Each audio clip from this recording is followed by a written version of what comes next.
Hello, everybody, and welcome to Cup number 2 of the first season in AWC 4, The War Within. My name is Aya. I'm here with Zico, Supertees, and Lithy. Well, actually, Ven. I'm here with Zico, Ven, and Lithy. Supertees taking over. will be joining us just a little bit later. Yeah, you're taking over. Do you know how to play flute by any chance? Yeah, we'll get some flutes, maybe teach you how to play flute, Ven, and then we'll really take over. But like I said, we are here in Cup number 2. We're starting off the day, of course, in the EU region. This is only the second cup out of 4 to make it into the top 4, Ven, and it could be deceiving how much time these players have left to make it into the top 4, get enough points in those standings. Yeah, I don't know about y'all, but time is flying. I can't believe we're already in Cup number 2. It seems like it was just last weekend. Cup number 1 went on, and that's actually what happened. We got 4 cups back to back to back, and these teams basically have 4 opportunities to earn as many points as possible. The top 3 point earning teams automatically guarantee themselves a spot in the War Within Grand Finals. The bottom 5, however, they have to go through an absolutely brutal gauntlet, which is going to be taking place November 15th. Not a place you want to find yourself in, but it's better than just not making top 8 at all, for sure. So lots on the line for these teams. Yeah, certainly a lot on the line. And like I said, we're here in the EU region, of course, so we can take a look at the standings. Of course, that top 4 position is where you want to be. We're already seeing it kind of shape up. Echo, up there at number 1, Drive, Overload, Streamer Zone, GG, and Bleached Bones following closely behind Ven. And these teams are looking to topple Echo out of that place. Yeah, so there's 2 teams kind of listed here that are actually not in the top 8 this week. That's going to be ULTIMA as well as Ski Instructor. So they've been eliminated, and they're not going to have opportunities to earn more points. However, a lot of returning faces here. We got Echo, who won Cup number 1 in Europe. They're up at 140 points. And then right on their tails, we have Drive, Overload, Streamer Zone, GG, Bleach Bones, Ultima, all ready to go. A lot of those teams still in the upper bracket, so a big opportunity for them to potentially catch up to Echo and overthrow them here, as Echo does find themselves in that lower bracket, which is something we almost never see. Yeah, most definitely. We could look at the bracket a little bit later on, but things could certainly change. There are opportunities this weekend, so I'm sure we're going to see that shuffle a little bit around. But speaking of shuffling, Lithy, we're having some roster changes coming into some of these EU teams. Let's talk about those. Yeah, absolutely. I mean, we didn't really get too much class changes, so I guess the teams figured out we gotta shuffle the players around a little bit to make it more entertaining, more exciting. And if we first look at Drive Overload, for example, they brought in Brunhitti as the 4th member on Team Ultima. They swapped out Sammers and brought Gelu in, a very kind of established player for me personally, a bit of a old-school mage legend to an extent.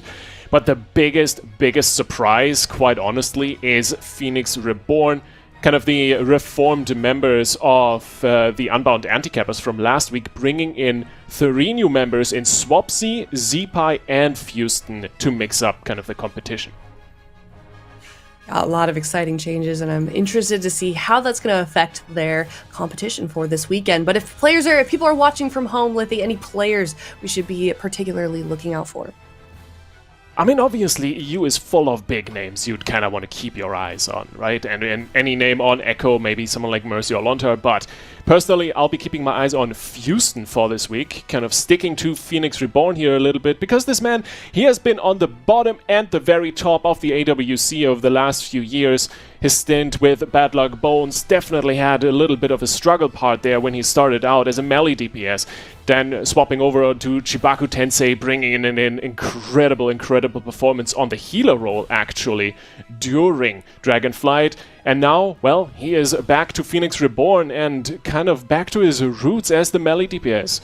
Probably going to be playing some Demon Hunter, some Windwalker, depending on what fits in, but we've seen him on the Warrior, we've seen him dominate the competition whenever he is getting the chance, and I think he is set up with a powerhouse team that really could make an impact this weekend.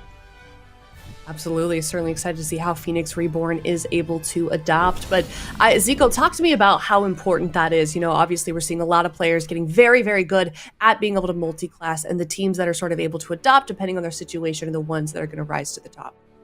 Yeah, absolutely. I mean, just as an example, right? We just talked about Houston. Houston, he used to play healer last season. He used to be a DPS before that. So he's been adapting a lot. And in this cup, he's been playing BM Hunter as well, kind of leaving that healer role for Numless to kind of take over. So it is very important to make sure that, you're covering, maybe not going for from a healer to DPS and from DPS to healer. But we have seen that, also with like Cubsy. So it is super important to always kind of stay on top of the meta, try to figure things out, especially during a new expansion like the War Within, when everything is kind of still evolving and you don't really know exactly what's going to happen. Yeah, we're having like constant class changes, but that's not the case this week. This week, we're actually seeing pretty much the exact same meta from what we saw in Cup number 1, and there's, for me personally, a lot of surprises in that Cup number 1. I thought we were going to see a lot of rogues, a lot of warlocks, a lot of discipline priests, and we saw a surprising amount of feral druids come in, some frost mages, some paladins, which was a huge surprise. And this week, we have some even more craziness, compositions. Like the composition that beat Echo was actually Beast Mastery Hunter, Elemental Shaman. So that's a combo you almost never see. I think these players are not done learning and exploring at this point. Yeah, I mean, to talk about BM Ellie, I'm not sure how meta that composition is. I mean, we're talking about Z-Pi on Ellie here. I feel like this man can pull off pretty much Ellie anything. We've seen him, in the past, just having phenomenal runs, being really a top contender. We like to call him kind of the resistance in terms of being able to beat Echo, being able to take down a lot of these top-notch teams. And like we mentioned a little bit earlier on Phoenix Reborn, he's also joined by Swapsy, an absolute legend, 3-time BlizzCon champion. So a lot of kind of returning champions. Also, we got from ABC finally making the top 8. ABC being the 2017 BlizzCon winners. We got Nixie coming back up as well as Kara. So we're going to be seeing them as well. I think actually in our first game of the day over in the old and bad team. Old and bad. I am so excited for this roster and just seeing how the EU bracket is going to go today, because it's definitely going to be a very, very exciting day of games. We can take a look at basically our schedule for the day. As already mentioned, very, very weird. Echo down there in the lower bracket facing elimination against 07. And it's going to be a very, very exciting day of games. Ven, any matches in particular you're looking forward to? I mean, I want to see just how far this Phoenix Reborn roster can make it. They're in the upper bracket with Bleach Bone, Streamer Zone, Drive Overload. All three of those teams, like I mentioned, they're some of the top point earners right now. So a great opportunity for them to potentially pass Echo. Speaking of Echo, we talk about shark-infested waters. They're looking like Jaws down there in that lower bracket. I feel like it's ultra important for these teams in that upper bracket to avoid the lower bracket. But yeah, it's going to be really interesting to see how these games all play out. And we're going to be starting off with 2 elimination series.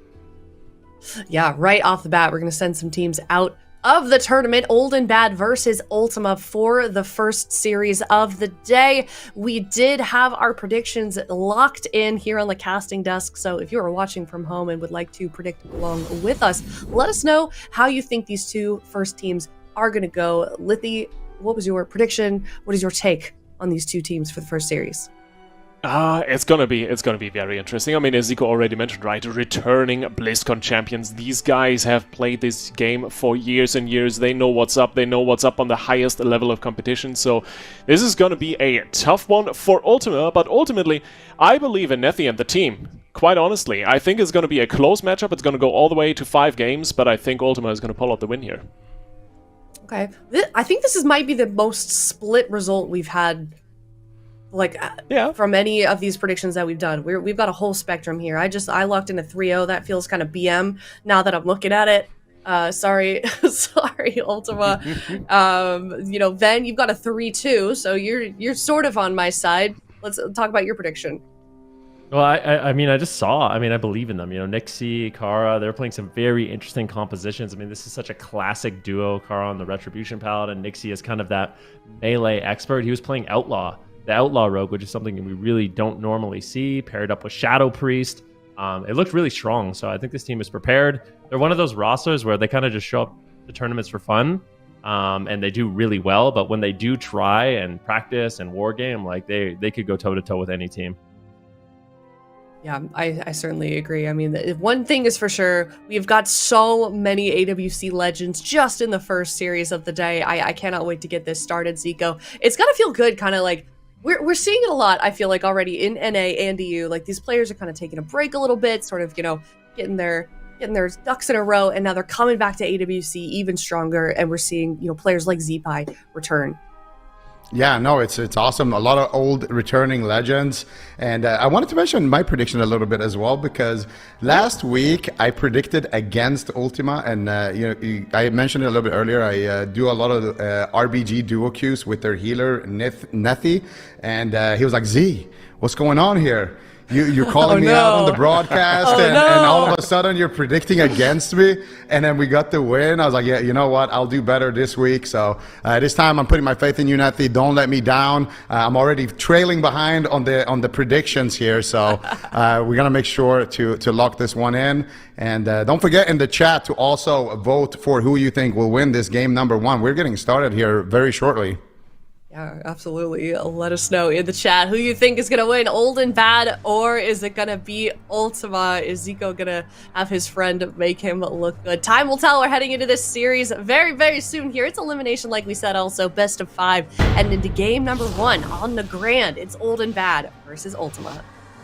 Ooh, interesting pick here. Ultima, they're actually going to be bringing in Gelu on the Frost Mage. So running this composition, we saw become very popular in Cup number 1, the Holy Paladin Feral Druid Frost Mage, and it is going to be Nixie on the Outlaw Rogue, like we mentioned. So a little bit of a throwback to the Shadow Priest Rogue Shaman here, Zika.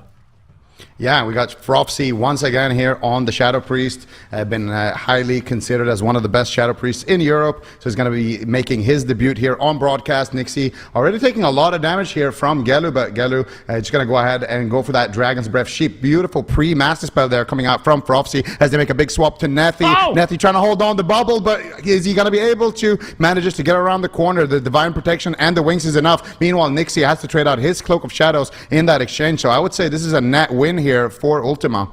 Yeah, I'm really curious to see how far Shadow Priest can go here. I think it's a little bit underrepresented, underrated right now, but we'll have to wait and see exactly how this goes down, bringing a lot of damage, as you can see on the scoreboard for the time being. Frosty moving into position, looking for some crowd control, manages to find the silence, but no follow-up fear. Full Cyclone coming in from Cassidy. Great little push here by Team Ultima. They're getting some damage rolling. At the same time, though, Gelu could be in trouble. Nice Snowdrift coming in, getting a double stun onto the Shaman and the Rogue. That Snowdrift tech is becoming a lot more popular with the Frost Mages. Yeah, and they were able to get Tana's Trinket right there as well, so not a bad push at all for Ultima. Nixie with still no Cloak of Shadows, going to be the main target here on the Outlaw Rogue, but Gelu is taking a lot of damage here. Nice ult time, but I think he got purged there actually for a second. He gets silenced as well. Big heal coming out there from Nethi. Nice Vortex there from Cassidy, looking for the Cyclone, manages to find it there onto Frofsy. He's going to immediately Trinket out of that one, bash onto Tana, but Gelu is not in position there to land the Polymorph. Cassidy sitting through a stun now. Nethi in a stun. Frofsy moving in for the fear here. He's going to be able to find it. Nice chain right there. Cassidy's going to have to respond with something. He goes into bear form, activates the frenzied region. Meanwhile, Gelu's taking a lot of damage there. Gelu almost going down there without using the block, but manages to get that one off in time. And now all of a sudden, Old and Bad strikes back. Yeah, really good push there. The lightning lasso, the killing spree, just an overwhelming amount of pressure there onto Gelu, forcing that ice block, and he is still not out of the woods yet. He's taking a lot of damage. Alter time is available. It's going to alter time to significant health, but now in a full stun, Nethi's got his work cut out for him right now, connecting some big heals, but I think Nethi should be able to keep him alive. A nice little gouge there by Nixie, trying to get control of the situation. Swap here onto Tana, but I don't think Tana's going to go down. Cassidy's trying to get some pressure, and the thing is, maybe he's getting really low. Big void shift coming in there from Frosty. At the same time, though, Gelu's taking a lot of pressure. I think going after the Shaman, this seems to be working out a lot better. Shadow Priests in general are incredibly tanky, so just going after the healer might be a better option, and this could work out. I mean, Tana might just outright die here, Zico. Yeah, Tana might have to Trinket this next stun. Oh my goodness, he's dropping so low. Earthen Wall Totem, is that going to be enough? Defensive blind coming out there onto Cassidy. Hammer of Justice onto Tana. He's going to Trinket that immediately. But now he's got nothing left. Absolutely no Astral Shift, no Static Totem, nothing to work with. It's going to be pressure onto Gelu. He has one more Ice Block, wants to try to hold on to it for now. Nethi powering out big heals as he does get silenced there. Kick onto Gelu. How is he going to be able to deal with this one? No, they overlap the Lay on Hands and the Ice Block there. So no more defensives for for a while here onto Gelu. It could be Tana going down in the next stun, though. Nixie as well, taking a lot of damage, but he has the Cloak of Shadows. He has no trinket, though. They could potentially take him down in a stun, but now Gelu is sitting through another kidney shot. Frosty powering out the big damage on the Shadow Priest. Void Touring does get counterspelled as they look for the Shane. Here comes the setup. Who are they going to go after? 3, 2, 1 onto Nixie. Nixie, beautiful vortex there on the hook from the Outlaw Rogue, but a nice preemptive evasion there from Nixie is going to be able to keep him alive. And now I am very afraid here for Gelu. He's got nothing left to work with. Yeah, sacrifice available for Nethi, but caught into a full fear. This could be the Divine Shield. Needs to potentially stay out of the damage. We'll see. I think he's going to be able to connect it. Sacrifice does land. I think Gelu's going to be able to live. Maybe they're going to turn their attention here onto Tana once again. I don't know if Nixie's going to go down. Still has a Cloak of Shadows. It looks like a big Hammer of Justice here onto Tana. Do they have the pressure to take him down? Pre-Earthen Wall Totem might be enough to keep him alive, but he's incredibly low on health. Spirit Link Totem is going to sneak through with a defensive blind on Cassidy. So, bit of a panic moment, but now Gelu is the one under fire. Nixie and Frosty doing what they can to try to take him down. Tana throwing in some purges as well, just trying to remove some of those big shields that Gelu has. Another full stun lands, but a Polymorph on Tana. Pressure for both sides right now, but both teams look like they are going to get stabilized. Yeah, it looks like it. It's going to be that next push. But Tana now has his trinket. He has his astral shift. So Old and Bad are looking very, very solid in this matchup. Nethi does have Divine Shield and his trinket. And the mana right now is looking about even. Stun onto Nixie as well as onto Tana. Beautiful grip there by Frosty. Yeah. He grips him out of range there for that Cyclone. Cassidy was looking for it. He's not able to find it as a result. He tries to fake cast. Nice. But beautiful static totem on the re-Cyclone. Now Gelu stunned behind the pillar. Could go down right now into a cap totem. What is Tana doing right now? He's owning in this matchup, but it's going to be enough defense here for Gelu to stay alive for just another second. Lightning Lasso coming out here onto Cassidy as both teams do stabilize, dampening at 24%. Nethi's mana is not looking great right now. They need to make something happen on the side of Ultima offensively. Otherwise, this game is going to slip through their grasp. Cassidy has been getting absolutely destroyed on these Cyclones. He's been trying to go for a Cyclone for about a minute, just getting knocked and sheared and grounded. Finally, cheap shot. I mean, they stopped him 15 times in a row.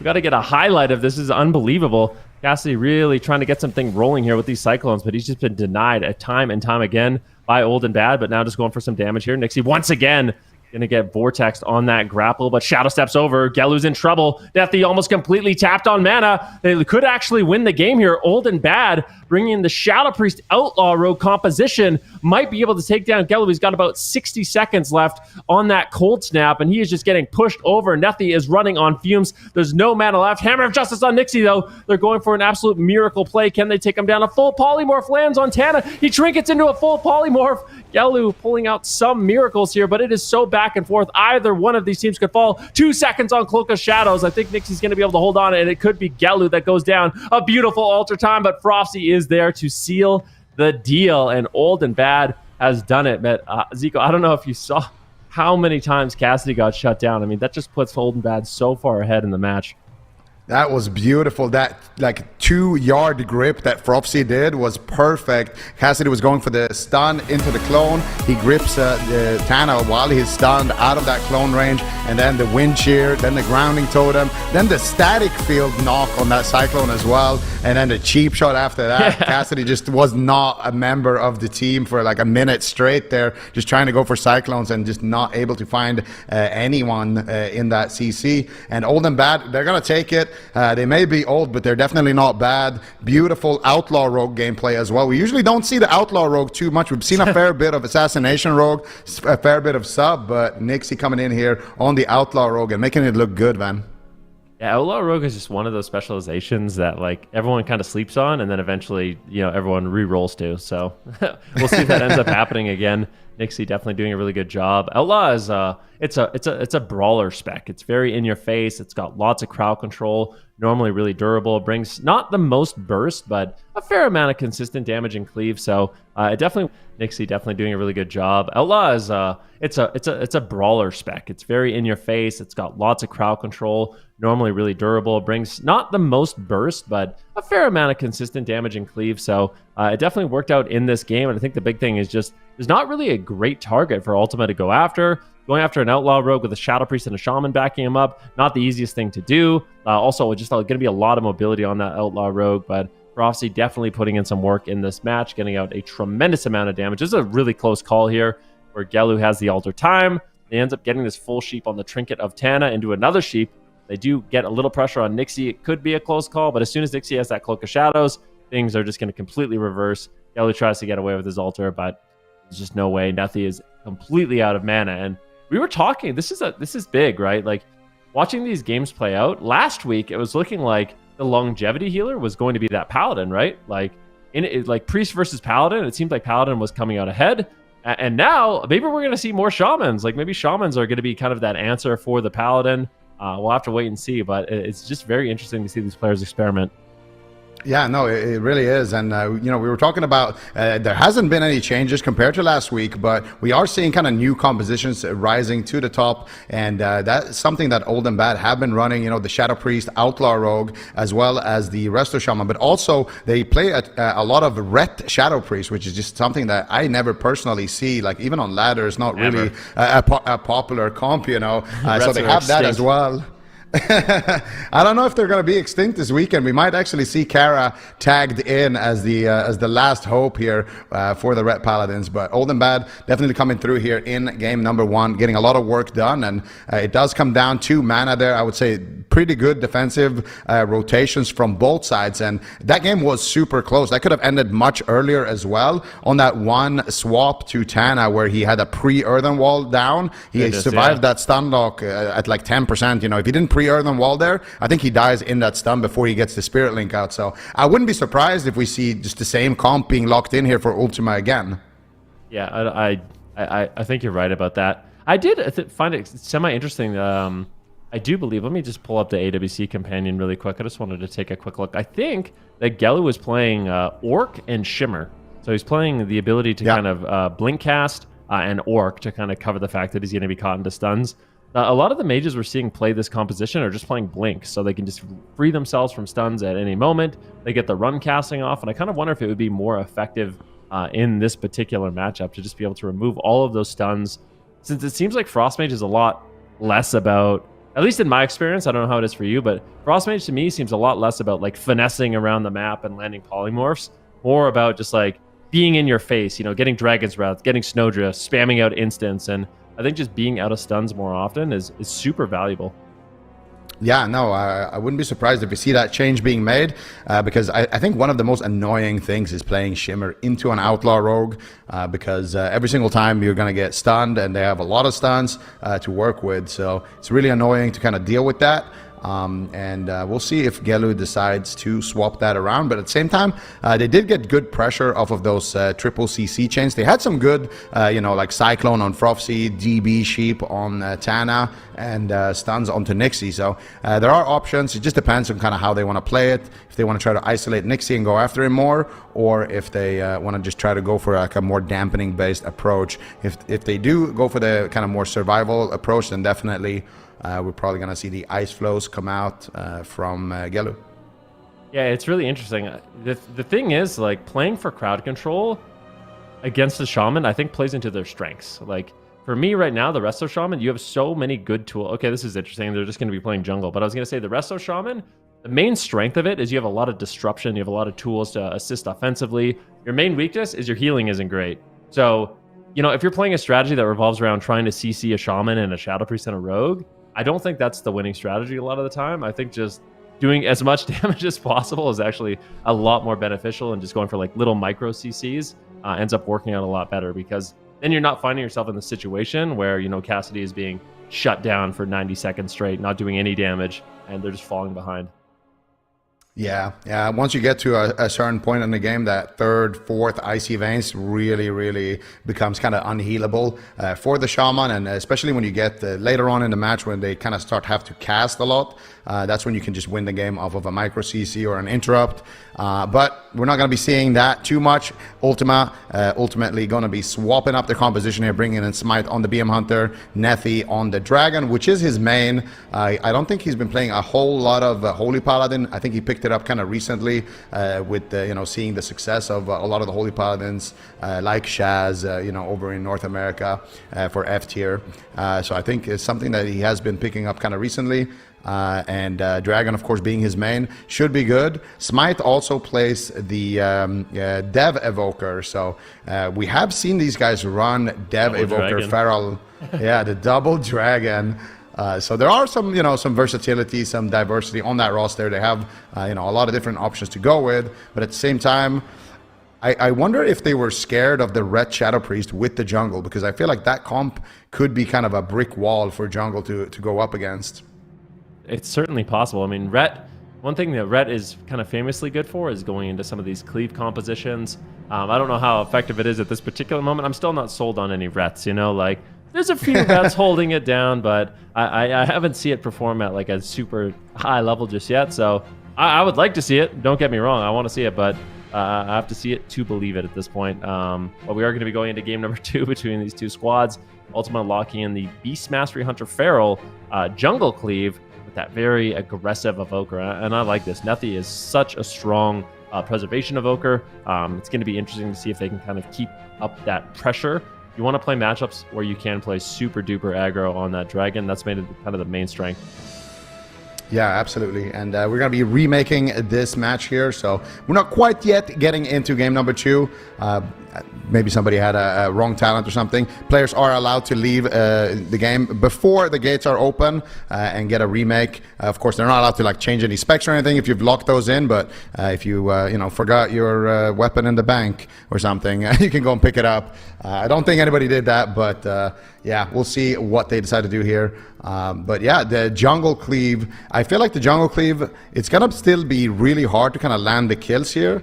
But yeah, they're going to be packing a bit of a heavier punch. And I wonder actually who their targets is going to be in the matchup. I feel like maybe just going Diamond Ice and going after the Shadow Priest, going after the Rogue could be a good strategy for them. But I do think that it's going to be pretty hard to land like an early kill. And I think it's going to come down maybe to Nethi being able to manage his mana really well, maybe get some drinks as well. And maybe extend the matchup a little bit. And also, I think on the Prez Evoker, he's going to need to do a lot of damage to be able to kind of get to that late game, because I think that is one of the big advantages for the Prez Evoker. You just have so much extra damage to kind of add in with your team, extra stuns, the deep breath and everything really adds up in a long match compared to a Resto Shaman, who doesn't really bring a lot of damage, but does have kind of good offensive utility with Purges and the static knock totem and the lightning lassos and things like that. Wrangle up your opponents. Shadow Priest, though, I don't know. It's so weird. It's like sometimes Shadow Priests feel like they just kind of fall over to certain things. But then against other matchups, like it seems like they're incredibly durable, especially to things that are very bursty, because you can trade things like Fade to avoid a lot of those big spike damages and reduce incoming damage. Right now, especially if he's going to be playing Void Weaver, one of the new hero talents for the Shadow Priest. They have a really powerful passive called Void Leech, which basically siphons health from an ally if they have higher health than you. So you get a lot of passive healing from that. And yeah, we'll have to see what ends up happening. Is Frosty going to be a vulnerability, or is he just going to be super durable in this matchup? Kind of a brick wall for Ultima to go through. Yeah, they're going to need to really do a good job kind of landing these kicks on the Frosty, because if he gets... Oh, they're opening on to Nethi right now. Big dots coming out there. Stun into Cap Totem. Nethi not going to have to trade anything really there. And now a double fear coming out here as they do a swap to Smite. Beautiful triple CC. They get a Hex there onto Nethi as well. Good offense here immediately from Old and Bad, but no real big defensive cooldowns being traded just yet. Smite still down to about 50% HP with that Roar of Sacrifice. Should be okay. Now they turn up the heat on the side of the jungle. Frosty, are you ready? Taking a lot of damage. There's the Diamond Eyes actually onto Frosty. Cyclone onto Tana. I don't think they wanted to land that trap there onto Frosty. He kind of just walked into an old one, and as a result, he's going to just be completely fine. Actually, never mind. They're going to sleepwalk onto Tana into a stun. There's the double deep breath. Huge damage coming out here for the jungle, and they will force out the dispersion. Nice chain there coming out from Nethi. Yeah, Frosty's looking like paper here, getting shredded in this matchup. I mean, this is an overwhelming amount of damage. They get Dispersion, they get the Spirit Link Totem. There's a little bit of pressure here for the side of Old and Bad, but they are getting run down by Cassidy and Smite. Nethi playing super aggressive as well, has that Nullifying Shroud up. Finally, a full blind is going to land. They're going after Cassidy, though. Cassidy could be in trouble. Nethi's there to back him up. Time Dilation will land. Frosty using the Void Torrent to wrap around the pillar and get some damage rolling, but needs to buy a little bit of time. There's not too much defense, but Old and Bad finally has some pressure rolling. Cassidy is still just incredibly low. Whoa. I can't believe the damage that they're putting out here. That they're really struggling to keep him alive, finally topping off, and now it's going to be up to Ultima to make a push.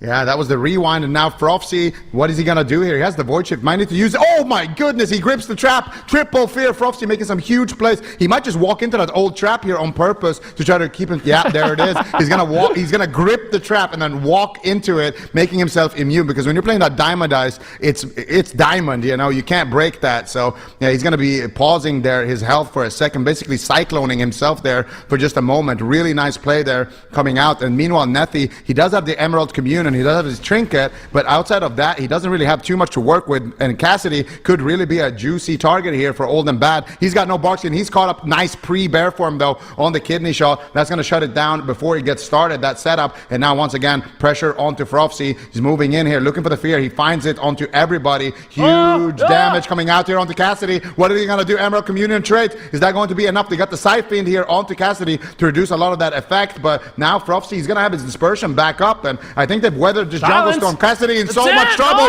Cassidy's just gonna fall. No, he gets the last second Barkskin there in just a nick of time and manages to stay alive for just one more second, but still caught up in a cheap shot. Huge damage on both sides here. Who's gonna die first? It could be Cassidy. Full blind onto Nethy. He has trinket, but he wants to hold it there as Cassidy ducks back into bear form, activates the frenzied region, and Hex to follow up. And Cassidy is not out of the woods yet. Another fear. Nethy just sitting through an infinite crowd control. Finally trades out the trinket, and I think Cassidy will be okay with that, but that was basically every cooldown there for Ultima. Yeah, Nethy's still trying to top him off. Cassidy has just been so far on the back foot. Dispersion's rolling up here for Frofsy. He's got the Void Shift as well. Might have to trade. Do not want to greet it. I do feel like Old and Bad is in a prime position to win this game. There's no trinket on Nethy. Once they get the nullifying shrouds off, I think Cassidy could just topple over. There's the full cheap shot. Do they have a fear to follow it up? Is there anything? It doesn't look like it just yet. Tana moves into position. Beautiful static field totem. Nethy just can't get there to top off Cassidy. There's the double fear. This could be the end of the game. Cassidy's getting incredibly low. The full Hex lands. Great crowd control by Old and Bad, showing they still got it. And Cassidy, he is going to go down. A beautiful final push there by Old and Bad. That was just absolutely incredible. I mean, for me, they were so far on the back foot in the opening stages of the match. You know, the Dispersion got traded out. The Spirit Link Totem got traded out. It wasn't looking too good, but eventually they just got this tremendous amount of pressure onto Cassidy, and Nethy was just taking crowd control after crowd control. Yeah, I feel like Nethy might have mismanaged his trinket there in that long CC chain. He got blind into a Hex, into a fear, and then he had the trinket that really DR'd fear. So sometimes, you know, it's good to greed your trinket for the blind there, but if you don't have a lot of big heals to kind of catch up after you come out of the CC chain, if you don't have things like the rewind, if you don't have time dilation, things that can kind of slow down the damage and give you time to catch up, then all of a sudden you find yourselves in those really sketchy situations. And look at that fear right there. That was really nice on the Spirit Bloom of Nethy. And now Cassidy could remove this Hex here, but if he does, he leaves bear form, and he's just risking it at that point.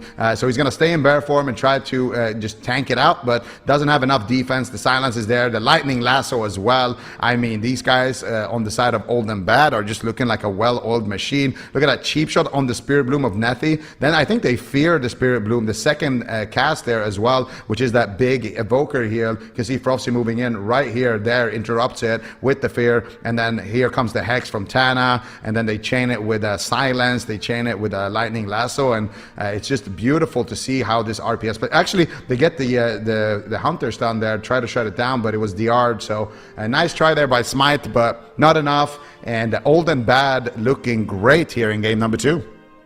I'm not gonna lie, you said Cassidy could get the Hex potentially, but I'm looking at his talents. He's not playing Remove Curse, so I don't know how expensive it is for Feral Druids, like if it would be worth picking up, but not being able to decurse those Hexes definitely gives a lot of free crowd control for Tana that Nethy's going to have to deal with, and it's already so annoying. Like when you're playing a Preservation Evoker against a really good Resto Shaman who knows how to manage, the roots and the static field, it becomes a nightmare for you to actually heal and stay on top of your team. So I think at this point, Old and Bad, they're looking incredibly good to win this series. Ultima, they do have to pick their map here, so we'll see what they're deciding to go with. I don't actually know what benefits them, because for me, as soon as Frosty and Tana just sat at the pillar, we're just running around the pillar, you know, getting the double fears, the triple fears, you know, the roots, allowing Nixie to just cleave everyone. It seemed like the game just went so well for them. So this map actually makes a lot of sense. Not really a pillar that Frosty's going to be able to manage in the same way. Yeah, you just know somewhere in Canada, Super Tease is just rubbing his hands together and playing the flute right now. Somewhere in Canada, in an igloo. He's just sitting there right now. He knows. Runes of Lord are on match point. Things are looking good if your name is Super Tease. But right now, back to the game here. The Outlaw Rogue actually surprisingly performing right now for Old and Bad. Nixie's been holding it down for a long time. How does it always perform? I swear, Outlaw just always comes out of nowhere. Once again, one of the specializations, didn't really expect to see it this weekend. You know, a lot of the rogues have been preferring subtlety, assassination, and now we're finally getting the trifecta, the Outlaw Rogue coming in from Nixie and making it look really good. And Shadow Priest and Shaman, two specs we didn't really see last week either, somehow pulling off wins.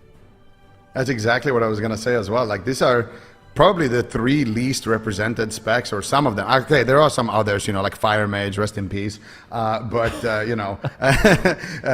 Priest, Outlaw, and Resto Shaman. These are, three comps or three classes that we really don't see at all. And all of a sudden, you combine them together, and it's looking good. And another team, that we'll be seeing tomorrow in the upper bracket is, of course, the Move.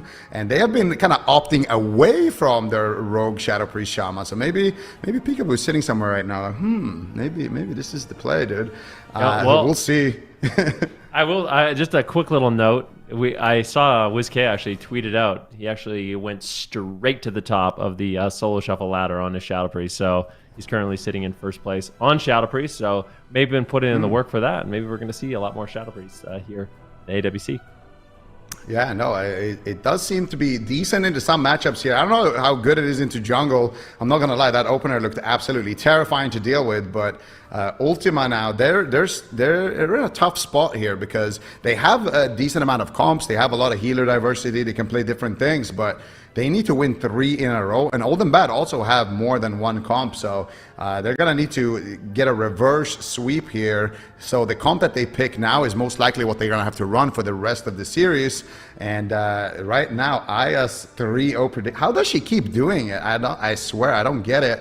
I don't know. Aya just really happy right now. If Old and Bad can take this next one, her predictions are just on point these last 2 weekends. But yeah, Ultima, what are they gonna do? What are they going to do? Are we gonna see some double dragon coming in here? I feel like we might, but I don't know. I kind of want to see the double dragon. Evoker. Oh, I don't want to see Og. Prez, Og. Why not? What do you have against Og Evokers?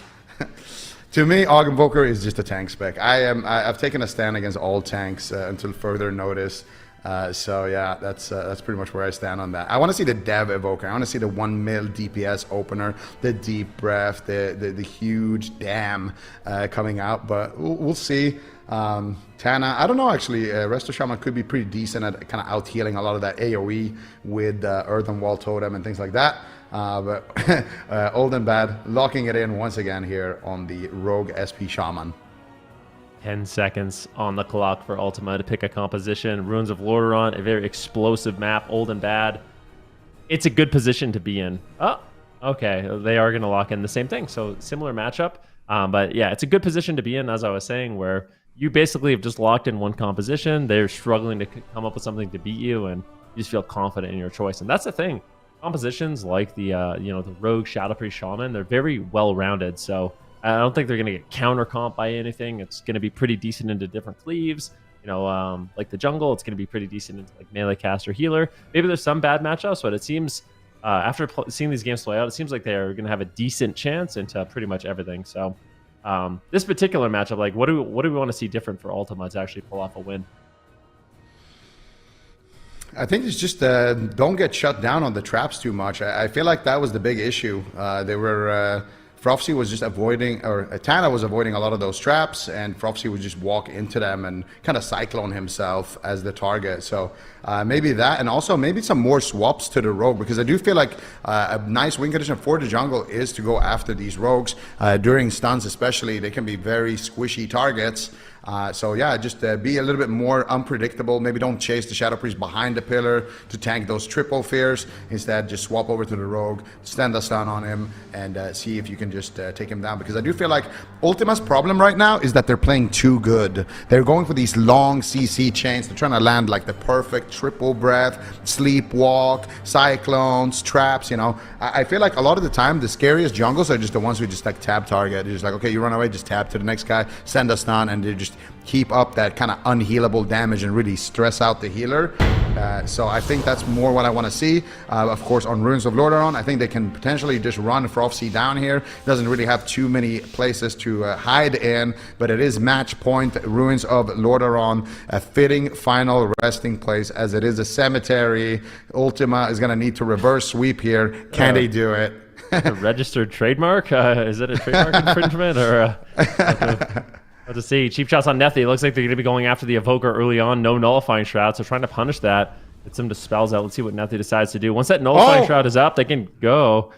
Some big damage incoming here. But it looks like Old and Bad will stabilize, and it is going to be them getting the pressure once again. Another Diamond Ice onto Frofsy. I mean, it's just been a nightmare for them to land those crowd controls on Tana.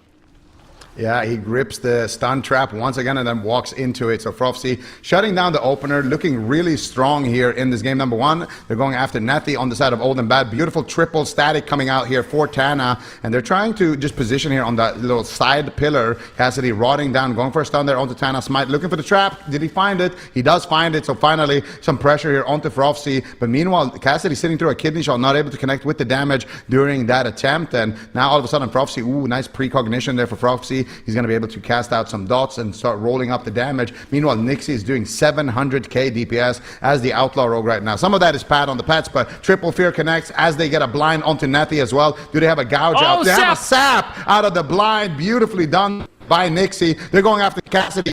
Here, Barkskin is back up, and he will immediately trade that nice hex there onto Smite as they get a full silence onto Nethy. This crowd control is just absolutely endless. Old and Bad are playing this RPS beautifully. Yeah, and I mentioned there's no pillars, but guess what? They're making the map real small in this graveyard, just hovering around here, making Nethy basically forced into the fight. Big deep breath, though. Nethy really, he's had enough trying to get something rolling here for his team, but he is really struggling. Nixie's rooted up right now. Cassidy still rotting down incredibly low. They're going after Nethy, and I like this. Go after Nethy anytime he pushes in. When he has to run out, then you crowd control him. You go after the Feral Druid, and they're just hitting multiple targets, which is one of the really effective strategies there is as the RPS. Yeah, and they're going after the healer once again. Nethy taking a decent amount of damage there. I want to see them go after Nixie. He's got, oh my god, Nethy is just dead here. Huge heals connecting at the last second, holding the rewind in that situation. Very, very greedy maneuver. He also has an Obsidian Scale Charge. He gets feared as well as Cassidy. He manages to dispel the fear onto Cassidy. They force out the dispersion onto Frofsy. As I was going to say, I want to see them go after Nixie. He's got no cooldowns right now. Used everything offensively. No cloak, no evasion for a couple of seconds. Who are they going to go after though? It's going to be Frofsy. Once again with no dispersion, taking a tremendous amount of damage here. The Spirit Link does connect there for Tana as his whole team is Cassidy finally getting some big cleave damage here with Smite, and finally Ultima bites back. But do they have the damage to take him out though? Doesn't look like it. Void Torrent channels, huge damage onto Cassidy, ducks back into Bear Form around the corner. Diamond Ice onto Tana. They're looking for Frofsy. Can they take him down in the stun? Cassidy looks for the Cyclone but gets Shadow Step kicked by Nixie, and now Frofsy is going to be completely fine with his healer not being in crowd control. Gouge onto Nethy, who still has his trinket but no more rewind, nothing for this fear if he comes out of it. And they're actually going to swap to Nethy here. It looks like they're trying to go after him in a kidney shot. Big damage onto Nethy. Doesn't want to trinket this one, but he's going to be able to stay alive. I think they're Lightning Lasso into a silence. Nice rescue shield. While he's in silence, he can use that ability, but meanwhile his whole team is rotting down. He's got a lot of healing to do here. Meanwhile, Tana spamming out the heal. Works Grace onto Frofsy, keeping him topped, keeping him aggressive in the matchup. Yeah, and this positioning is just so annoying. Smite is having a difficult time actually connecting damage. It gets knocked off the pillar just a little bit here. Full Diamond Ice Trap onto Tana. But here comes the Psy Fiend, a large amount of damage. Big deep breath from Nethy once again. goes for the Dispel, just removing all those damage over time effects, but now is met with a full kidney shot. Nixie really just trying to put some control out. There's really no damage during that stun lock. Nothing must have had a lot of heal over time effects on himself, as they really weren't able to get any kind of damage rolling in that situation. Now, once again, it's going to be Ultima making the push, and Tana is almost completely tapped on mana. Will it matter, though? Cassidy's incredibly low. Big Mind Flay Insanities from Frofsy going to be channeled out. Cassidy kicks one to shut it down, but mana is not looking good for Old and Bad in this one, Zico. Pretty sure Smite just got dispelled there, so Cassidy might have made that attack. But now, Frofsy, we just got Dispersion back up. Might use it immediately here. He's trying to stay alive with the Vampiric Embrace, but he is rotting down. Meanwhile, Cassidy taking a lot here, dropping down to about 50%. Nethy manages to recover him for a second right before that Silence Connect. Smite with big damage here. Trades out the Roar of Sacrifice as well. Onto edge, keep him nice and offensive. Hitting at this, tanking all the Hunter pets. Cassidy taking a stun right. Beautiful scatter shot on while Cassidy was in that stun. Nethy trying to keep Tana in combat here with the Disintegrate. Just make that he's not going to be able to sneak away. Now looking for the trap. Emerald Communion trades Frofsy in so much trouble. Gonna have to trade the Tana, sitting through a Diamondized trap there as well in the back line. Meanwhile, Frofsy so much damage. There's the swing out in the nick of time. Frofsy on his last leg. Tana's in. Who is going to fall? Is it going to be Cassidy? I think things are not good. They have no spirit and they got left to work with. They need to find offensive pressure. Frofsy will fall. Ultima strikes. Beautiful job there by Ultima. This game looked a lot better for them. There's a few close calls on Nethy holding on at like 10% health, but ultimately they were able to just stay into the fight a lot longer and kind of outlast Old and Bad. So, and that's one of the things about the Feral Druid, about the Beast Mastery Hunter. You bring so much consistent damage to the fight, which is what we were talking about. The main weakness of that Shaman is going to be potentially that longevity and healing through that really heavy single target damage that Ultima has. And ultimately, it was them running out of mana that forced a win here for Team Ultima. Yeah, really good win condition there towards the end. And important that Smite is just trying to stay on top of Tana. Make sure that he doesn't get a drink. Make sure that he's throwing in the trap there as well. Tana actually could have ground him, but wasn't able to find it in time. Swap comes out there onto Tana, but not enough here. The damage is just over with that incarnation. You know, Cassidy aggressively and just getting a lot of work done. And really important in these moments when you have your cooldowns up to just stay.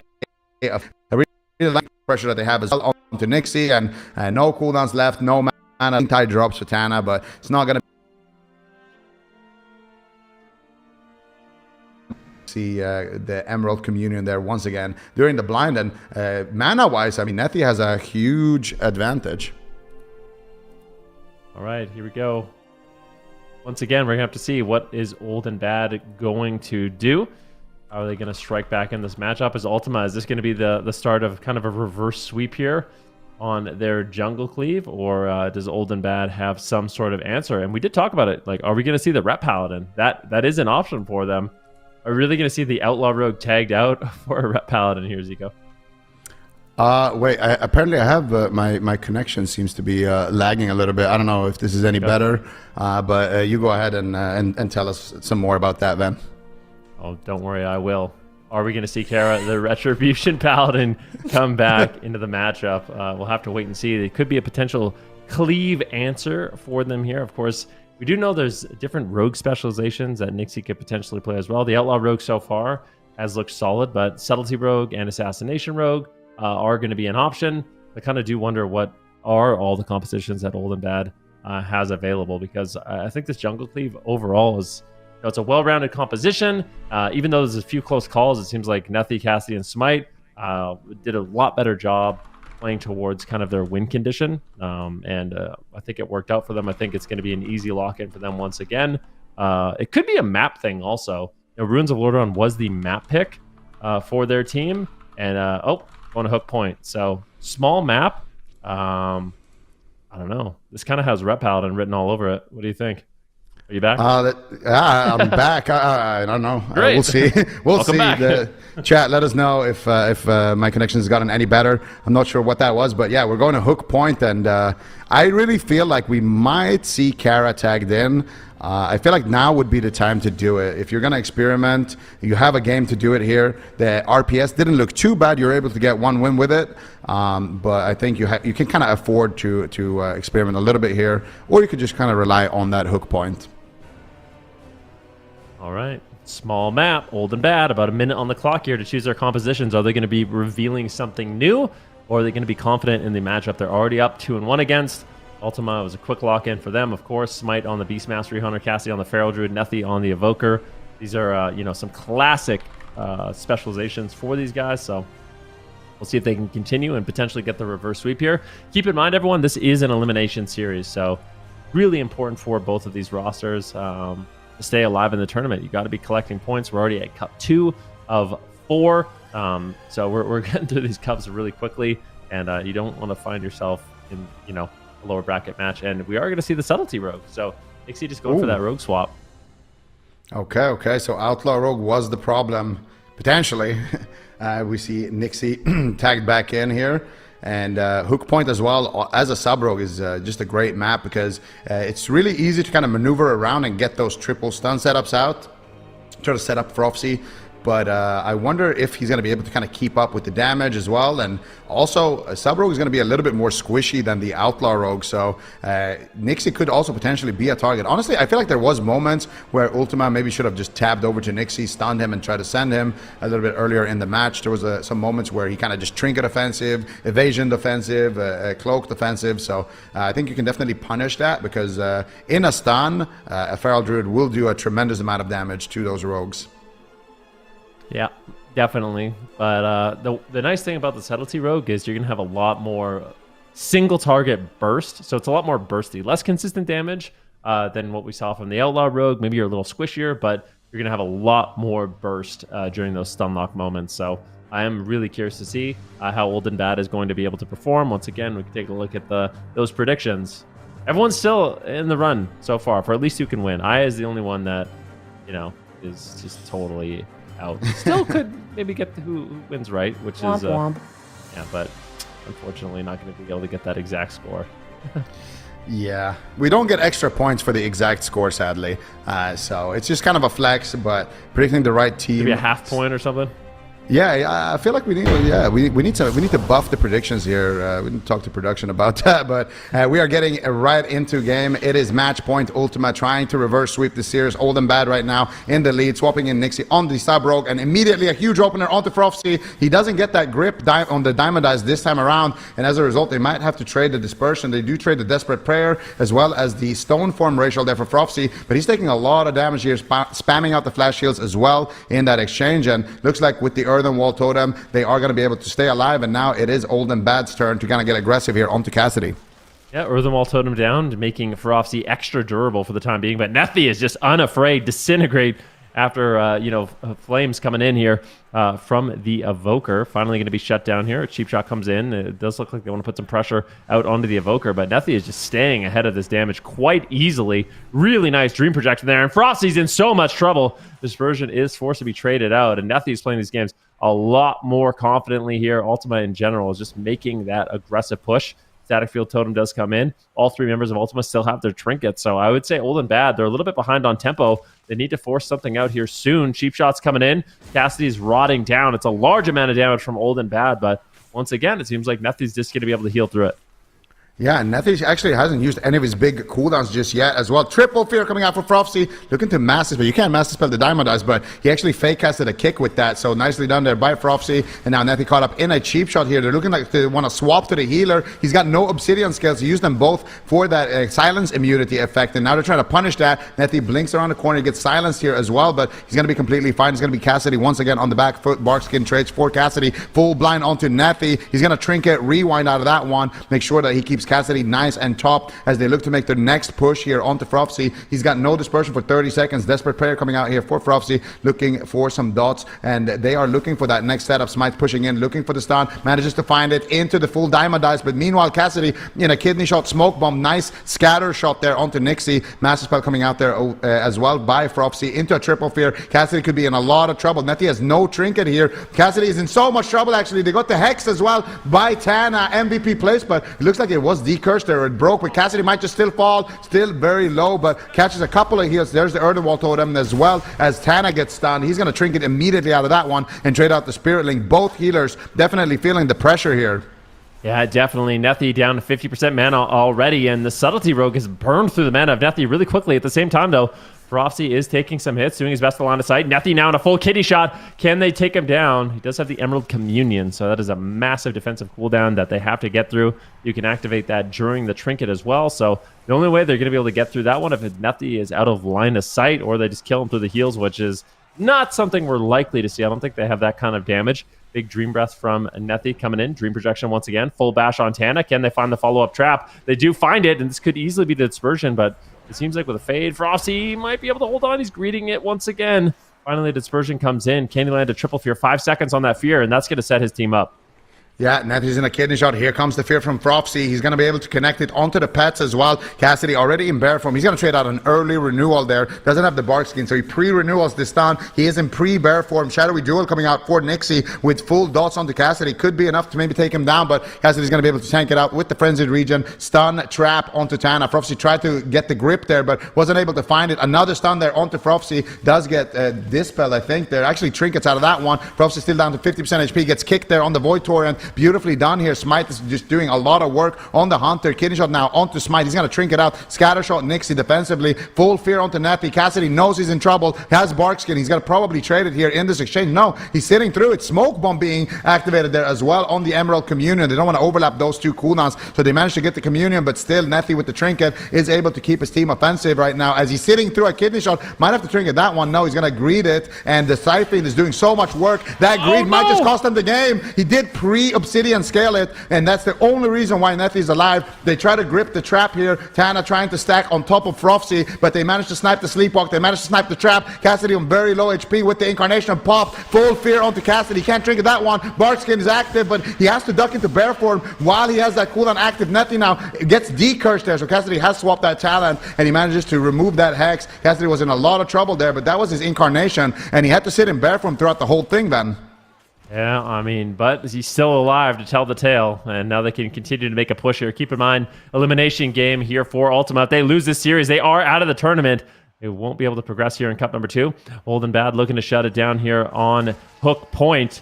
A very back and forth game. Healers are even on mana. Frofsy's incredibly low, but Dispersion has rotated back up and will have to trade it. Diamond Ice Trap lands, and it is a suppressed one, so and is going to be sitting in that crowd control chain for quite some time. This is a great opportunity for Ultima to get some pressure rolling. Ooh, they get the full Cyclone on Tana, but kidney shot onto Cassidy. Nice rescue coming out there by Nethi, making sure that Cassidy's going to be able to stay alive in that exchange. Meanwhile, Smite is pumping on the BM Hunter, getting a lot of work done. They need to kill the Siphon. Look at that Siphon stacked up on all of those pets, but they managed to snipe it off. And Frofsy now with basically nothing left. He does have a Void Shift left in his back pocket. Might have to use it right now. Tana sitting through a stun. What are they going to do about it? They try to knock them to separate them so they can land that trap. But meanwhile, Cassidy in another kidney shot. Nethi with so much work ahead of him, but he does manage to get the rewind. Should be enough here. Cassidy might just die through the rewind. Tana looking for another Hex here, but Cassidy with the bear form, with the rewind, should be able to stabilize. 27% dampening. Both of these healers working with basically no cooldowns left. Actually, Tana's Spirit Link has rotated back up. I think they've done it here on the side of Old and Bad. Cassidy pushing in. He needs tremendous amount of pressure onto Frofsy. He has no dispersion for another 30 seconds. This next push will potentially be the Spirit Link totem from Tana. If they can stun him before, they might force out his trinket as well. There it is. Diamond Ice. He's going to get trinketed and drop the Spirit Link totem. The last line of defense. Cassidy's got nothing. Nethy's got nothing. And Tana has no mana left. Who is going to fall? It's a bit of a race. Cassidy on 40% HP. Goes for the offensive stun. Here comes the damage. Huge hits coming in from Smite and Cassidy as they take game number 4. I can't believe it. What a close call. Old and Bad. That is disastrous for them. He had the Void Shift available, but that stun lock from Cassidy completely denies him being able to transfer his health. And I do think if he got that Void Shift off, Dispersion was rotating back up. They were in a really good spot to win the game. Ultima just has to go for it. It's a race to the finish, and they end up coming out ahead and tying up the series. Yeah, that was really, really close here. Honestly, both of these both of these last two games have been extremely close. But if you take a look at these last final moments here, Cassidy basically burning through his 8th life here on that cat, but manages to go in aggressively on about 30% HP, lands the rake stun. They have the BM Hunter cooldowns here active as well with the Bestial Wrath. Nethi coming in there as well with the Fire Breath in the end there to try to seal the deal. And I mean, look at Tana's mana, look at Nethi's mana, look at their cooldowns. There's just nothing left. Actually, it looks like Tana still had this. Did he? No, he Trinket Spirit linked here. Just making sure. But yeah, both of them with literally no mana whatsoever. So I don't think this game could have been any closer. Both teams playing phenomenally, and that's why I predicted a 3-2. So I just knew this is going to be one of those series where both teams are super evenly matched, and it's just going to come down to these small moments.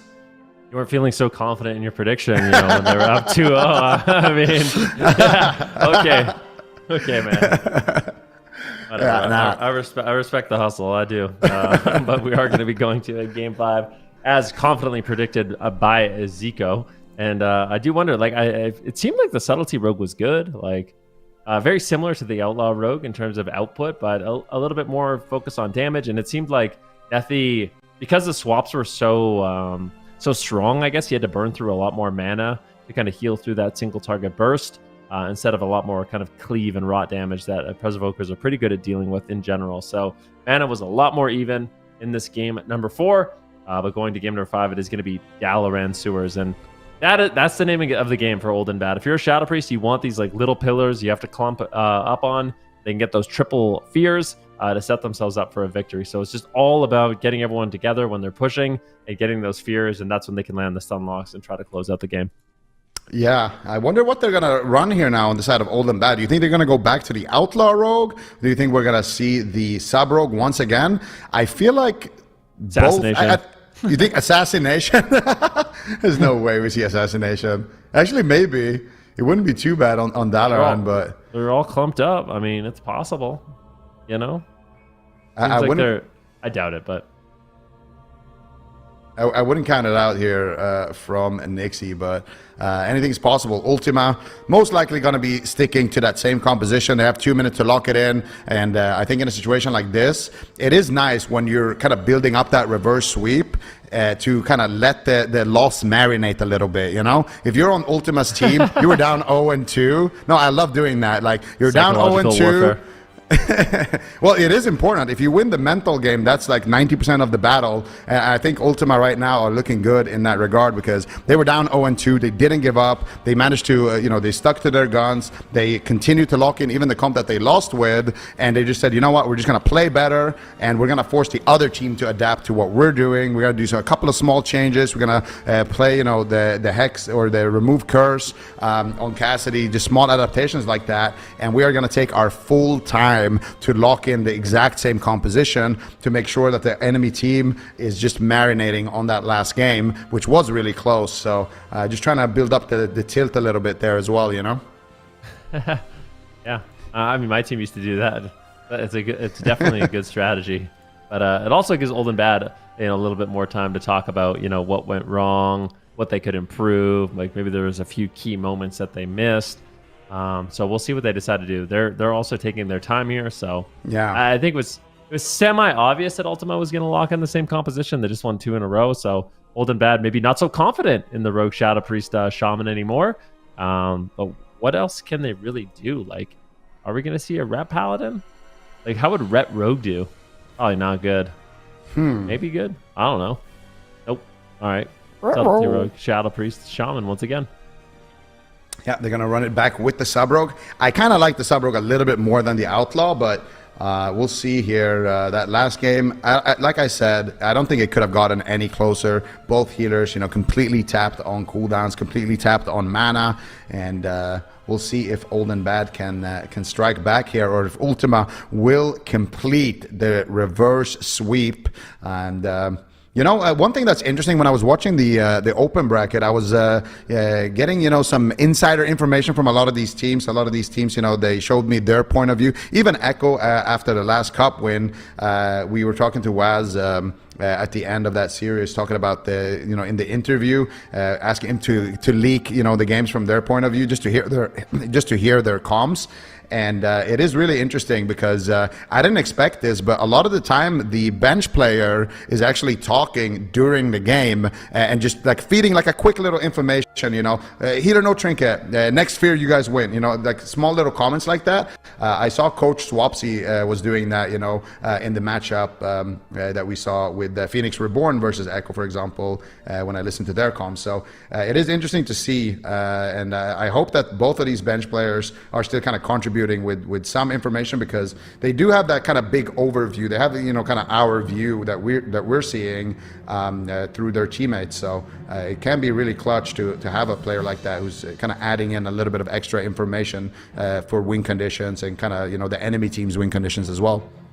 Yeah, I mean, super duper important. So you want to have a lot of confidence in your fourth player, as they're going to be the one that can see the game the most clearly, just like you're saying. So yeah, really interesting point. We are going to game number 5, elimination game. It's been back and forth between these two teams, but at the end of this one, it's all done and dusted. One of them will be out of the tournament, and one of them will be moving forward in that lower bracket and collecting a little bit more points towards their hopeful top 8 finish, hopeful top 3 finish, if they can do it. We'll have to wait and see, but it's the exact same matchup as last time. Nixie going to be going on the Subtlety Rogue, Frofsy on the Shadow Priest, and Tana on the Restoration Shaman. Ultima locking in their Preservation Evoker jungle once again. Yeah, let's see the opener here. Nathy immediately getting sapped, but Cassidy is in stealth, and he's just going to wait during that moment. They actually start with aggression. They get a full Diamond Eyes onto Tana out of stealth as they go follow it up with the Deep Breath, but a nice triple fear coming out here onto the pets as well. That's going to be stalling the damage here quite a bit. Prophecy now able to get the Void Torn, but he does get interrupted there. They get a big swap onto Nathy. He needs to be careful. Emerald Communion respecting the situation, but Cassidy's just rotting down right now, taking tremendous amount of damage. Nathy has to activate the Rewind and the Emerald Communion in the opener. This is perfect opener for Old and Bad. Yeah, not ideal for the side of Ultima, but that was really well done by Old and Bad. Basically keeping Nethy in a sap, getting the fear, and then making a hard swap while he's off stun DR. But a full fear onto Nethy. He might have to trinket. Cassidy's getting low. Survival Instincts will trade with the trinket, so that should be more than enough to keep him nice and durable, and he can just kind of tank through this damage as Nethy does connect the time dilation. Smite is rotting down in the meantime, and Old and Bad, their offense seems a lot more calculated in this 5th game. Yeah, absolutely. They're trying to shut down Nixie here somehow. He's got no trinket. He just used his Cloak of Shadows there to avoid a Cyclone. So Frofsy has all of his cooldowns left. I would like to see maybe a stun over onto Nixie to mix it up a little bit, because right now things are falling apart for Ultima. Double fear. Oh, Cassidy's in normal form as well. They catch him with a stun. He's got no trinket. What is he going to do? He might just flop here. Nethy with no trinket in that situation. There's the smoke bomb, and I think that's it. Cassidy at the last second manages to stay alive. Nethy trinkets the final CC chain there. They trade the Roar of Sacrifice, but now they got nothing left. Meanwhile, Lightning Lash onto Smite, as they make a swap here to Smite, taking him down potentially. He has the aspect of the turtle. He's going to trade Survival of the Fittest, but Cassidy's rotting down. Nethy has to heal 2 targets. Full kidney shot for CC there onto Nethy. No. Cassidy trying to line up sight. They need to kill the Siphon immediately here. Smite has to be the one who does it. Silence onto Nethy. Cassidy 1% HP, trying to stay alive. Void Torrent comes in. Cassidy ducks around the corner. Nethy gets dueled here by Nixie, but he manages to get a big Dream Projection AoE heal in that duel and save the day. Unbelievable. I can't believe it. We got to get a heart rate monitor on Nethy in this game. It's been through the roof so far. I mean, it's just been close call after close call. Great pushes here by Old and Bad, but Ultima does hold on. They seem to try to get some pressure rolling in the match. I think they realize how much trouble they are in. Old and Bad is feeling confident to make a push. Nixie, though, taking some damage. He's traded out his Cloak of Shadows aggressive. He's got no evasion. They're making a big swap. Can they take him down? Void Shift comes in at the same time. Nethy might fall. Obsidian Scales with the rescue should be enough for him to survive, but I like that they're punishing Nixie more in the match.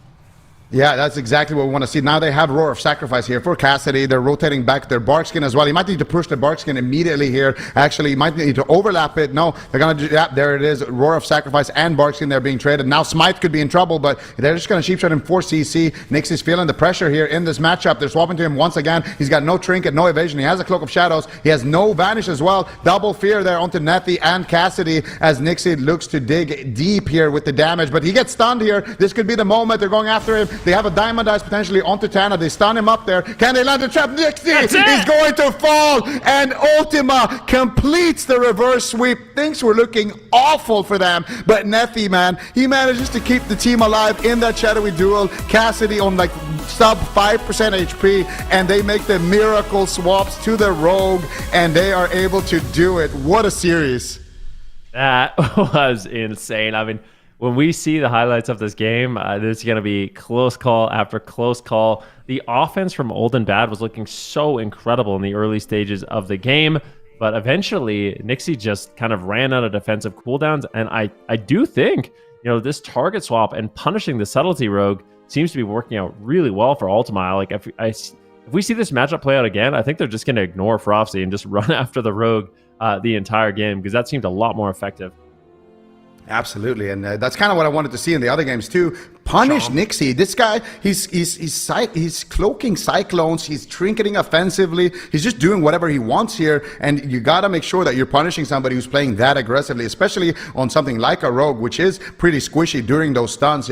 Especially if you don't have those vanishes, you don't have that duel. You're using everything just to get damage off and save your Shadow Priest. Well, that can make you a target, and you can see those final moments here. Unfortunately, for the side of Old and Bad, they actually choked a little bit on their defense. Their offense was absolutely perfect, but they overlapped that Spirit Link and that swap on that previous Nixie setup when he overextended a little bit around the corner, so they don't have those defensives here. And then Tana actually sits through that stun here as well. He's going for the Hex, he's playing aggressive, and then Cassidy just runs around the corner, gets a bash onto him, gets a maim onto Nixie, and just in that DR stun, they just take him down immediately. And Prophecy there as well, he's so focused on gripping Tana to make sure that he doesn't get Diamond Eyes trapped that Nixie's just kind of left alone there. So really nice moment, and I think actually was a DR maim or like a low combo point maim that they're able to take him down in, and it just goes to show the power of the jungle. Yeah, it's actually a DR maim, so they stun Nixie and then DR stun coming in there, and that DR stun, he just explodes from the jungle. Yeah, those look like significant ferocious bites. We're gonna have to see the deathlog there. Cassidy definitely putting in some work on that Feral Druid, but that's got to be heartbreaking for Old and Bad as well. I mean, you're seeing Cassidy just slip away at 1% health like multiple times in the match.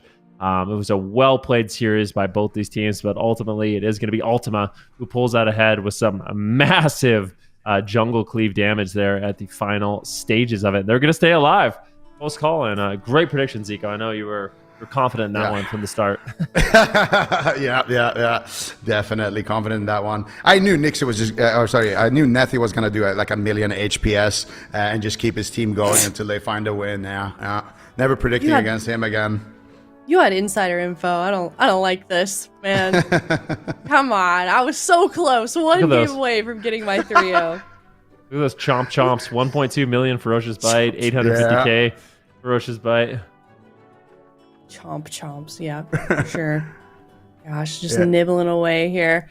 All right, well, there goes my prediction, and Zico, you being the prophecy, knowing the prophecy continues on, along with Lithi also. But wow, congratulations to that team, of course, and a very, very powerful way to start off the day, and hopefully with the rest of these series, my predictions won't be quite as off, because I really thought I had it there, man, for the first couple of games. But always exciting to see, of course, a reverse sweep. So that is going to wrap up that series, and we're going to move on to yet another elimination series. I know it's weird. We're seeing Echo up next, and they are facing elimination. They're up against 07 as well, which is certainly a team that I think has the potential. Then, what do you think? It's a tall order, but we'll see if they can do it. 07, I believe they were playing Shadow Play, so those Wizard setups haven't been the most popular so far in Cup number 1 and Cup number 2, but we have seen some teams kind of pull it off, and it's great to see 07 make it so far in the tournament, so far into the tournament. So far, it's very redundant what I just said, but yeah, they're going to be playing that Shadow Priest Warlock setup, and it's one of those compositions that can completely overwhelm you. It's a lot of damage over time effects. It's a lot of rot pressure. So we'll see what Echo has in store for them. The only problem for 07 is that I think that's the only thing that they run. They do have a 4th member, so maybe they'll be able to mix it up. But I think Echo knows exactly what they're going to be running in these games. I think they have 2 healers, don't they?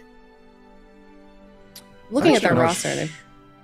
It looks like they got a Wrestler Shaman and a Prez Evoker, which is interesting. Some players do that. Some players do have their fourth be another healer, which can certainly change things. But Fully yeah, I'm committed to curious the shadow play, yeah. I guess so, Multiple yeah. I guess so. I'm curious to see how they adapt to that as well, because it's certainly going to be very difficult for them, but we'll see what they are capable of. We're going to head to a break. We're going to head into that lower bracket match up next. It's 07 versus Echo coming up after this break.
Hello, everybody, and welcome back. We are on the second series of the day here in the EU region before we head into the upper bracket. And it's kind of a big one for 07 because they are up against Echo, Zico. I mean, they're down here in the lower bracket, Echo. You know, maybe they had a bad offline game or something, but 07, I hope they are up to the challenge.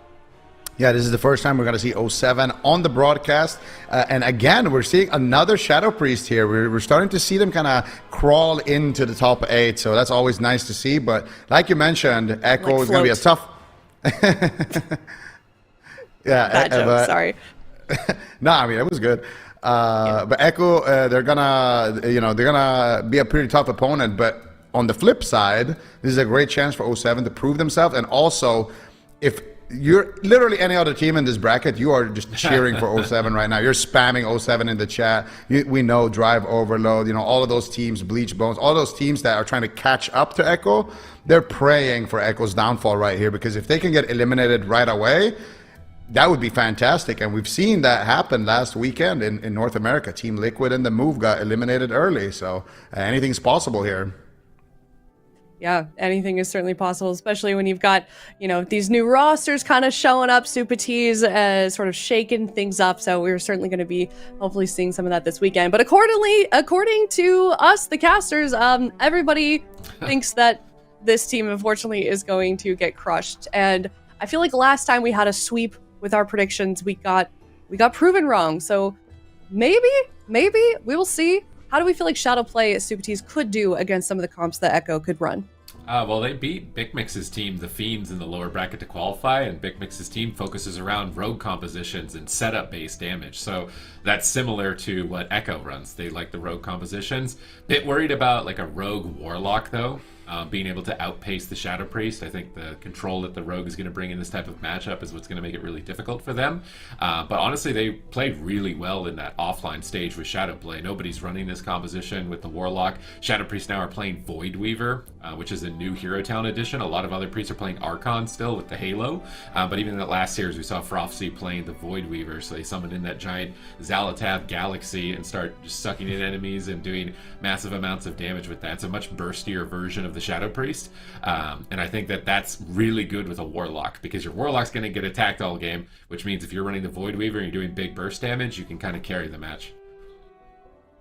Okay, well, I mean, we'll see. And also, you know, as a reminder, Echo, they did get Meh back. They are sort of complete once again. They were the winners of last weekend's Cup. We talked to them, and they said they're kind of feeling really good, especially having their former healer back. So we'll see if they'll continue on that streak. It's kind of already shaping up to be a pretty sketchy lower bracket if you do look at the lower bracket. So regardless of who comes out of this one alive, it's going to be a pretty uphill battle. We can take a look at the predictions leaderboard. I don't know how I continue to be tied with chat, but we've got a 4-way tie.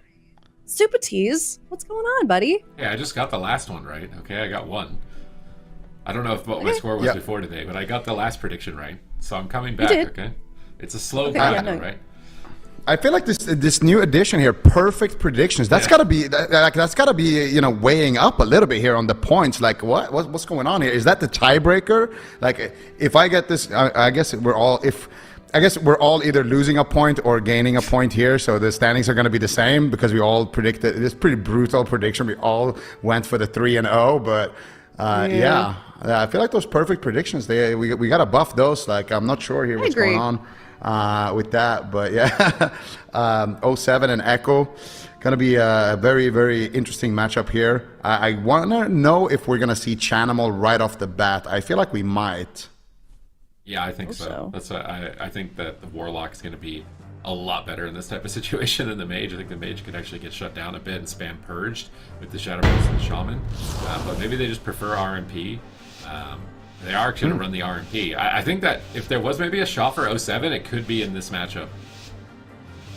Yeah, we'll see. Their RMP is pretty clean here, and like we mentioned, Meh is back on the squad, and they are at full power here. Let's see what they decide to go after here in the opener. It looks like the Warlock will be the target potentially. No, maybe not. The Shadow Priest is actually getting cheap shotted here, and they are going to go after the Warlock. So cheap shot cheap onto the Shadow Priest, onto the Shadow Priest into a full fear there out of the sap onto the Shaman. Warlock though not going to be taking too much damage, just trading out the Dark Pact. Then they kidney shot the Shaman for CC. Waz gets immediately dispelled on that coil, and Dixie Squad and Meh both taking a lot of damage, but it's going to be Dixie Squad taking a lot of pressure. Shadowy Duel coming out there for Waz as well. They force out the Unending Resolve, so solid opener here for Echo.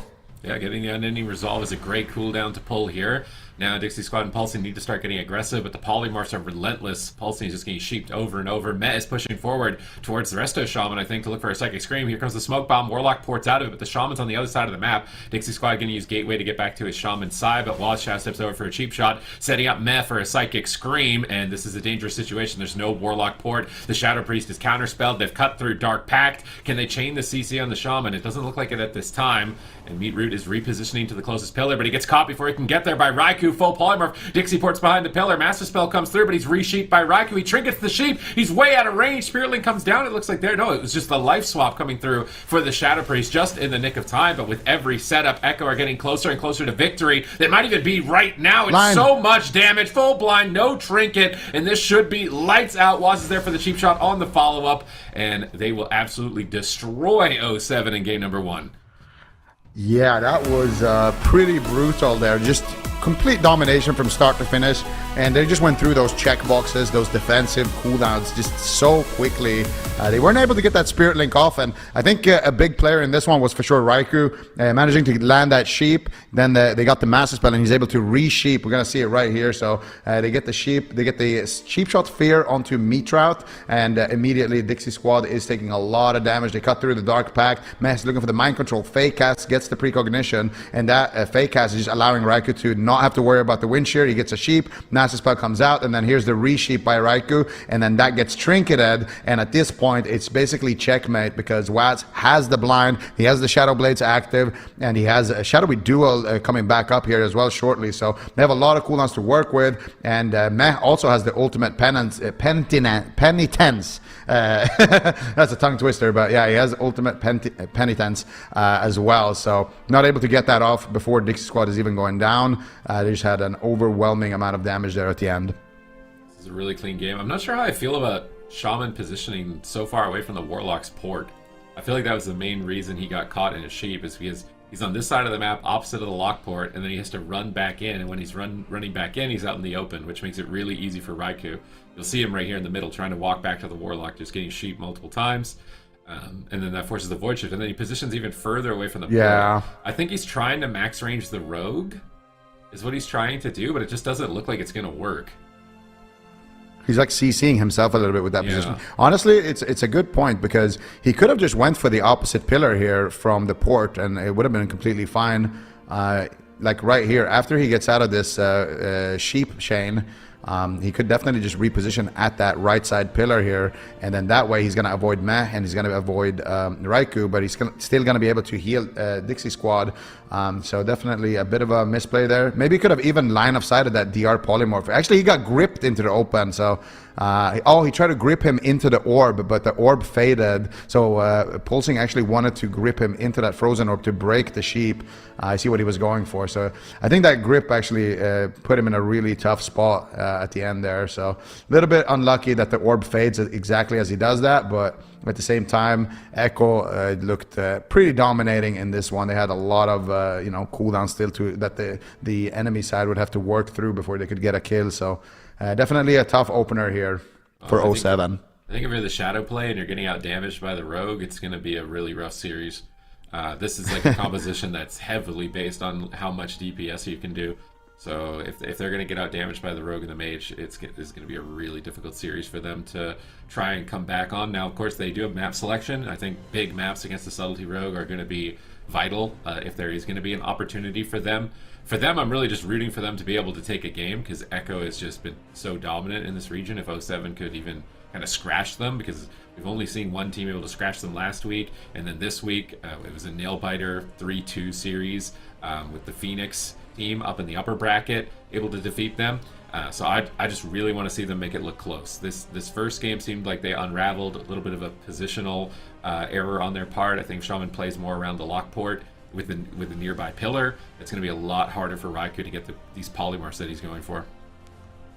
Yeah, absolutely. But you're gonna have Ashamane's Fall to fall back on here. So large map and potentially a little bit more deadly in the opener. Honestly, I might want to see Pulsing just try to get some value of his trinket. It's not uncommon if the Warlock is the target and Pulsing gets sheep like that he just trinkets and tries to fear the rogue, like Silence Meh, and just trinket Silence Meh and fear the rogue and try to stall that Unending Resolve, because I do think his own trinket is a lot less valuable compared to the Unending Resolve. So maybe try to use the Shadow Priest's trinket first and then the Warlock cooldowns, try to extend the matchup that way, because I do feel like Echo, they're kind of pinned down into this position where they have to go after the Warlocks. The Warlock just being able to free cast is so dangerous right now, especially with Haunt hitting for 1,000,000 and just like empowering all the dots. It's just really, really tough to deal with. And also, another one of the strengths of the composition is, of course, getting those UAs out. And if you can get those unstable afflictions out from the Warlock, then all of that extra CC, you don't have to cover it. And that's really, I think, what Shadow Play is all about. Get the UA onto, for example, Waz, then you can just Shadow Priest disarm him. You don't have to cover Meh with a silence, and you can use that maybe to interrupt Raikou, for example. So it just opens up a lot of possibilities on their side, but we'll see what they can do here on Ashamane's Fall. Echo's RMP looking kind of deadly right now, and yeah, we'll see if they can bring one back. For me, I kind of just want to see them stacked in the opener with like a pre-earthen wall. I feel like that way Raikou's damage would be limited without breaking CC. And kind of exploit the fact that the classes have some cleave damage. Playing as far spread out as they were, they could never break CC on themselves. They were never able to get in any of those AoEs. So I really want to see them like bunker down, get a double earthen in the opener, try and predict some damage. You've really got to play ahead of the RMP as a Resto Shaman and anticipate these types of CCs. Otherwise, you're just going to fall so far behind in the matchup. As far as the trinket, I feel like he's maybe saving it. He wants to save it for like a Void Shift. But yeah, using Unending Resolve is obviously the most detrimental cooldown. They just fell behind because they didn't have anything to trade. But here on the sap, like popping an Earthen Wall down. So he's Earthen Walled himself, but they know he's going to go Warlock. So he needs to either port back into the Earthen. He's running out of the Earthen right now. This is going to be a rough opener. He's popped Dark Pack, but they might be able to cut down through it. How much damage do they have towards the tail end of this? Another Polymorph is secured. They've cut through the Dark Pack into a Dragon's Breath. He might get knocked out of line here as well by Raikou if he's not careful. They didn't get the Unending Resolve, at least so far, but maybe with the Shadowy Duel, Waz might solo force it. They gate across the map, repositioning, and try to recover. Waz is relentless. As he's caught in that Earth Grab, they knock him away with the Thunderstorm, but they're still just pursuing. The crowd control chain is endless here. Nature Swiftness comes through. The Warlock is still not comfortable. Yeah, but he manages to fake cast the kick of Waz there, so he has a little bit of time here, but another fear connects there onto Meatrout, and now the grip comes out, but Waz is just relentless on the pressure. Manages to teleport away, though, on the side of Dixie Squad, and that's going to be enough defense now in the Earthen Wall Totem. Fake casting another counterspell there, and now, all of a sudden, this Warlock damage is really adding in. They're going after Meh on the side of Echo, and he's going to have to trade out the Pain Suppression, spamming out the heals. Going after the healer is really nice, because that's going to force Meh to play at the pillar, and that's going to force him to heal himself, and then that's going to allow them to kind of rot down Raikou and Waz. But here comes the Kidney Shot. There's the full sheep, and Waz actually shadow stepping back defensively here. Ulti P being channeled here by Meh as he looks to solo the Shadow Priest a little bit. They're going after Pulsing a little bit there, but it's going to be the Warlock once again who will be the main target. Meh actually fearing out Dixie Squad out in the open, but it looks like it got the spell there by Meatrout. Waz still taking a lot of damage. Big shield coming out onto Waz as he feels confident to push forward. Kidney Shot onto the Warlock. Smoke Bomb. Immediate Unending Resolve on that Smoke Bomb. They get a full sheep shot on the Shadow Priest, so he can master spell it. Healthstone coming out there for a Dixie Squad as he does catch a big heal from that. Gateway coming out as well as Meatrout is just sitting through the longest CC chain of his life. Waz once again manages to close the gap there onto the Warlock, but Dixie Squad is going to be fine with that exchange, and now he still has his trinket as well, so not a bad situation to be in here if they can recover. Yeah, no, a full Kidney Shot. If they get a Polymorph off this, it could be the trinket from the rest of Shaman. They get the full Polymorph. He's there for the Spirit Link if he needs it. He pops Dark Pack. He's out of line of sight of Raikou, but he changes it into a Ring of Frost. Mind Control on the Shadow Priest. 3 versus 1. They've cut through the Dark Pack. Dragon's Breath for follow-up. Meatroot just can't play. Void Shift comes out, but Meatroot gets knocked out of line by Raikou. The crowd control just keeps coming. Mez getting in position possibly for a Psychic Scream. He's not going to go for the DR Fear here in this position.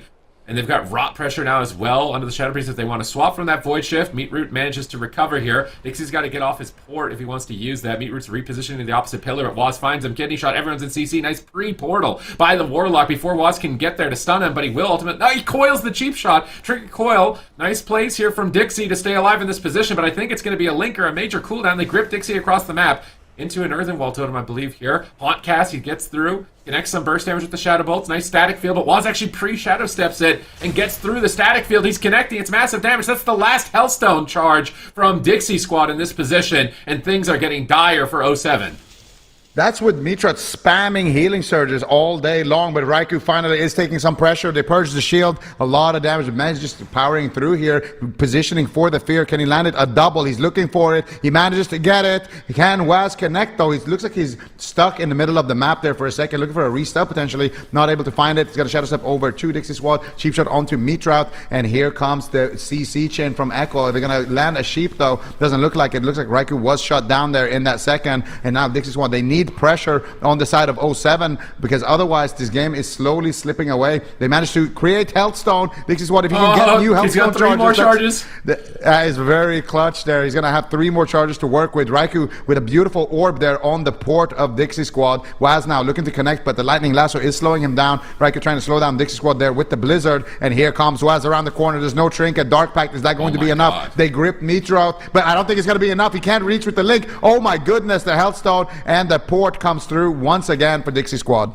Oh, that's so... Oh, full polymorph? Really? Counterspell onto the Shadow Priest? Poor Meatroot right now, man. He's just waiting to get out of these polymorphs and try and connect the heal in time. He's still got his Spirit Link Totem. He goes for a Nature Swiftness. Gets a big heal into Dixie Squad. He's repositioning. Static Field gets cloaked by Waz. Cheap Shot setting up for the win here. He might just die in a Cheap Shot. He has a Trinket and a Cheap Shot. The Link comes down, but it only hits 2 players. And I don't think that's enough for him to recover here. His Unending Resolve comes up in 4 seconds. Is he going to manage to be able to escape here? 2 seconds on the Unending Resolve. Waz getting position full blind. No Trinket. Dixie ports the opposite direction. They fear the rogue. They're desperate to try and keep him alive, but the dots are ticking away. Raikou is pinning Meatroot down, and Waz is going in for the kill, looking like he's going to connect, but Dixie gates right to Meatroot's side, but a defensive Shadow Step from Waz. The Thunderstorm knocks Waz away, buying a few more moments for Dixie to try and stay alive. He pops down and he resolve. Meatroot needs to clutch a big heal. He gets the Nature Swiftness. Mez spam dispelling dots. Waz is falling behind. He might regret that Cloak of Shadows he did a bit earlier.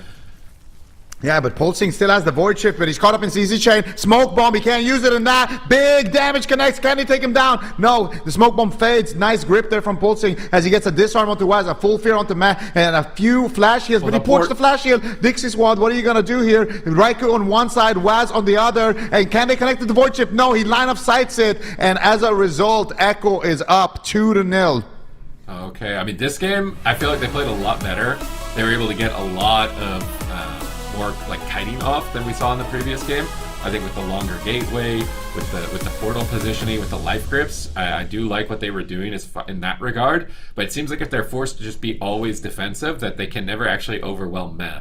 And if Meh isn't overwhelmed, then he's just spamming Dispel. You'll see like almost the entire game, he's in like a Vampiric Touch, like right here. It literally on the first replay, Meh's already just dispelled a dot, and he's just continuing. And then I think literally like 8 seconds later, if even that, he dispels again when Dixie's really low here. Mind Control the Shadow Priest, they're just preventing dots from really allowing them to be rolling. I feel like a couple times Dixie's porting out of Earthen Wall Totems. I kind of feel like that's his moment. If there's an Earthen Wall Totem, they need to plant and try and get some damage going, because running away like this, I mean, maybe it can work if they can get to dampening. They got to the 5.5 minute mark at this point, but like continuing to play like this, they'd have to live for like at least another 2 minutes is what it feels like.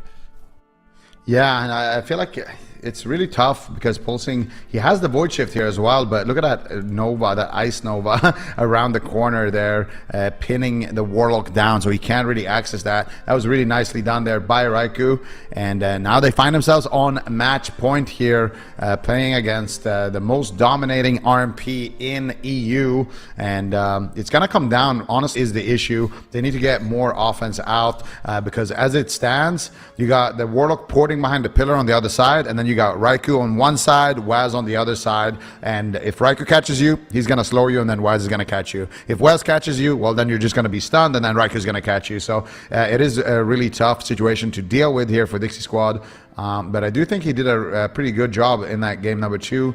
in terms of defensive kiting. Also, the opener was a little dicey, but it was better. They kind of were able to greed that unending resolve a lot better. Okay, it's over on Arena, a great map here. Large map, large pillars, can be really good for kiting. Just don't know how they can be more disruptive towards Raikou. I feel like Raikou is getting so much CC. One of the downfalls of Affliction is that you typically are running Sacrifice, which means you sacrifice your pet to get more damage, but it means you can't counterspell when you're... It means that you can't counterspell when you're stunned. So I don't know if there's a build of Affliction, honestly, that can play without Sac Pet, but having a pet out that could counterspell when he's in a cheap shot and just break up some of the CC, I think would be really important for them. Yeah, maybe he will do that.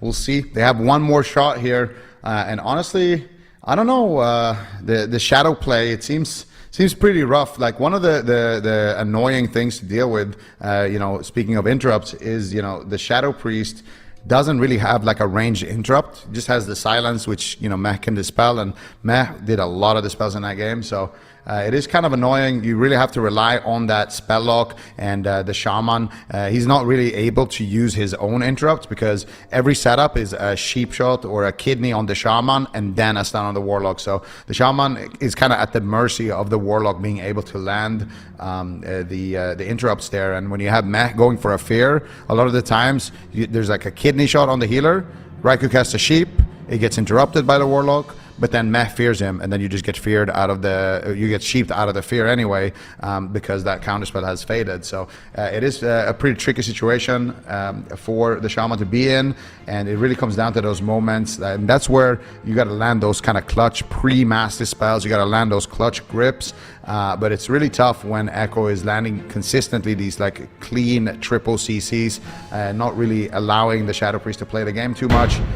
So we'll see if Posing can kind of find his footing in this matchup, or if Echo is going to prove us all right on the desk and take this one 3-0. It's match point. We're on 12 on Arena. 07 has one more shot to do it. Can they do it? Waz immediately running in here, looking for the sap. Manages to find it there onto Dixie Squad, but he was able to land his demonic circle, but he's sapped on top of it, so he's not going to be able to port away here, and he's also not going to be able to kind of gateway port either. He's going to use that gateway in the opener here, but now he's going to be stuck here for a while. They could grip him back with the Shadow Priest grip, but looks like Dixie Squad actually is going to be able to stay alive in this opener, and they're not going to trade any big cooldowns, just the Dark Pact. Oh, they're trying to just kill him with pressure at this point. Nice fears. Maybe that's what they need to abuse more, is Unstable Affliction and spam fear onto Rogue and Mage. Focus on more control. I like that they're targeting Meh. They're actually pressuring him pretty heavily here in the middle of the map. Are they actually going to drop Meh? This would be an impressive feat. We arguably the best disciplined priest in Europe, managing to recover at about 10%. Now another setup over on the Dixie Squad. His entire team is crowd controlled. He's behind the pillar. He pops a Hellstone there with the Soul Burn, but they're killing him through it. Raiku's in position. More crowd control. A fear comes through for Meh. He might just die to Unending Resolve. The Comet Storm connects, and Void Shift will be pulled on top of Unending Resolve. A terrible position to be in as Dixie Squad. They're trying to mount an assault here towards Waz, but I actually like them targeting Meh. I feel like if he's kiting out in the open and they pulled a priest with how stationary the priest class is, that could definitely be a win condition for them.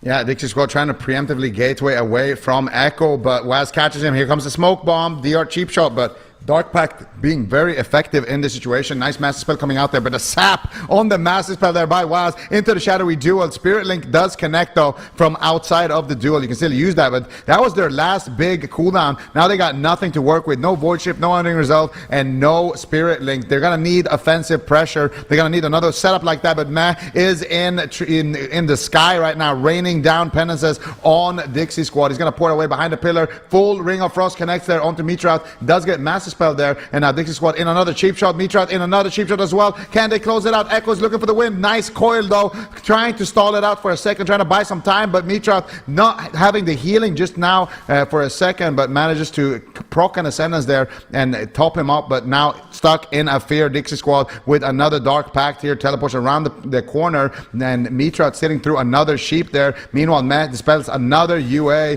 and Raikou able to find the follow-up sheep, and here comes the Echo at Dixie Squad. I don't think he's going to be able to do too much here. They fear Waz. They try to stay alive. Kick onto Dixie Squad. Cheap shot out of the kidney shot onto the healer, and Echo will take it 3-0. Beautiful RMP plays there, but you got to give some credit to 07 as well. They played an unorthodox comp, and they made it into the top 8, so that was still really good from them.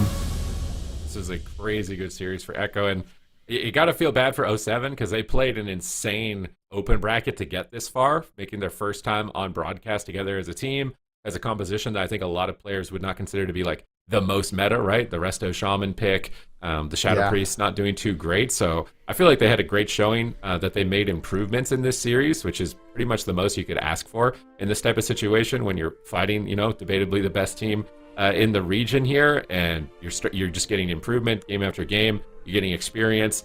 So hopefully they're not beating themselves up too much about a defeat like this. Like if you lose to Echo, it's almost just like an honor at this point. So I'm hoping to see them come back next week. Yeah, absolutely. I think they're a fun team to watch. I enjoyed watching their games into the Fiend in the open bracket, but I don't know. I feel like some of these moments, Meatrout is he's like in that last Asherman's game, he pops, the Spirit Walker's Grace, he's spamming healing surges, he has, a lot of heals rolling onto Dixie Squad, but he's just dying through everything, and I feel like the RMP damage is just really high, even outside of these goes, and I think that's one thing that makes Echo such a deadly team. They're really able to land all of these clean CC chains, but also just always having high damage, and a lot of that is attributed to Matt just spamming out the dispels, keeping his team nice and healthy, and just managing to keep them confident to push forward, because if you don't have a healer on that level, a lot of the time you're going to be rotting down, you're going to be falling behind, and that's going to force you to play defensive. But with Matt, they're just able to just hold down the gas pedal all game long onto this Warlock, and we can see that sheep there into the kidney shot, into the cheap shot there. They land the kick there as well on the fear, and then they get a DR cheap shot onto the shaman out of those polymorphs. So really clean performance here from Echo, but they are in the lower bracket, and this is a very scary position for any team who finds themselves in the lower bracket. They know they're going to be on a kind of a collision course up against Echo, so this is definitely a place where everybody wants to avoid being in. Yeah, and early on too, because this is something that happened during those offline games, Echo getting knocked down there. So they're going to send a team out of the tournament, and you guys already said it, but I also certainly hope that they do come back, because it sounds like they're a good team. They sort of are casual is something that they said. Their comms very casual, and they like to have fun, and I hope that they at least accomplish that today. So we'll see their return for Cup number 3. But Echo going to be moving on forward down there in the lower bracket, and we will have a competitor lined up for them soon. But we will be moving up into the upper bracket for some upper bracket games. It's Phoenix Reborn versus Bleached Bones up next. And I'm also excited for this one. We kind of mentioned this team earlier in the beginning of the game, or in the beginning of the day, excuse me. And I feel like this could be another incredible series here, Super Tees, and I hope that it's not a blowout like a 3-0. Yeah, I mean, I don't think it's going to be. I feel like Phoenix Reborn and Bleached Bones, they have, different types of compositions. They focused a lot more about elemental shamans, typically throughout their play. So I'm very interested to see how those compositions go head-to-head, because we haven't seen matchups like that so far in the tournament. It's kind of been their compositions against the rogue compositions or the feral compositions, but they both have a very unique playstyle that they're bringing. We have high expectations for both of them, given the names on these rosters, right? Swapsy on one side, and then Bleached Bones with Blizzo on the other. Jamie going head-to-head with Z-Pi again. Feels like it's been forever since I've seen kind of like the elemental shamans kind of clashing in Europe. This region is just known for their elemental shamans, and seeing those top dogs go head-to-head is definitely going to be exciting. Yeah, I'm very excited. I feel like this could have been a match that we saw, sometime in 2019, 2020.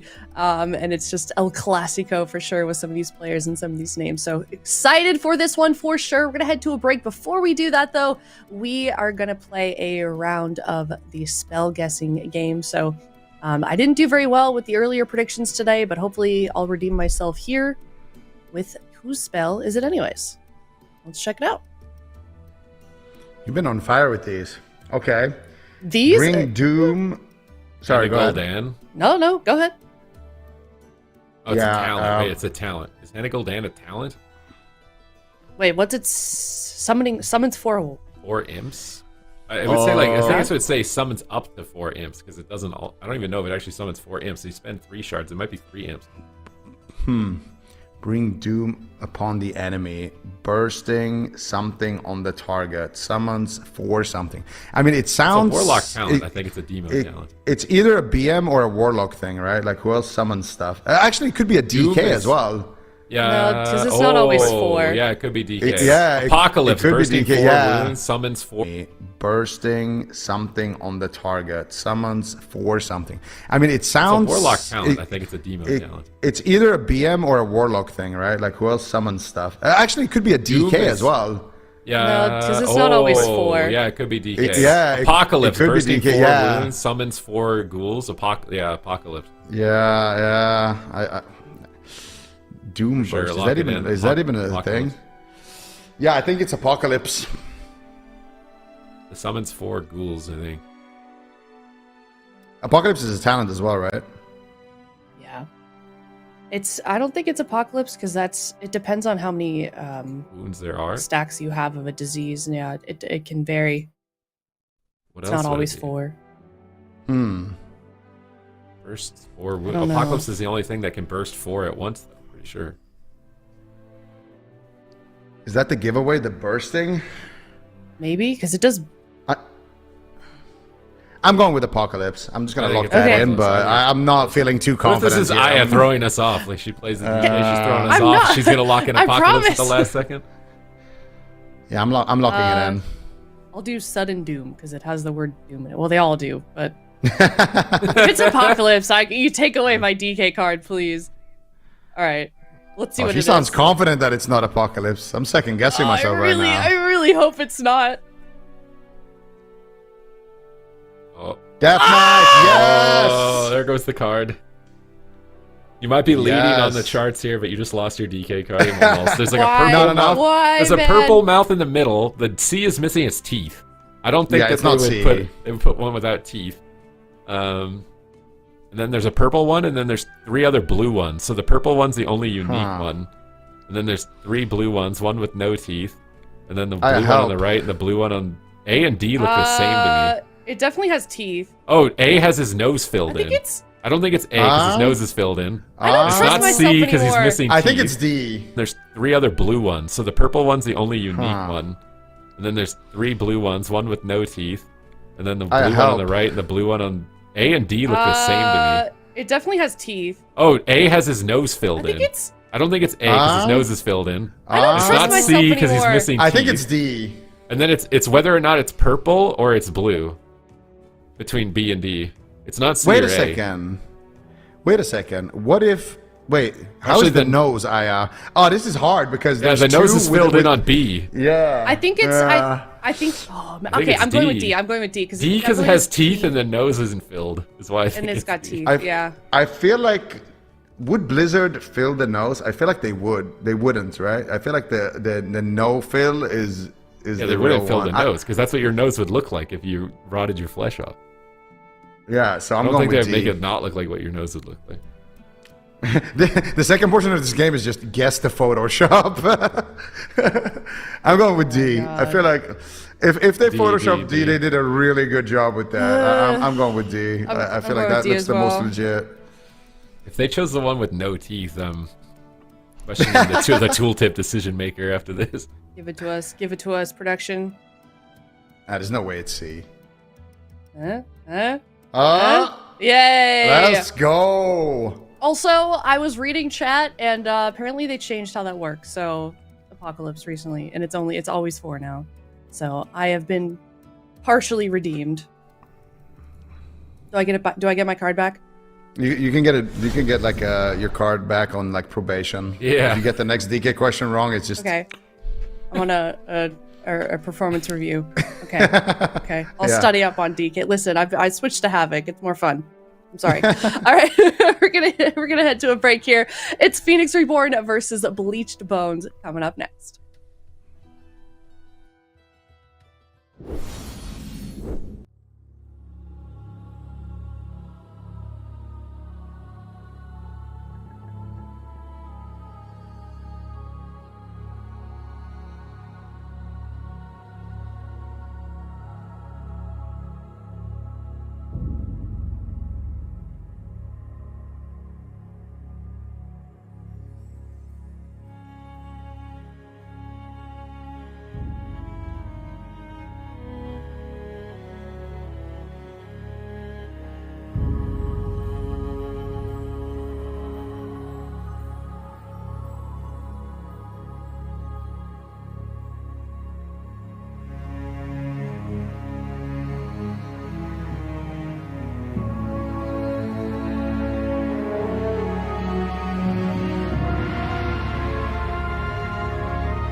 Welcome back, everyone. We are here in the upper bracket. It is Phoenix Reborn versus Bleached Bones. I think when I looked at the bracket for the beginning of the day, this is the series that I was most excited for. We're seeing some legends here in AWC on both sides, Lithy.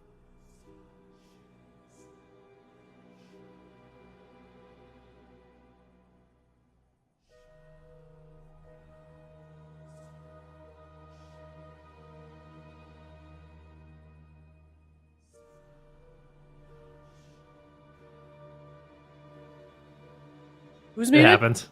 It happens. Go ahead, Ven. Yeah. You know that last week where I wasn't on cam and blew my nose, that kind of traumatized me. That's why my vMix is muted permanently now, you know?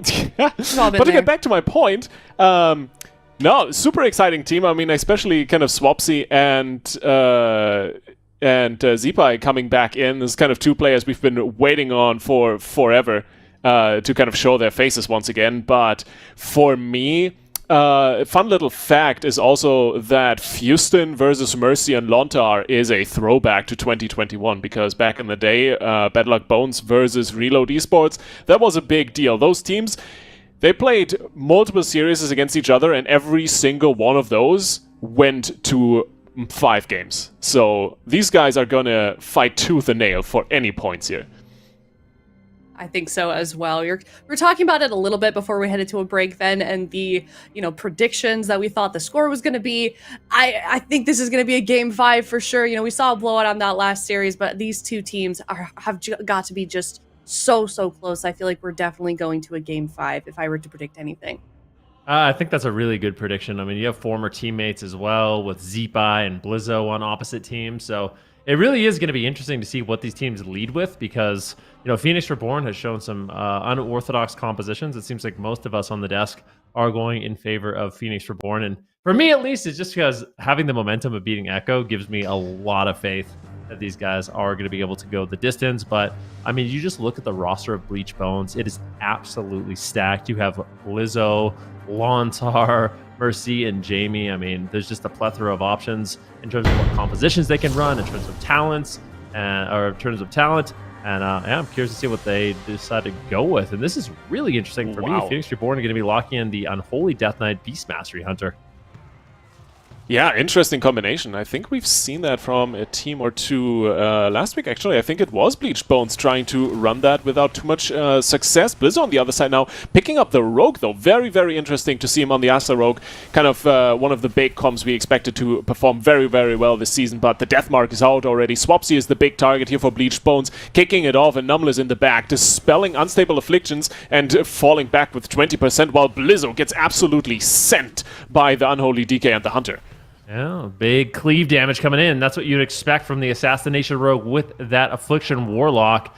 And Swapsy is taking a tremendous amount of damage. Lontar and the Paladin is a very interesting thing. The Paladins definitely have had a bit of a rise to power here ever since last week. We're seeing a lot more teams pick it up. And it does give you a lot of throughput and defensive options against these cleave setups.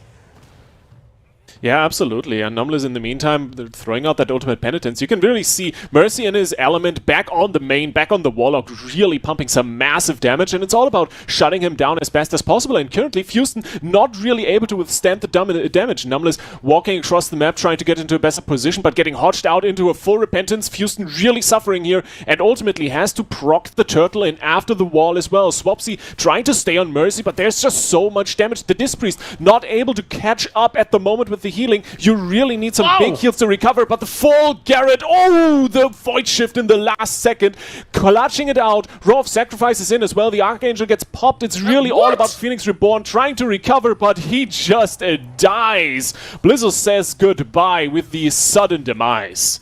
Blizzo Rogue, the story that I never knew I needed, but it is going to be a huge pickup for the roster for Blizzo to be able to play that Rogue. This was an insane amount of pressure in favor of Bleached Bones. There's a few scary moments on a Mercy, but overall, that raw damage coming in from the Affliction Warlock and the Assassination Rogue, it gets overwhelming quite quickly. And I think if we see these comps go back and forth, I mean, we're looking at 1 or 2 minute games pretty much across the board.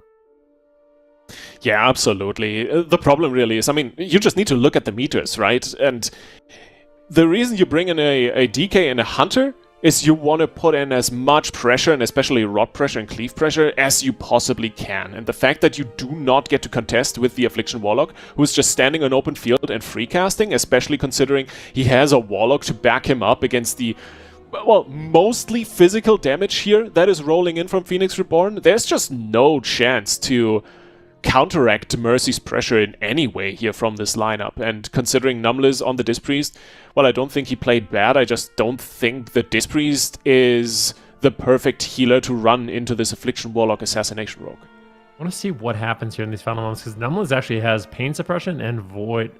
He just goes down during a penance. That's really unfortunate there. Numlis did have some options with the Pain Suppression. I think it was just a bit of an unexpected burst, and it's not typical that you see someone fall down like while a penance is being channeled on them. So a little bit of an underreaction there, but also just a high amount of burst damage coming in from Bleach Bones. So we can see here exactly what happened. We got a big Shadow Bolt proc, sudden demise kicked in. It was a Shiv, reducing some of that incoming damage from the penance, or incoming healing from the penance, and that just kind of put them over the edge in terms of damage.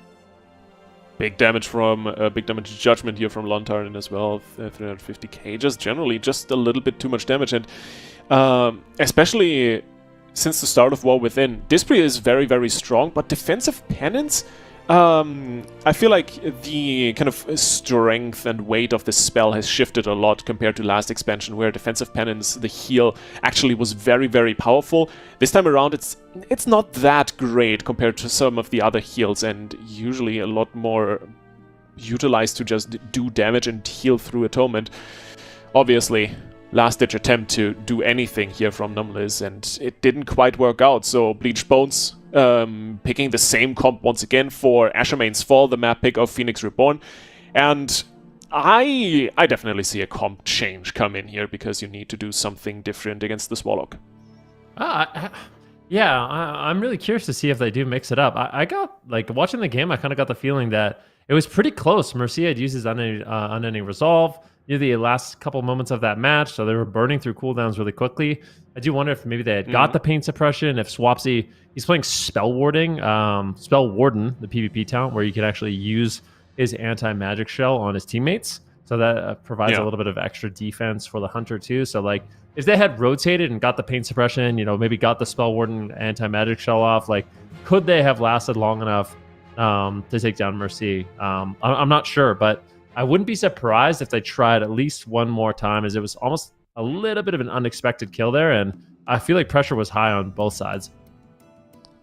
I think I agree. It's a high pressure game. The other problem I see, really, especially on Ashermanes here, it's a wonderful situation for Mercy to just go in and position in a way that forces Phoenix Reborn to really pressure in very far and considerably into open field, which makes Numlis very vulnerable to any CC goes, any attempts by Blizzo, and even Lonta. We saw a a full repentance come in last game that bought Bleached Bones a considerable amount of momentum.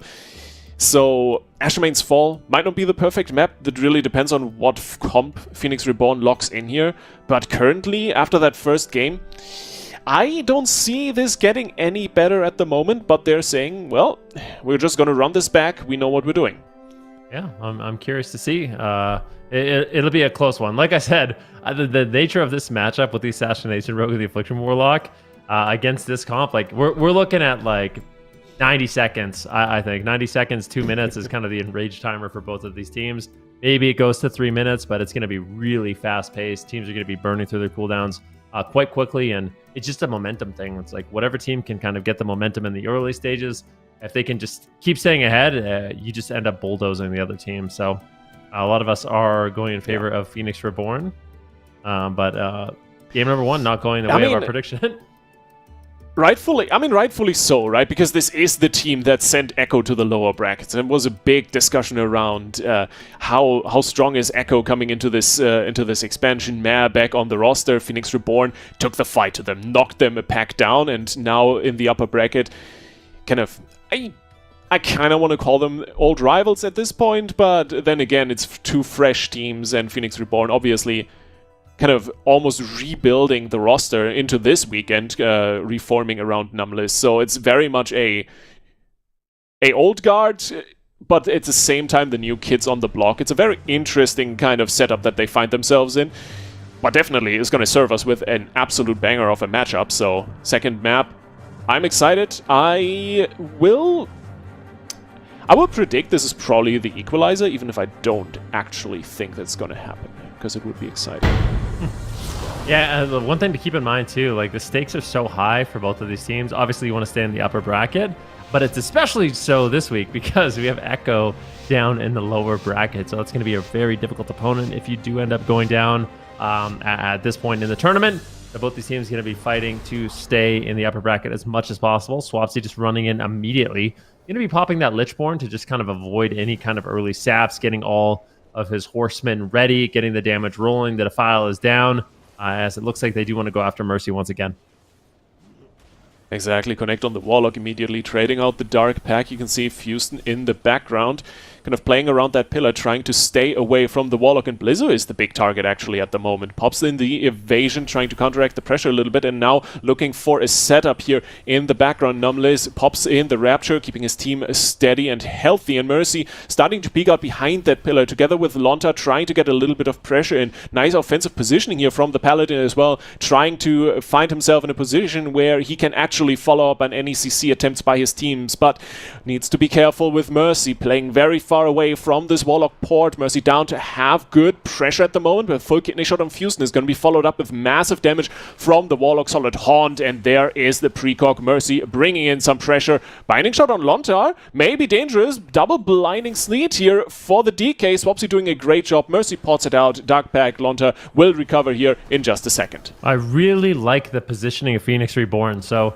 Numlis, instead of pushing in and playing aggressive and getting dotted, he's just playing at max range. Look at him. He's playing as far away as possible the whole game. He doesn't want to give Blizzo the opportunity to get, garrotes and ruptures on his entire team. He doesn't want to get Mercy to be able to get dots on him for free. And Phoenix Reborn is basically just getting out as much damage as possible with that Beast Mastery Hunter, allowing Swapsy to be basically the main tank of this fight. And so far, it's working out a lot better for them. Mercy's really struggling here.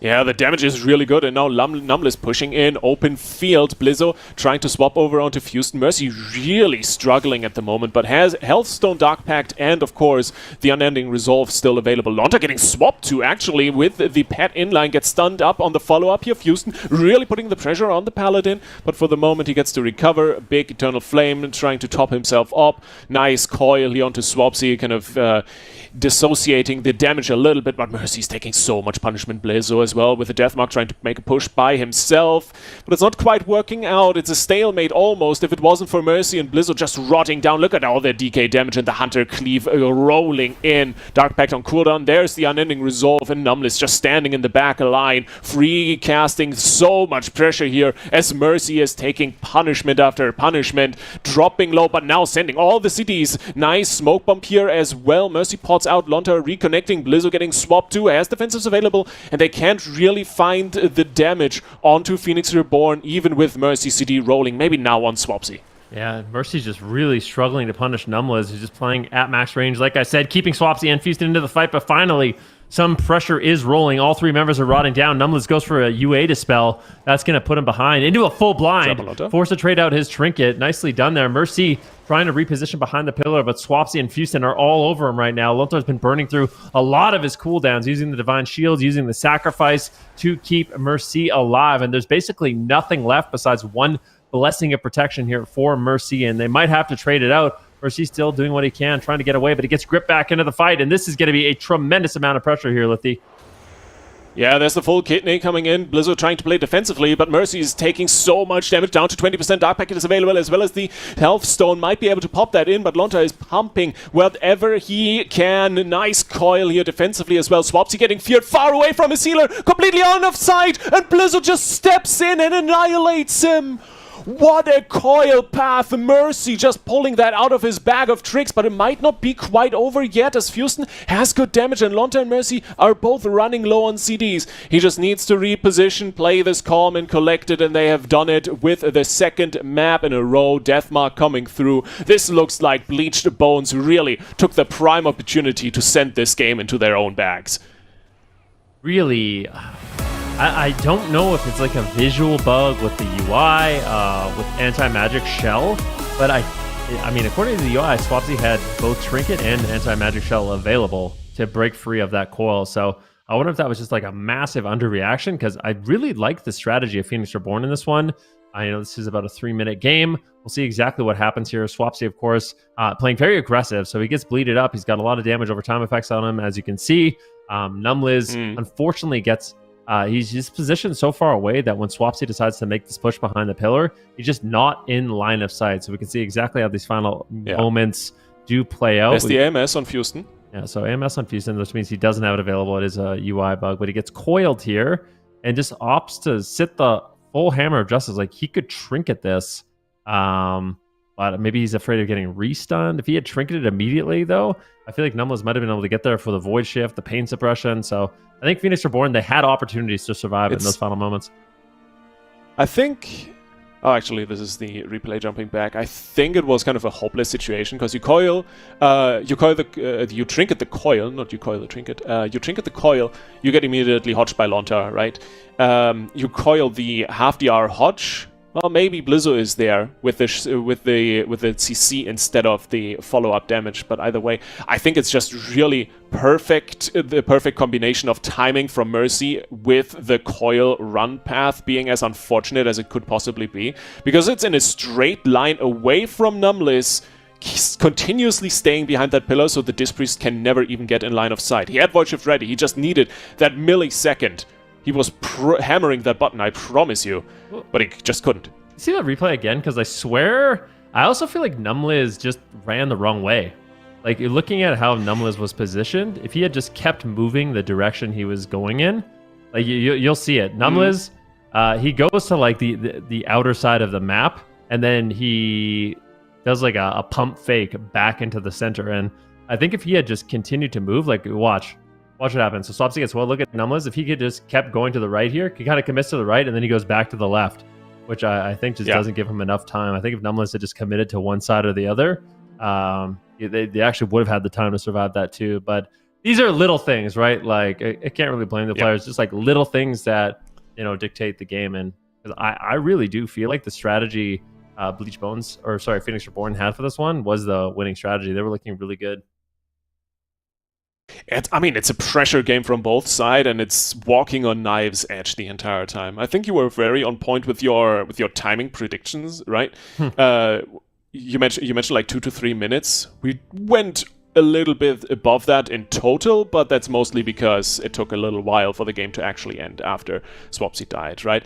But overall, I agree. Like, it's not working for Phoenix Reborn. Bleached Bones could just go down, and I feel like if Swapsy hadn't died there in this unfortunate position, then the game probably would have ended in a different way.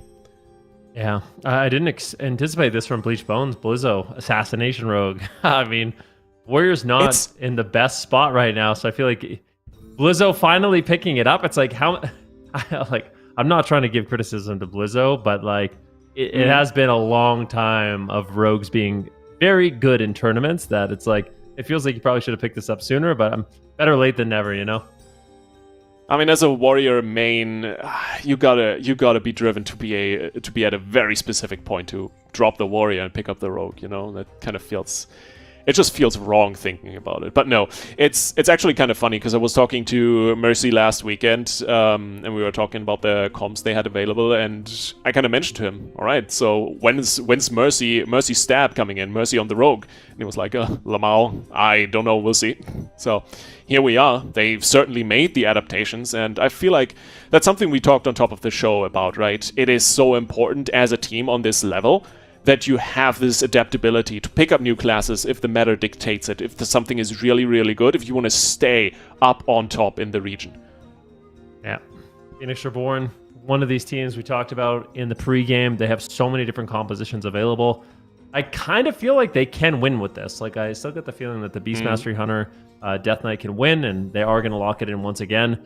Like I said, the adaptation that they made in game number 2 was a lot about just keeping Numliz at max range, as far away from the fight as possible, try to stay ahead on mana, and just allow Swapsy to be that kind of main tank. I think Swapsy may have got a little bit overzealous. He got caught with a coil into the Hammer of Justice. They had some cooldowns still to work with, but I feel like if that situation didn't happen, Phoenix Reborn was on track to win the game. So Bleachbones is going to, if it's the same thing, I feel like Bleachbones is going to have to find those moments again to really punish any aggression Phoenix Reborn has. Yeah, I'm completely with you, and I think the big thing we saw on Ashermains was just the fact how well this game was going for Phoenix Reborn as long as Numbless remained untouched, right? You mentioned he was staying outside, far away from any of the combat, Mercy basically in no position to pressure him anyway, and the momentum carried all the way through until the very end, until, well, this max range play kind of was his demise, but ultimately I think that is the recipe for success. You just need to play it without mistakes, because against a team like Bleached Bones, one mistake is going to cost you the game. Same other way around. Yeah. One thing we don't really talk about that much on Discipline Priest either is you got I think it's a new talent this expansion. I'm 99.9% sure it's a new talent this expansion called Phantom Reach, which gives them an extra 15% range on all their spells. So I'm pretty sure that Discipline Priests, or just Priests in general, have the longest range in the game. So if you are good at weaving in, your penance and instants and just playing at max range, you're actually borderline untouchable. So it's one thing we can see really good Discipline Priests do. Definitely a thing. So I'm super excited. Obviously, it is match point. It is once again Phoenix Reborn's map pick. The team that sent Echo down to the lower bracket, now down 0-2 themselves. Can they reverse sweep once again? Can they withstand the pressure? We'll find out. Swapsy rolling in already, looking to connect. Yep, Swapsy getting all the ghouls and goblins out to get the damage rolling. That Defile is just really important that Mercy gets out of that. It's a huge part of the game, is that that circle that Swapsy is dropping on the ground, the Defile, Mercy needs to be moving out of that. It gives Swapsy a big damage bonus, so it's really, really important. Little things in the match. Blizzo taking some pressure right now, as it seems like Houston... I kind of like this also. Just go after the Rogue more in the match. They already get the evasion out of the way. Like, instead of Houston overextending and going after Mercy, just tab target the Warlock as much as possible. Exactly, and now with the Kidney Smoke Bomb, you couldn't put a little bit of pressure on, but you can tell Numbless was ready for a trading of the barrier, but Swapsy was Mercy's main target here, losing a lot of HP in the process for Fear coming in.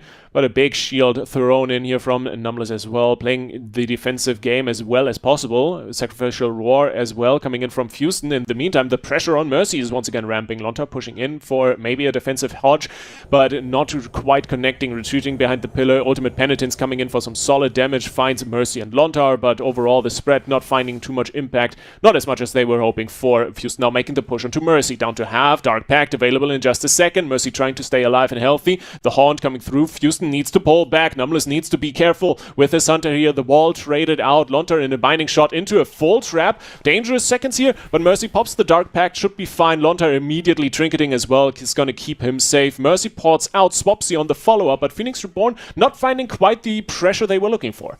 Yeah, Swapsy all over Mercy. Keep in mind, Houston had to use his aspect of the turtle. His pet died in the early stages of the match. So if another one goes down, Houston is in a lot of trouble. So they need to be careful and keep that pet alive. And also, if Houston's now a little bit of a vulnerability without that turtle, full stun onto Lontar into a potential full trap. Mercy could go down. It's an overwhelming amount of damage coming in from Houston and Swapsy. Numbless as well in the backline. Mercy gets gripped in. Lontar might have to use the Divine Shield. He might need to make a trade. They just cannot recover. Mercy's so low on health. What is he going to do? He needs a Blessing of Freedom. He needs something to get away. Lontar just cannot keep him alive. There's no crowd control out so far. It's just overwhelming amounts of damage. Once again, Swapsy gets gripped in. Lontar struggling, using the Divine Shield to just get ahead of the damage. Finally getting some heals rolling on Mercy, but what a close call. Full Hodge, follow up onto Numbless. The swap around maybe. Mercy once again porting out. Lontar really greeting forever on that bubble, and now Mercy behind the pillar. There's so much follow-up. He cannot live that. I'm not sure Lontar should have greeted that bubble for that long, but he didn't have anything else ready to pull his team back up. Somehow they survived for a few more moments, but it was delaying the inevitable. Great third map here from Phoenix Reborn. That's exactly the start they were looking for. Yeah, I really like this. This is a good map, too. The pillars are just so incredibly small. Like, I think it's tied to hook point for the smallest pillar. So when a Warlock portals away, if he's just in line of sight at all, he's getting grip back. You know what I mean? And you need that time to recover as a Warlock. Like, when you portal away, you want to give your healer just a moment to breathe. and top you off, and that just didn't happen in this game. Mercy just could not get away. Yeah. Swapsy was gripping every gate, he was gripping every port, and they just had pressure from start to finish. I think this grip won the game, because otherwise Mercy and Lonta would have been behind the pillar, Mercy would have been topped off, the game would have reset at least to an extent. Swapsy just really carrying, and that's how you know. This man is a legend, this man knows exactly what's going on and how to pinpoint his CC and his timings, and, well, it served them up a victory. There we go, the first step in the reverse sweep is completed. But now you gotta keep this rolling on Bleached Bones' map pick, and that's not gonna get much easier. Yeah, definitely not. I do wonder, like, what do you think is an ideal map for Bleach Bones? Because it seems like they're gonna want smaller maps. They need to get all 3 members involved. So, like, what do we think is the best for that hook point? Hook point, I guess, can work to an extent. The big thing you really want, of course, is Numliz being in the fight and having the availability for Blizzo and Mercy to swap over and bring some CC on the Disc Priest, right? Put in the pressure, make him heal from behind, which Disc Priest just isn't as good at. Maybe to an extent, Enigma Crucible could be like a curveball pick. Dalaran, probably not a bad idea. Yeah. Hook point. I'm trying to find a map that I like better for Bleach Bones than Hook Point, but I don't think I can think of one right now that we haven't already played. Maybe Blackrock Hold? It might sound crazy, but maybe Ruins of Lordaeron. Like, it just, you know what I mean? I like that. It would be a race to the finish, but I swear if you get dots on a Numliz and you get Blizzo on Numliz, their whole team just falls apart. So maybe like a really aggressive map like that could work out. On the other side, of course, that just makes it so much easier. Oh, what? Oh, we're going to Nokkudon. Okay. Now that's a curveball. That is a curveball. I think this is like the 2nd or the 3rd time in total we've ever seen this map played in AWC. That's incredible.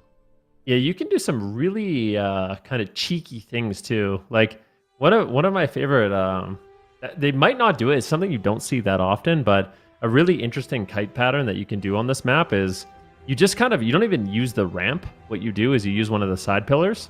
So as the Warlock, you basically put your portal on the side pillar, and then you try to actively kite, especially if you have freedom, you can do it. You actively kite to the other side of the wall. So basically you go from the pillar to the other side of the wall, and then you port back. And you just have that kind of like LOS point that you can use to just like basically completely get to the other side of the map. And they can't actually do too much about it, but we'll see. It's maybe a little bit of a risky positioning, but I don't know. The thing, if they do decide to play on the ramp, for example, I think it's going to be really difficult for Mercy to ever get away. He's kind of always just there to get gripped. So I don't know how much I like this map, but we'll see what they have in store for positioning. And these realms always come with a little bit of extra danger, right? Because hunters have so many more traps available now to them. Like, if you bring in some explosive trap play, if Houston goes for that, that could just mix up a lot of scenarios very, very badly for either team, really. So, could be an interesting curveball to add to this curveball of the map. Overall, very, very interesting pick. Definitely, I feel like almost slotted into the realms of we think this is good, let's see how it works out, because we have this one additional game buffer that we can allow ourselves if you're in Bleached Bones' shoes, right? Definitely opportunities. And we've only seen one composition from both sides, but both these teams have a lot of different compositions they could run as well. So if Bleached Bones ends up losing this one, maybe we see a comp swap, because like I said, even though Bleached Bones went up 2-0 in the series, Phoenix Reborn, they were looking good. Like, Nagrand was really close on both sides. I actually think that Phoenix Reborn was winning on Ashamains as well. Like, for the majority of the game, it seemed like they were in the driver's seat. I don't want to say it was a fluke win, but Bleached Bones definitely found that one opportunity to kind of secure a kill. So as Phoenix Reborn gets better in this matchup, I feel like we're going to start seeing it go a little bit more in their favor. I think you're onto something there, yes. But as we've seen on Ashamains as well, it's like you really just need this one lucky punch, a fraction of a second of a mistake, and Mercy, Blizzo, and Lontar, I mean, these are experienced players as of last season. Also, to an extent, Blizzo not BlizzCon champions, but AWC champions, and they definitely know their game, so they can capitalize on any small mistakes that being made, and especially considering Phoenix Reborn just scrounged together this weekend for this new roster for the second cup. There's bound to be some minor mistakes in communication, some minor slip-ups in terms of game plan and execution, and that is something a team like Bleached Bones can capitalize on. So, I mean, I gotta admit to an extent, right? I'm coping here because my prediction is that Bad Luck Bones win, but you know, it's not a bad prediction for sure. I mean, things are looking good for them, so we'll see if they're going to be able to close it out here. Of course, just one away from ending this series, and we talked about it. Ramifications for this match. Obviously, a lot of points on the line. You want to be cruising through that upper bracket as much as possible, especially so this week, because normally what happens is you meet Echo in the upper finals, which is like kind of expected, but this week Echo's in the lower bracket, courtesy of Phoenix Reborn. So what kind of statement would it be if Phoenix Reborn not only send Echo to the lower bracket, but also Bleach Bones? I mean, that would be a great debut for this squad. That would be the cherry on top, quite honestly. So, let's see. Can a Phoenix Reborn even out the series, or will Bleached Bones toss them down to the Megalodon waiting in the lower bracket? Swapsy immediately rushing in, trying to find a connection, and Blizzo doing the same thing on the other side. Mercy and Lonta are just really kicking back here for a moment while Numless is sitting in that double reset. Now the opener onto Swapsy with a cheap shot, and of course Houston is going to strike right back, getting cheap shotted by Blizzo, and Mercy just biding his time here for the moment. Mercy gets gripped in, and I really like this central position that Numless has, just kind of navigating on this fence one way or the other to keep his team nice and healthy. Swapsy's not overcommitting, and they're kind of just hitting what they can. If Mercy's going to portal away, go after Blizzo. And I think this is a really important thing. The Beast Mastery Hunter, the Unholy Death Knight, you just have so much overwhelming damage right now. You want to go after Mercy if you can, but if he's just going to run away, then definitely punish Blizzo.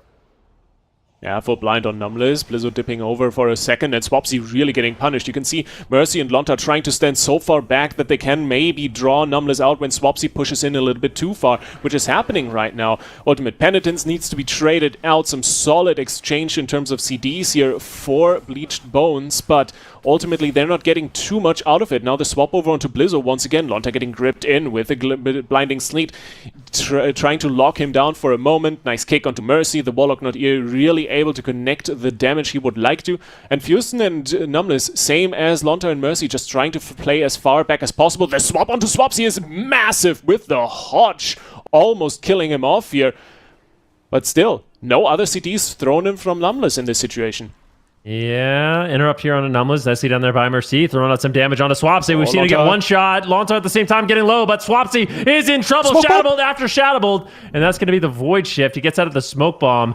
Mercy is just absolutely deadly. I mean, if you're leaving this Warlock open for too long, or he gets the right procs at the right time, those Shadowbolt crits are absolutely devastating. But luckily for Phoenix Reborn, they survived, and Blizzo goes down in a surprising turn of events. They managed to just take him down. They had pressure on Mercy for so long, but it seemed like Blizzo really was that main focus target. I can't believe it. Phoenix Reborn, they tie up the series, and I love their strategy adaptation. They're not overcommitting. They're just realizing there's so much pressure on this Death Knight Beast Mastery Hunter composition that they can kind of just hit whatever they want, and eventually, it's going to be difficult for Lontar to keep up.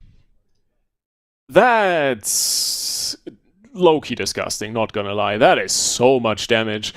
It looked so good as well for Bleached Bones, because just moments before, yes, they get the grip on Lontar, massive pressure, especially with the sack. Lontar kind of dying just by having popped that cooldown onto Blizzo, but Blizzo pops in the Smoke Bomb. They burn through Barrier and Void Shift and the Desperate Prayer. And in this situation, yes, Blizzo is under fire, Lontar gets scatter-shotted, but Blizzo is still on the prowl for a kill here, and Lontar has a bop, but he gets stunned. With Intimidate, Blizzo gets gripped back in. Lonta doesn't have Trinket, doesn't get the bop out in time, and Blizzo just dies. Just a really solid setup here by Phoenix Reborn, and Houston timing that 100 CC just right. Yeah, so it's like this is one of the most awkward situations as a Paladin where you have Trinket and Bubble to break out of a crowd control, right? You have Trinket and Bubble. But Yeah. you make the wrong choice. Like basically, you only want to trinket if you're not going to get follow-up crowd control, and that's exactly what happened. So he trinkets out of the Diamond Eyes trap, and then I think another CC hits him. Yeah, he gets intimidating stunned, and now it's like, do I really want to commit the Divine Shield? Whereas if he had just used the Divine Shield, or just didn't greet it and just traded out the bop, like if he trinket bopped, then all of a sudden Blizzo is going to be completely fine. But even that is scary. So it's one of the things about the Paladin is you basically have no cover debuffs. So a Trank Shot or a Dispel from the Priest just immediately removes bop. So exactly, that's scary. It's one of those situations where you can win if you go for the other option, but it's also just as likely that even if you went for the other options, you just lose anyway because there's enough counterplay, especially considering that DK also does a good chunk of magic damage, so there's even the possibility that Swapsy just kills him through the bop nonetheless. So very, very unfortunate situation. I think we can conclude that the Knockadon option did not exactly work out for Bleached Bones here. But I'm a little bit more curious about the comp discussion in this scenario, because we're going to Hook Point. We were talking about that being the ideal map for Rogue Warlock just before we went to Knockadon, right? But is it really looking good enough for Rogue Warlock, or are we seeing a swap here from Bleached Bones? They're doing the same thing. Okay, never mind. No guesswork. I don't. Luckily for me, it's just gonna lock in before I have to make a guess. But that would have been my guess. Like I do think the smaller map makes a lot more sense. I think Knockdown was not a good choice. Like just not. Unfortunately for Bleach Bones, didn't work out. But I'm curious. Phoenix Reborn, like this strategy of just like I said, go after Mercy, make him run away. Well, yeah, it's just like you go after Mercy if you can, if he makes himself available, but you're not going to chase him behind a pillar. You're just going to go after Blizzo, and it makes it really awkward for Lontar because as a paladin, you only have so many saves, right? It's like, okay, they're really committing on Mercy. I'm going to use Sacrifice. Oh, they're going after Blizzo now. What do I do? You know what I mean? So you can fall behind on those cooldowns, and I think as long as Numless continues to play max range, and they just kind of are more opportunistic in the match, like what we're seeing from Phoenix Reborn, I still kind of feel like this could go in favor of Phoenix Reborn. Absolutely still possible. I really like the fact that Numless and Fusen are able to stay out of the danger so much, and since Mercy has to port out and retreat every now and then because the pressure is just that high, he doesn't really get to play as much as he would like to. Yes, he gets to do some solid damage onto Swapsy, but there's no cross pressure on Fusen, no cross pressure on Numless, especially no CC pressure onto Numless unless Blizzo overextends a little bit too far into the backline and actually gets those CC chains on the Priest. But in that situation, once again, you could immediately swap to Blizzo, lock the Rogue down in your own backline and kind of put him on ice, immediately take him out. So it's a very ungrateful position to be in that obviously Bleach Bones is hoping to remedy with this map pick, because on Hook Point you are close quarters the entire time. The enemy Disc Priest, even trying to play on max range, is basically going to sit on top of your Warlock the whole time.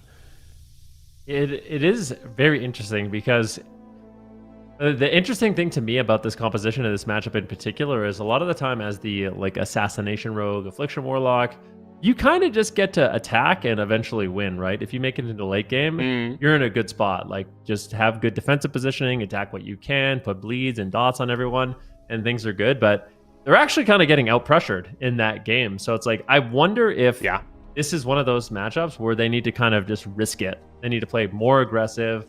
They need to not play so defensive. They need to make sure they're pushing on top of Numliz, getting damage on their whole team and kind of just steamrolling them, making the trades with the Paladin, you know, trading out the early bops, the early sacks, the early bubbles to just get that damage rolling and just completely overwhelm the enemy. Because I feel like, if they don't do that, it could be scary.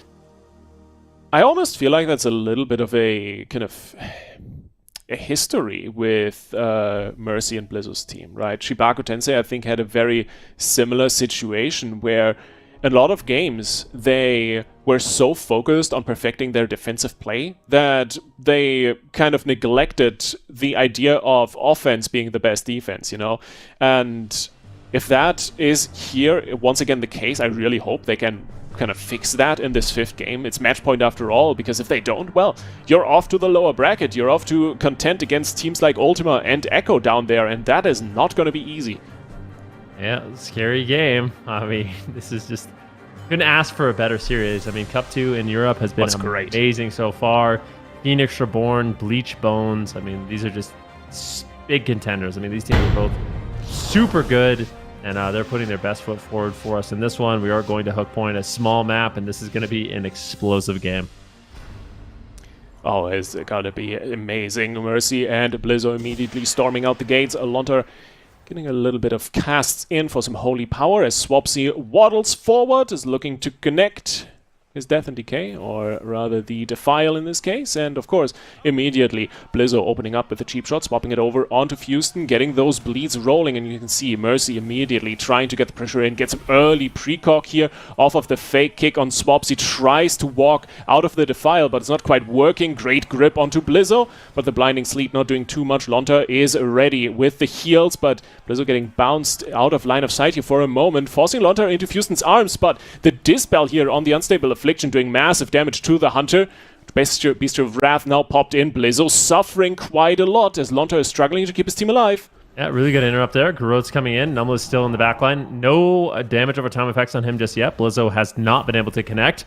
But Mercy is going for it. Like, this is what I'm talking about. He wants to play a little bit risky. He gets the exhaustion. Howl of Terror. So an interesting choice here by Mercy, going for the Howl of Terror. So that's going to be some instant crowd control. That's difficult, but you can see the pressure. Look at the pressure. Overwhelming for Phoenix Reborn. Blizzo's getting incredibly low. Has to get sacrificed as well as trade out the Cloak of Shadow. So big trades being made at the same time. Houston's taking a lot of damage. That ultimate penitence used by Numlas to keep his team in the fight, keep them aggressive. He's repositioning now as Mercy's under fire. Yeah, and Numless repositioning off of Mercy's port, using that downtime that he has, and Blizzo is just dying. Lonter holding onto that bubble for a moment too long almost again, as Blizzo was dropping down to 20%, swap over onto Swapsy. Good damage, there's the full fear. Numless has the Rapture Shield, still holding on to both pain suppressions. Overall defensive toolkit looking really good for the Phoenixes, but Houston gets swapped to Mercy with some good damage once again, walking up across CC. Blizzo once again CC'd out. There's the cheat, death, the proc, and the execute. Bleached bones on the knife's edge. They stumble, they cut themselves, and with a little bit of blood, they are tossed to the sharks in the lower bracket. Phoenix Reborn take the series. They battled it back. I mean, game one, game two, really, really close, but Phoenix Reborn, they just refined their strategy, and that's the thing. You bring in Swapsy, just a master of strategy, just an absolute veteran at this point. I mean, he's been around in the scene for such a long time. Definitely the type of person you want to have on your squad to just dial it in, you know, get back to the fundamentals. This is a double Blinding Sleep. This is a really good moment that really set the pace of the match. This is where Lontar didn't want to have what happened in the last game. So he trades out the bubble. He gets a lot of cooldowns here on a Blizzo, but now with no Gladiators Medallion to break crowd control, no Divine Shield to break crowd control, all Phoenix Reborn's needs is one more setup. Mercy's playing aggressive, which I respect. He wants to push in. He wants to get something rolling, but it's just a little double stun combo. Stun into a trap on Lontar, stun onto Blizzo. There is no answers whatsoever. Very well done by Phoenix Reborn, and this team is looking scary. I mean, Houston, we talked about him. You highlighted him, but like coming in, like basically him coming in as like a DPS in one season, then the next season he's coming in on the Resto Shaman, looking like one of the best Resto Shamans in the entire game. And now he's going to be playing the Beast Mastery Hunter at such a high level, taking down Echo, taking down Bleach Bones. I mean, Phoenix Reborn is here to play. They absolutely are. I think I'm sure, but can't you bop during stunts? I feel like Lontar had options in this situation. Oh, there's the Diamond Eyes, the trap coming after that. That makes perfect sense, yeah. Yeah, the Diamond CC Eyes. icons overlapping a little bit. Just a nasty CC chain here from Houston. Yep. And I like this, right? Like Mercy, I mentioned it. Mercy's going to play defensive. He's going to get behind the pillar, go after Blizzo. Blizzo runs out of options really fast, and he's just a damage sponge on that assassination rogue. He loves taking damage on the rogue, and Houston and Swapsy are happy to oblige in this game. Once again, we see that double stun combo, and it just happens so quickly. Blizzo, unfortunately, just goes down. Just overwhelming damage. And look at Numlas. He's got his trinket, Void Shift, double pain suppression. Like, they were in a very good spot. Yeah.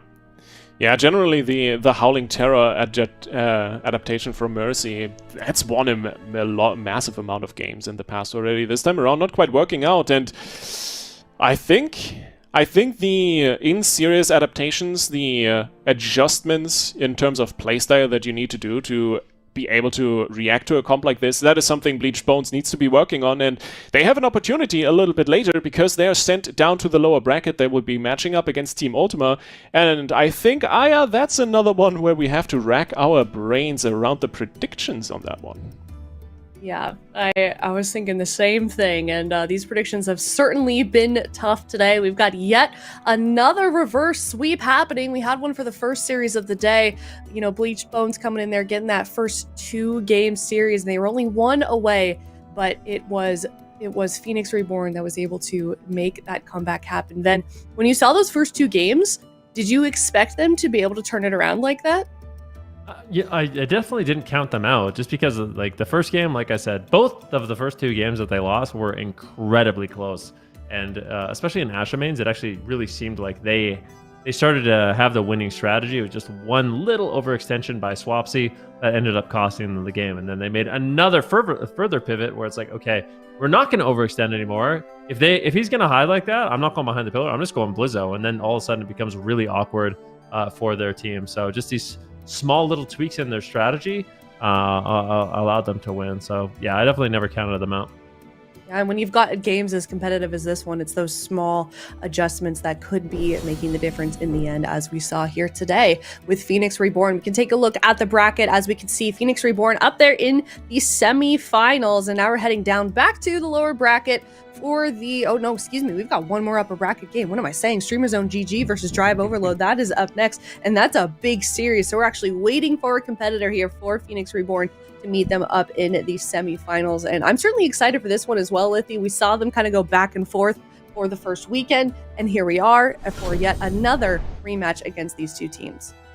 Yeah, I'm super excited. It's kind of the third game in a best of 3 between these 2 teams. They both won a series each last week. First off, Streamer Zone GG dominating, and in the lower bracket finals, Drive Overload finally warmed up with the Feral Frost Mage just completely steamrolling them. So I'm very curious to see if Streamer Zone has found some adaptations to the Frost Mage, to the Feral Druid, or even if Drive Overload has added some new curveballs to their own comp. It's going to be an absolute banger. I'm super excited for it.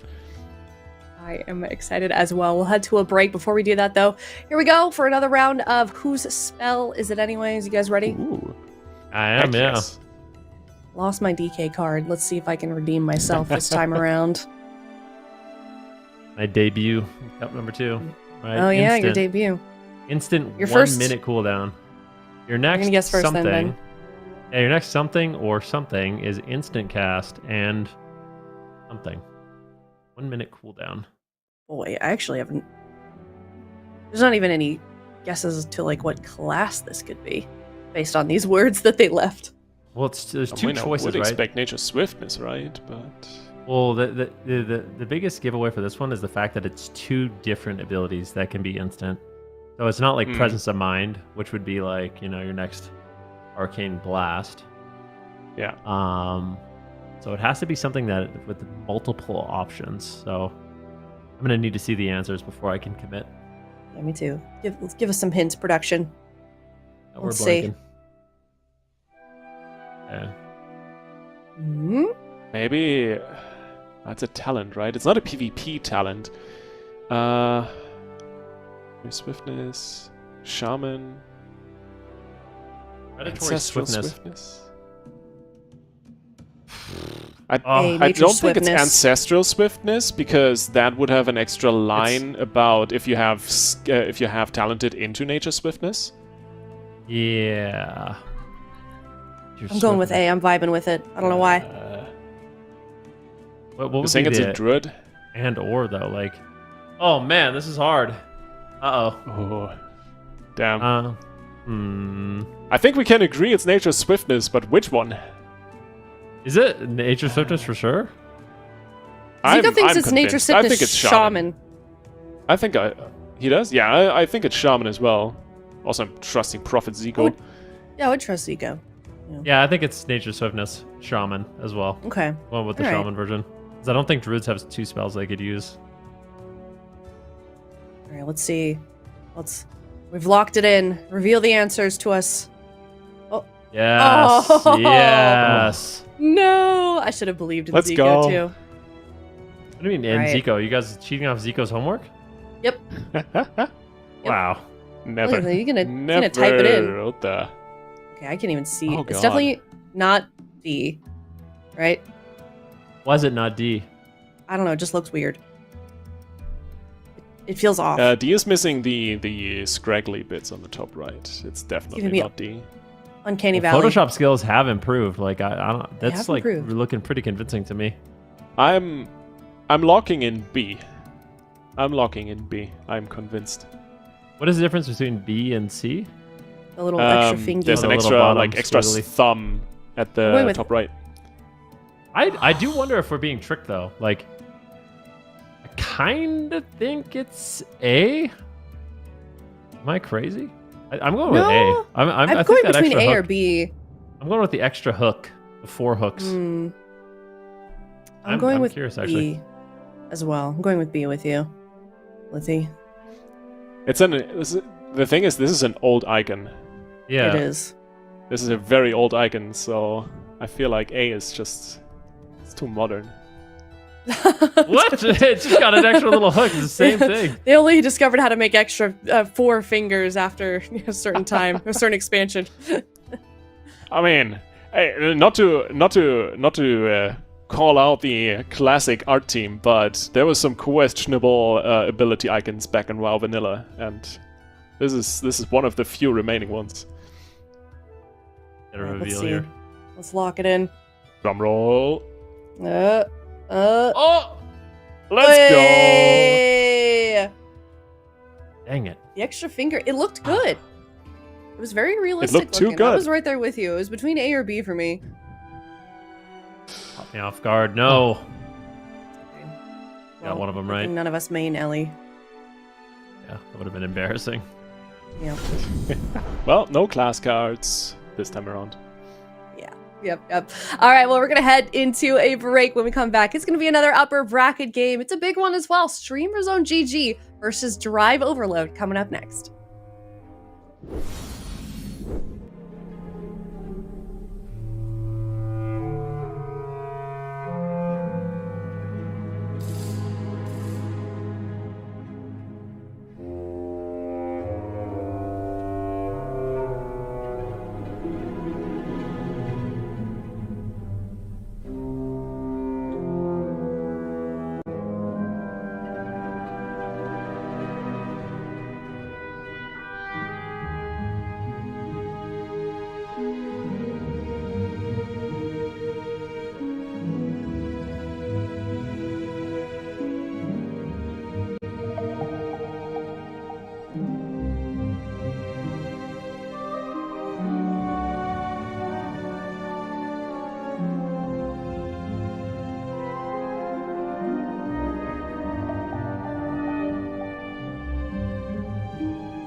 Welcome back, everyone. We are in the last upper bracket series of the day, and it's going to be a clash of two teams that played against each other quite a bit last weekend, Super Tees. It was Streamer Zone GG versus Drive Overload. The first time they played against each other was a 3-0, and then it flipped to another 3-0, and these teams they just keep meeting each other like this. Yeah, in the upper bracket, they met each other, and Streamer Zone's jungle took them down 3-0, and it kind of felt like Drive Overload were trying to figure out what types of compositions they were going to play, what was going to be their main setup in order to get through Cup number 1, and the first comp they threw their way was this Elemental Shaman and Beast Mastery Hunter, but that composition just didn't really work out, and it wasn't until the tail end of that series that they really started to try out this Feral Mage, which didn't, get them a win in this series, but it gave them information to move into the next series, which then allowed them to go 3-0 in their own favor, which you can see with just tons of pressure against them. All three members of Streamer Zone in so much trouble in this game, and it was this series where they were able to take them that qualified them into the grand finals as well for Cup number 1. And Elswave was very impressive on the Frost Mage, but this seems to be like a series that is ever evolving, so I'm excited to see how it's going to come out today. I am excited as well. We're heading into that rematch right now. Here in the upper bracket, is it going to be another 3-0? If it is, who's going to win the 3-0? Or are we going to go to a game 5? We're going to find out soon enough here. Game number 1, StreamerZone.gg versus Drive Overload. Yeah, very curious to see what this blind pick is going to be. It looks like it will be a mirror. Ooh, a mirror match. I did not. On the wall. Who's the furriest feral of them all? Now, Elswave, he went toe-to-toe with Raikou last week on the mage, but Tessia as well has been kind of one of those veteran mages in Europe. On paper, I feel like I'd have to give him an edge here, but I'm no better than to count out Elswave in these games. I know you've been asking me to switch to Feral Druid a lot, I think, so we can play this composition. So let's see how the mirror looks here. It looks like the Feral Druids are kind of targeting each other. Now we see pressure onto Tessia because he's trying to make a swap over onto the mage. Nice pre-invis from Tessia. Now they're actually going onto JT. Seems like StreamerZone.gg are just kind of all over the place, bouncing between the Feral and the Paladin a lot, whereas Elswave and TJ are targeting the mage. So it seems like a completely different strategy from both teams. Yeah, definitely. Tessia right now looking pretty good. And the mage, I think, should be relatively durable. Tessia gets locked out and has to use the ice block. Great job there by Elswave. He secures the polymorph, he secures the counter spell, and they managed to get the first ice block out of the way. So maybe just keeping it simple, getting crowd control on the healer, going after the mage might be the more effective strategy. We'll have to wait and see. Big setup here onto TJ, though, and it looks like JT will be caught into the cyclone. Beautiful ice wall gets dropped down there by Tessia as TJ is just getting pummeled. But he's in bear form, and he's looking so tanky. He just walked from that setup completely clean there, and his Barkskins came up in 4 seconds. They're already 1 block ahead. They're switching some pressure onto Tony, catching him out of bear and cat here with that bash. Forcing a Blessing of Protection, which is not nothing. Obviously, as the Paladin, you want to be saving those for the mages, I would think. The Ferals seem to be pretty durable, but now TJ's anticipating attack. He's got Heart of the Wall up. He goes into bear, so Tony sees that anticipation and just cyclones him. And now it looks like he's going to try and switch his attention to something else for the time being, but he can't really get anywhere at the moment. He's going to continue to keep bleeds up onto Tony, or onto TJ. TJ back into cat form, jump into the mage. Tessia blinking away. Big shatter combo. Tony ducks in with a maim stun, catching him in cat form. But it seems like JT is healing him quite easily. Bark skin on him, and he's going to be totally fine. Now that he's on stun DR, I'm imagining that TJ is going to get aggressive here. And considering they got a block, yeah, he's going to jump over to the mage right away. Yep, nicely done. Looks like they're going to be going after him. TJ taking a little bit of burst. At the same time, Tony's under fire. Both these teams looking relatively durable. Mana going to be even at about 2 minutes into the game. Elswave moving forward, looking to get a snowdrift. Can he find a stun on anyone? Doesn't look like he's going to be able to. He gets polymorphed up there. TJ making a push at the same time. Tony catches a maim stun. Searing Glare going to be used there by Relza, mitigating some of that incoming damage. But it just seems like without any crowd control on JT, I feel like he's going to be able to easily deflect these attacks and keep his team in the fight. I mean, both Ferals here pre-bear farming the stuns, and with no CC in bear farm, there's no way they're going to drop the Druid. So both Druids are anticipating these attacks really effectively. This feels like a game that could go on for the late game, which is probably going to mean that overall damage is going to have a lot more of an impact. And right now, TJ is leading quite heavily. So Tony and Tessia are going to have to find a way to work around that, and it seems like they have. They're actually going after the Paladin, cleaving the Paladin and the Feral with some of that redirected sacrifice damage, but JT is now recovered. And you can see that damage gap is really building. Relza's mana is expended. Tessia is forced into the second block, and in terms of overall momentum and pace of the game, Drive Overload seemed to have control, but out of nowhere, Streamer Zone finally get a major cooldown. A medallion from TJ and his survival instincts, but they're still on the back foot. TJ's damage is just enormous. Yeah, I mean, right now, Drive Overload is looking good to win the game. Elsewave might have to go into his first ice block, but look at Relza. There's no Gladiators Battalion. Tony's rotting down. Might have to trade out the Survival Instincts. Need to be careful. He's going to be using the Bar Skin as well as the Bear Form and Survival Instinct, so a big overlap because he was greedy and waited so long, and now Relza's just so far on the back foot. At the same time, Elswave is under fire, but it looks like he's going to be completely fine. They actually cannot connect the damage. Tessia going down. He's got no ice blocks for quite some time here. Drive Overload, I would say, it is in the driver's seat. All right, let's see if they can close it out here. They're so close to a kill now into Tessia, leading the charge. TJ's got to be careful, though, with Tony on his back. He's going to bash Tony, giving him a couple of seconds here onto Tessia free without having to worry about being stunned. But now he gets caught out of bear form. It seems like Barkskin and Sacrifice should be enough. Even with the ice wall, I think he's going to survive. They actually kill the ice wall really fast there. TJ survives that stun. Now he's getting aggressive again. Tessia's going to be on the back foot. TJ's damage is just unstoppable. If Elswave manages to pass Tessia, then I think that's just absolutely going to be lights out for Streamer Zone. Yeah, Elswave right now going for a polymorph. Can he find it? Tessia's just so low on health. He's got the greater invisibility. He needs to be very careful. Going for a snowdrift. A little bit defensive there. Just wants to try to get a stun on anyone that he can. Full Cyclone onto Elswave as Tessia and Rels are going to be crossing the map. Did he spell steal that Blessing Protection? Because I feel like that was a bit preemptive. It's possible in this position.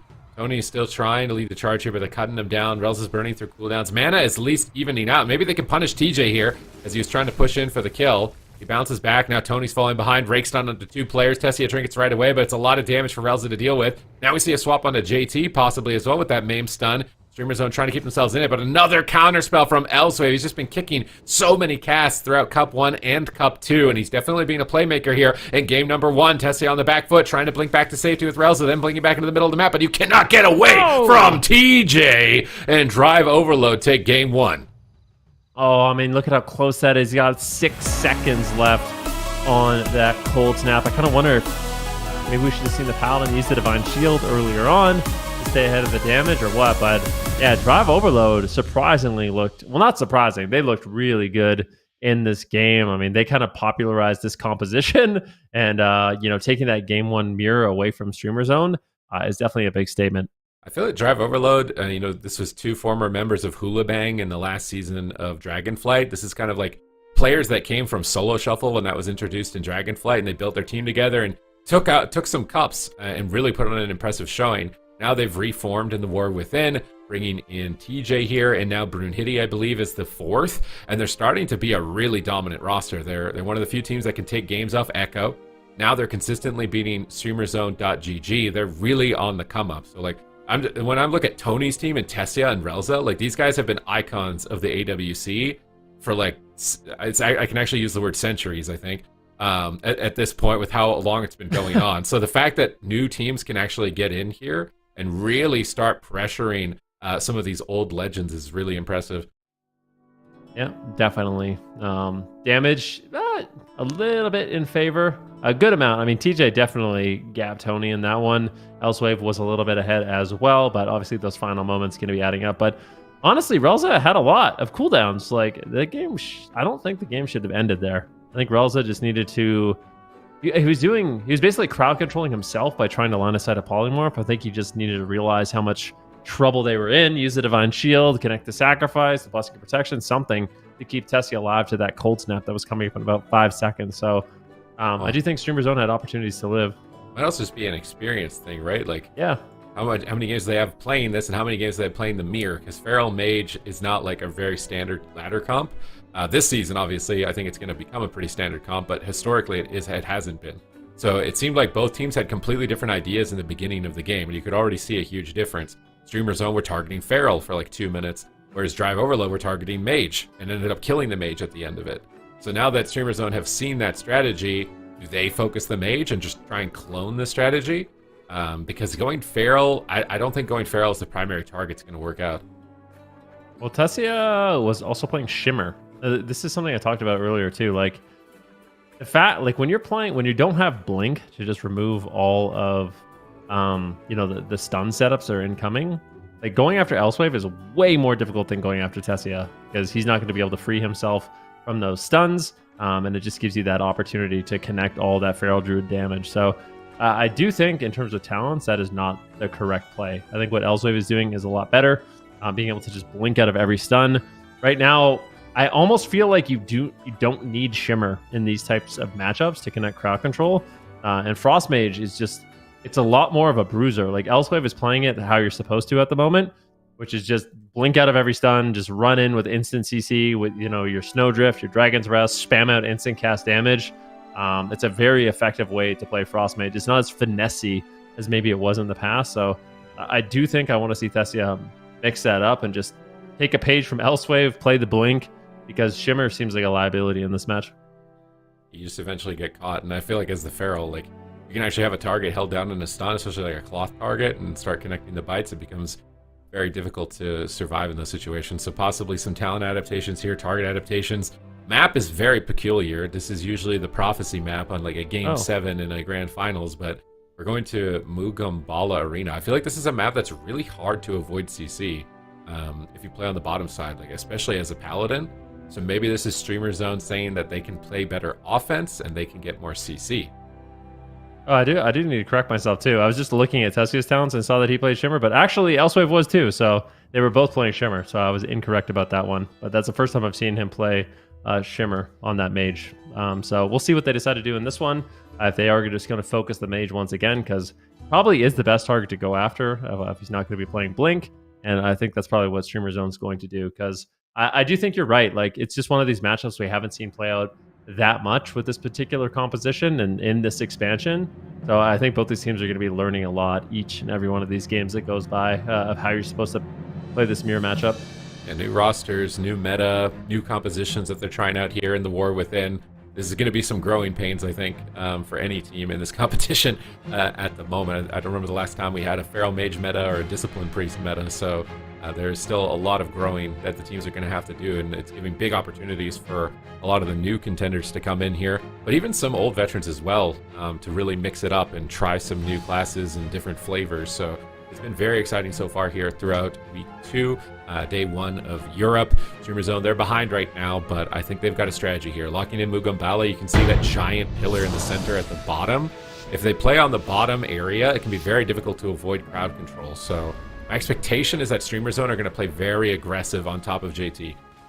Yeah, let's see how it goes. Both Feral Druids pouncing in. Stun here onto Tessia. He's going to immediately trinket out. So these trinkets out of that first stun. Once they get the damage rolling, they're going after TJ. Could we see an Ice Wall? An Ice Wall would have been deadly there, but Elsewave could have denied it with the counterspell. He gets locked out. Nicely done there. Tessia playing a very aggressive opener, trying to stop some of that incoming crowd control and get that burst damage rolling. Oh, nice fake cast by Relza on the Skull Bash there. But now he's caught into a Maim Stun, and TJ is just eating Relza. He's just tearing into him right now. Hammer of Justice, killing him through Divine Protection. Unbelievable damage, forcing his Lay on Hands. He's on Forbearance if he's not careful. He managed just to get out of there. Now they're swapping the pressure onto Tony. The damage is just uncontrollable. Finally, some pressure. Ice Wall cleaves the whole team on the ramp, but they're actually just running underneath it. I've never seen an Ice Wall where you can run underneath it before. Tony's got Heart of the Wild pull. That's a 6-minute cooldown. Drive Overload are in a great position.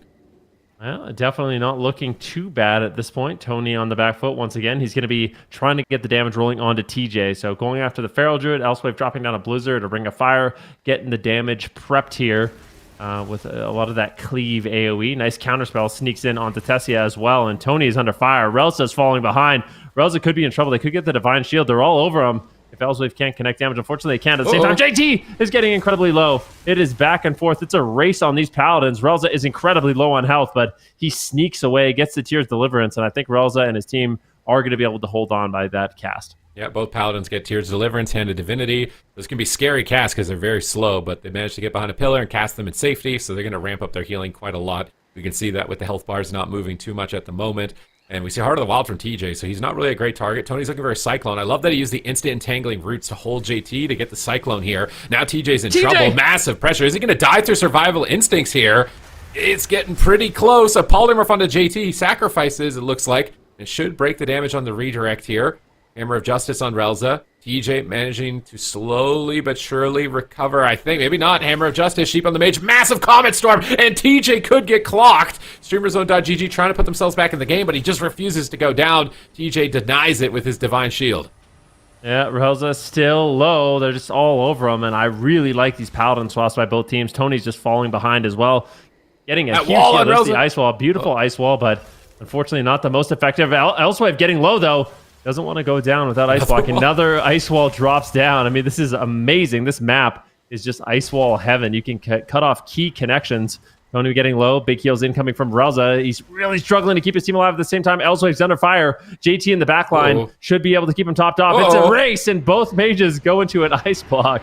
This is way closer than game number 1. Tony is still falling a bit behind here. Might have to trade. He fakes a kick there, but he's into a stun now. He gets bopped immediately to turn it around on a TJ, and JT immediately bops, and now he might cancel that so it doesn't get spell stolen. He's choosing not to. Elswave is getting cleaved. JT is getting cleaved. Momentum is swinging in favor of StreamerZone.gg. They've got the cooldown advantage. They should push the pace. They're starting to get on top of them. They need to make sure that they're really pressuring JT. And Desia baits JT and blinks back on top of him with the displacement. Going for a polymorph, but TJ is there to protect JT.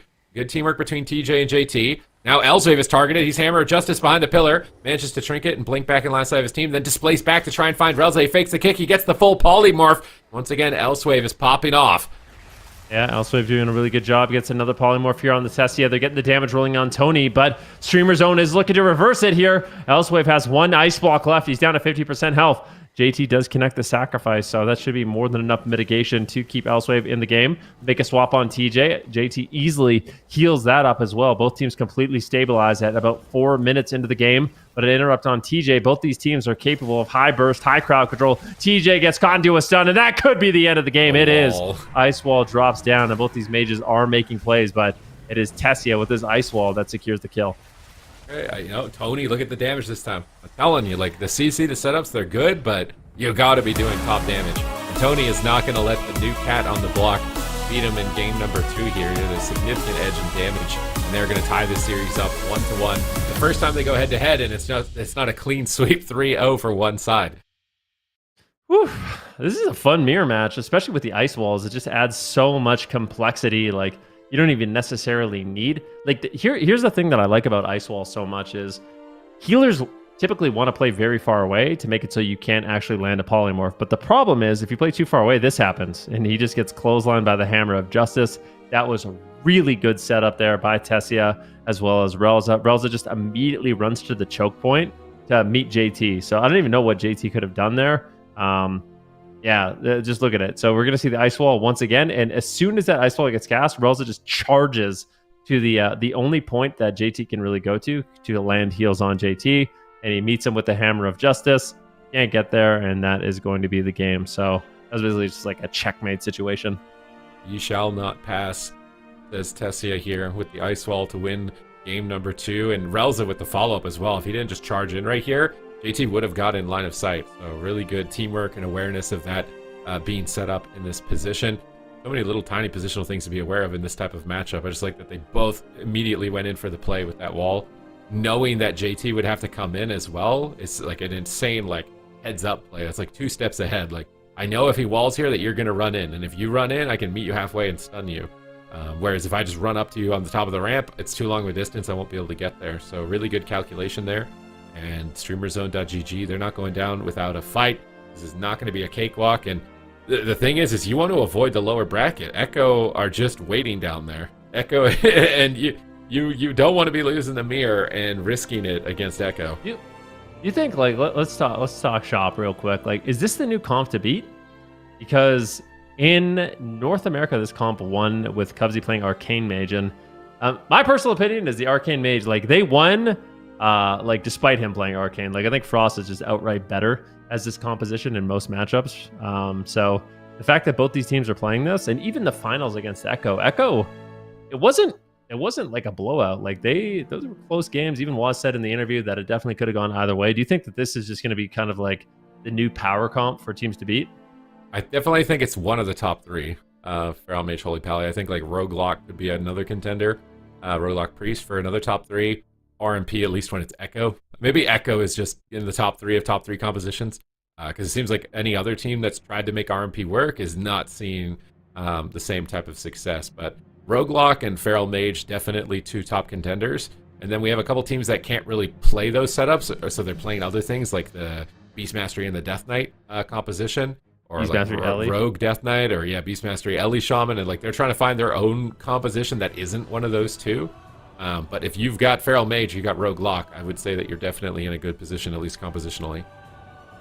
Nice. All right. Well, I'm curious to see if we do see it more. I mean, this composition just makes sense in a lot of ways. I think right now, the mage, especially against some of these meta comps, you feel a lot less healthy. Like when you're fighting the hunter teams, for example, you feel a lot less healthy when you have a discipline priest healing you. When you have a paladin backing you up, all of a sudden you have consistent sacrifices and freedoms and blessing and protections. Like my favorite thing as a mage is having a paladin heal me, no doubt about it. And you just have so much synergy, especially with how strong feral druids are right now. Like your ability to swap around and get crowd control is just a really well-rounded comp. And you have that longevity too, especially since the mana buffs to paladins. So makes a lot of sense to me. This mirror match seems like it's evolving. And yeah, in game number 1, we saw Tessia go down. Game number 2, it was TJ.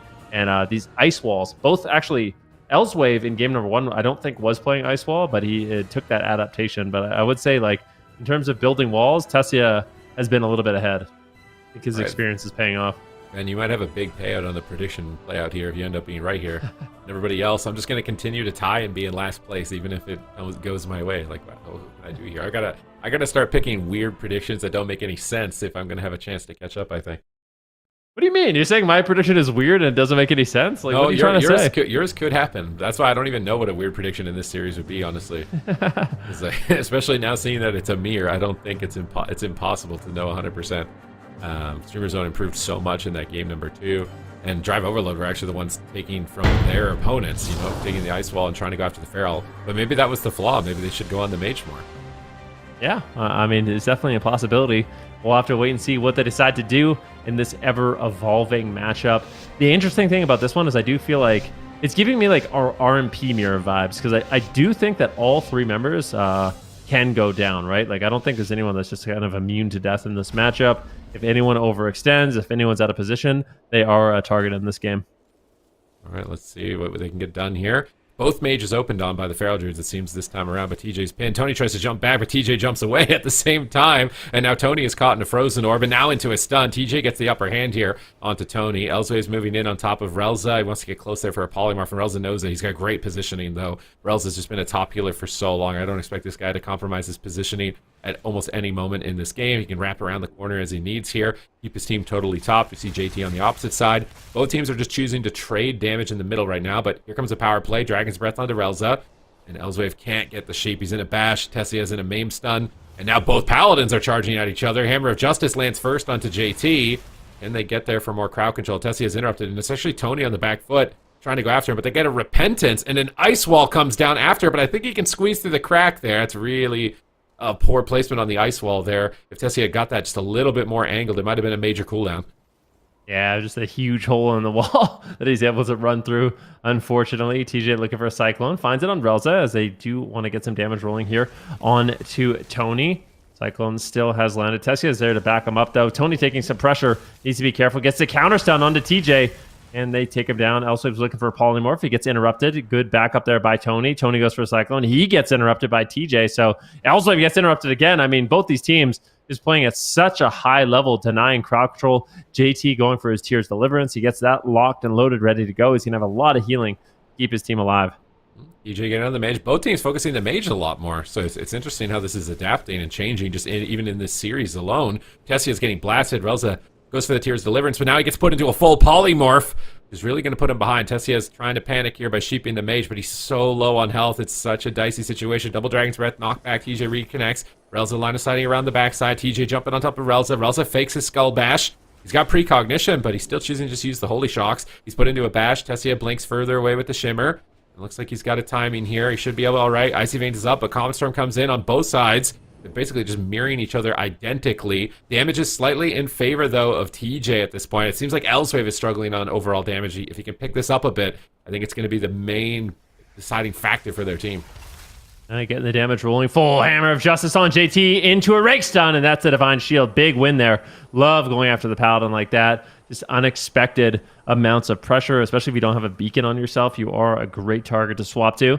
Sacrifice is going to be landing here. This is Incarnation from TJ, so really trying to pull some major cooldowns if he can. If he can't, that's an absolute nightmare. Relza does trade out the Sacrifice. Tony trades out the Bark Skin, so at least getting some of those damage reductions out of the way, but they need to continue to push through.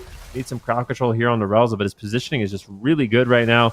Elsewave hasn't really been able Oh, to the find wall. much. Another clutch ice wall comes in. Is there a hole? TJ could be in trouble. They get his trinket. Beautiful Dragon's Breath to try to keep him locked in place, but Elsewave has been really quick at just sniping those walls. But that was a really, really good attempt there by Tessia, and they managed to pull some serious cooldowns as a result. When that ice wall comes down, players have the option to either run around it or they can attack it and kill it, but it has substantially high health. So Elsewave is saving some burst damage there, killing the wall off so that his healer can get in line of sight of the Feral Druid behind the wall. But Tessia's in trouble, and the first block is going to be forced. Seems like the major opening right now for Streamer Zone is either TJ with no trinket or the Paladin with no bubble, and they're setting up for TJ with no trinket here with the Vortex pulling him behind the pillar and a Polymorph onto their Paladin. They need to get more crowd control. They find a Hammer of Justice, and they're swapping, I think, on the Hammer of Justice. Tony is met with a Maim stun. JT needs to be a bit careful, but it looks like he'll be able to survive here. They're giving up on that pursuit on JT. Tessia might still be on hypothermia here. Hammer of Justice onto Relza. Tessia is counterspelled, but TJ gets blasted out of nowhere.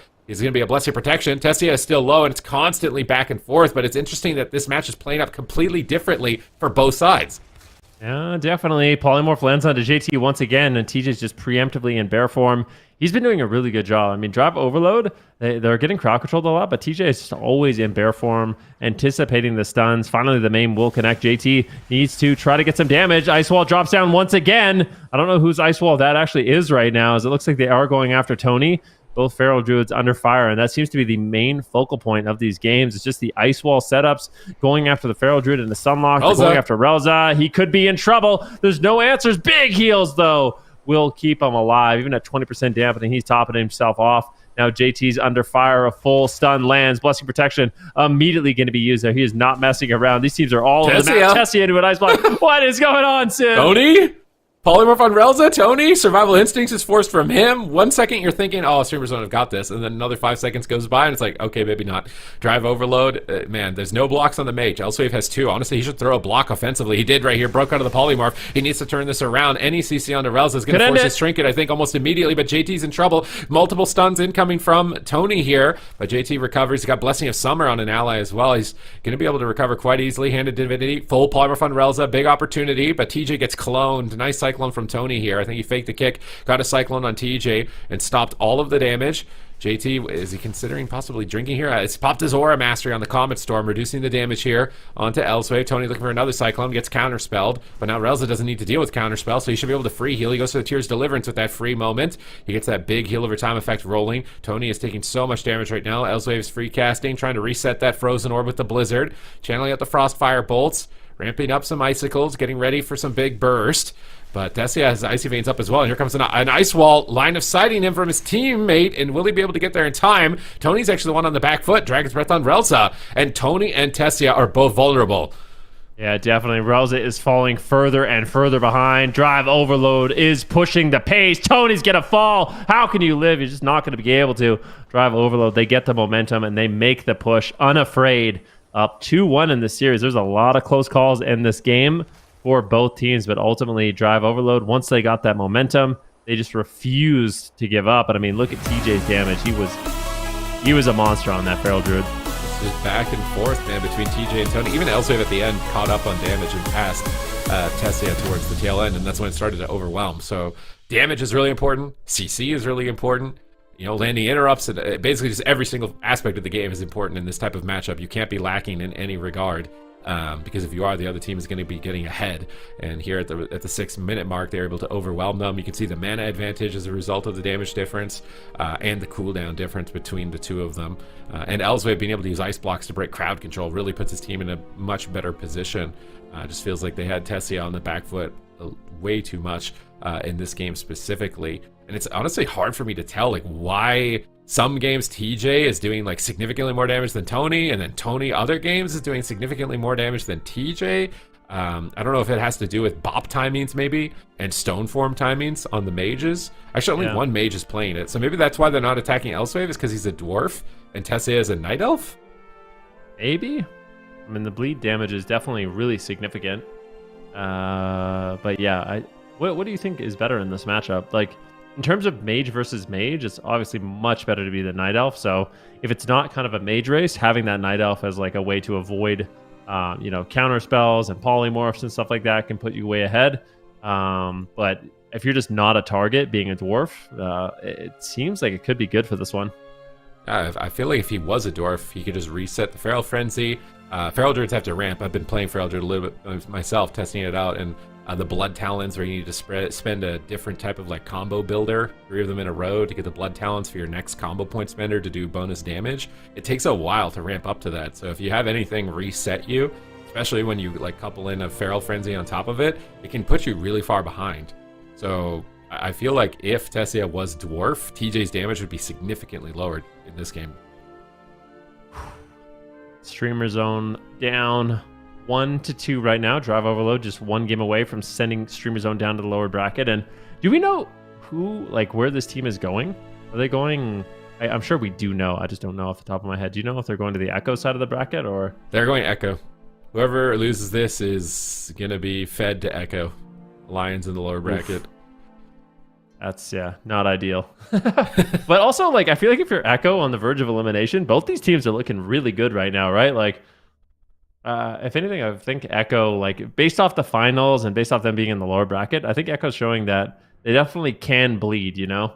Like, still Kings, but there are teams that can at least put up a good fight. Drive Overload was taking games off them with this comp, and Streamer Zone is playing this comp really well. So I feel like Streamer Zone could definitely really put up a fight. Either team would put up a fight for Echo. I shouldn't say necessarily they're just completely getting fed to the Lions like they're being thrown into a piranha pit or something. It's not, I don't think it's that one-sided, but generally speaking, you would like to avoid Echo, I think, as long as possible in order to get as many points as you can in the tournament to qualify, which is the main thing that these teams are playing for in this cup stage, so that they're in the top 3 and they don't have to deal with playing in the gauntlet and getting that shenanigans later on, because the gauntlet is further on in the War Within, so we don't know necessarily what compositions will be, the strongest at that time. So solidifying your top 3 position is very important this early on. Stressful. Like, who knows what's going to happen for Cup 3, for Cup 4, if it's going to be in a meta changes. But the one thing is, like, a lot of these teams that are showing success right now, I feel like they have so much flexibility in what they can play. We'll have to wait and see. For now, we can just focus on this one over on Arena. This has been a composition I don't think many of us expected for Cup number 1, but really has kind of risen to power here. Normally, like, we were thinking for the Feral Druid, it's going to be a lot of jungle, but surprisingly, when you put the Paladin and the Mage together, it's very effective into those Hunter Cleaves and can actually end up pulling off wins.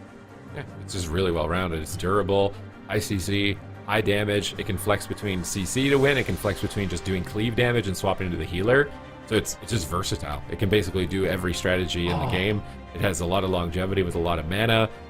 It's looking like we might be stacking up against you here 4-on-1, Ven. You might be falling behind the leaderboard. I can't remember how far ahead you are here, but I might be getting closer to you here if Drive Overload keep this up. Yeah, this is a tough one for sure. We'll have to wait and see what happens. Drive Overload definitely looking good. This series has been back and forth. Every one of these games has been close. TJ taking some pressure in the early games. Relza just fell behind on cooldown, so it's all about just staying ahead of the damage, making the trades at the right time. Really, really important, and not getting caught off guard by the ice walls, which both mages have been doing a really good job of using. So Tessia is still playing Night Elf, and he's trying to pull TJ out into the corner, it looks like. And Tony's trying to go after Elswave, but Elswave can use that stone form and remove bleeds if he needs to. TJ, big hammer of justice, massive crack of damage, full polymorph onto JT. They swap back onto Elswave. It looks like he's going to use greater invis to reduce the damage. Now Tessia is stunned up. Elswave could go after him a bit. I love that the Paladin's standing on top of TJ here to rebuke his clone. Limiting those cyclones can be really important. Relz is now in a bash. His team is against the wall right now. A full cyclone lands from TJ. This could be devastating for Tessia if he's not careful. Are they going to chain this into something? Elswave is there. Goes for a flurry to snare Relza. But he's not setting up any CC.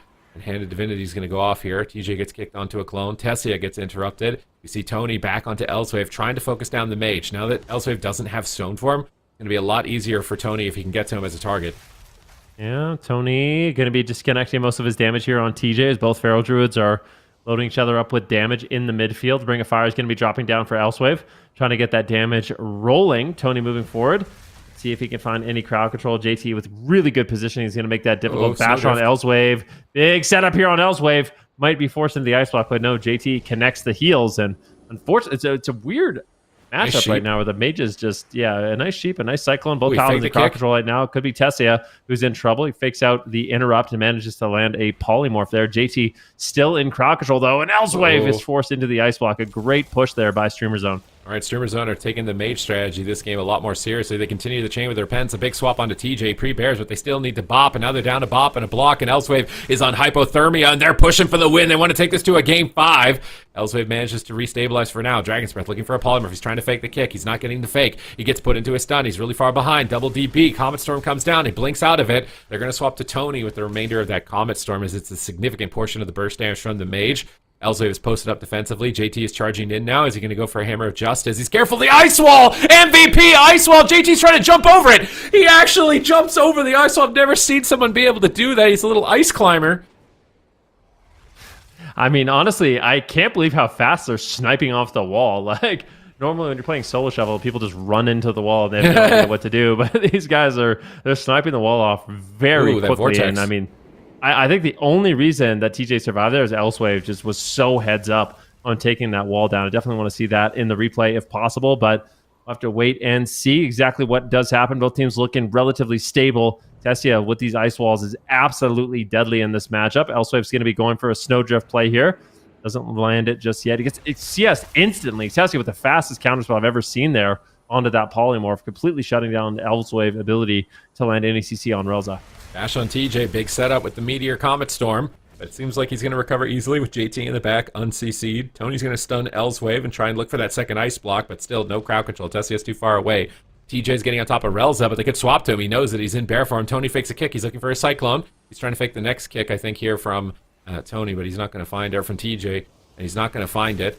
You see both Ferals just poking each other, getting bleeds up. TJ jumps in, but he's getting blasted by Tessia. Elsewave blinks on top of Relza. Relza is standing on top of him to kick his cast, but he's stacked for a DB. And Relza is so heads up when he sees the mage or the druid running at him. He's like, come on, take me on. I'll rebuke your cast. I'm not afraid of it. He doesn't try and run away from it. He knows that the only way to stop it is to land an interrupt. So he shifts from playing really defensive and line of sighting to jumping on top of him. But now he's getting caught in a snowdrift from Elsewave, but he uses that freedom to immune it. But TJ gets a maim stun. Elsewave's still in position, and that forces the Divine Shield. Hammers are down. No trinket. Can they do it and turn it around? Dragon's Breath onto JT. Gets the sacrifice up. Now Tessia on the back foot. Sacrifice should be enough for TJ as he's pulled back into the fight, and drive overload. They have a huge lead on mana and cooldowns, but it's surprising because Tony is actually doing significantly more damage. Yeah, just the setups have been a little bit cleaner. That being said, Tessia with an ice wall could just end the game at any moment.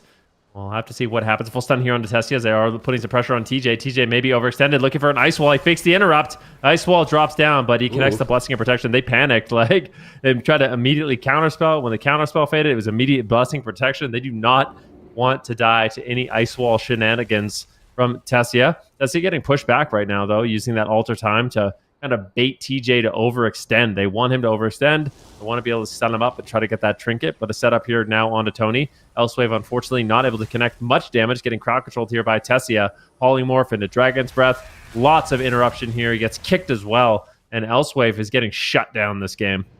It's a lot harder for him with Relza's positioning and his teammates aiding him as well. TJ pushes in for a Cyclone, gets counterspelled immediately by Tessia. Just protect the Pally at this point. Hammer of Justice comes down onto the mage that's overextended. JT can't get there. He's just going to let him sit it. He's not going to risk compromising his positioning. It seems like Streamer Zone are trying to pull them into their clutches. Elsewave's timing a Snowdrift here. That's going to hit onto Tony. Dragon's Breath onto Relza. And he get the Polymorph. He gets Skull Bashed. He can't, but Tony is still taking immense damage. Relza's mana is almost completely tapped at this point, and his entire team is just dying. They're getting AoE'd at the moment. Comet Storm comes in onto TJ. Tessia is trying to turn it around, but a big heal comes through. TJ is looking comfortable. Tessia is still rotting to dots. He's trying to blink back and away, but TJ's jumping in, finds the maim stun, but TJ's very low. He's going for the kill at such low health. A risky maneuver for TJ going after Tessia like this, and he has to abandon the push. He gets the bear form, but it might not be enough. Survival instinct sacrifice. He gets cloned low. This is a nasty Cyclone from Tony. He fakes the kick, lands the clone on the cooldowns, denying a lot of recovery on the side of Drive Overload. Yeah, really nicely done. TJ really overextended there, and it cost him big. Like, no survival instincts, had to use his trinket. That was the sacrifice, so TJ's going to be really vulnerable here. Here comes the stun. Can Tessia land anything?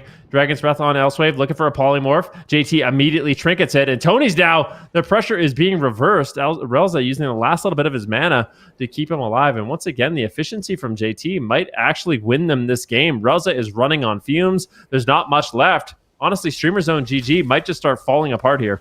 All right, let's see if they can keep it going. They got to maybe make a Hail Mary push or try and get a drink. And I think they're trying to drink right now. Relz is in the back while Tony has Barkskin. Ice wall, line of sights JT. He's trying to sneak through the crack. He gets in between that wall and the pillar to his teammates. Relza didn't get any mana just yet, so it doesn't look like he's going to be able to drink safely. Tony has no trinket. If he gets stunned here during a drink, it's going to be lights out, I think. It might not even matter. Relza just can't heal anymore. The damage is overwhelming, and Drive Overloader looking to make it to Championship Sunday. They're just seconds away from it. Tony's in bear form, cowering, praying that he can survive, but he might turn it around. Shadow Melt stun out of nowhere, forcing the Blessing of Protection, but now TJ has the upper hand. Goes for the maim stun. Relza sacrifices. He's trying to get Tears Deliverance off. Relza gets Tears Deliverance off. His last hope to try and heal his team. Testia has to ice block. Tony is still rotting down. Relza has to bubble, and he's praying Tears Deliverance and Hand of Divinity right now can save the team. Perhaps he can recover in a miraculous format in the side of Streamer Zone, but he's tossed out those Holy Lights. They haven't done anything. His team is in complete shambles, and they are potentially facing Echo in the lower bracket if they lose this.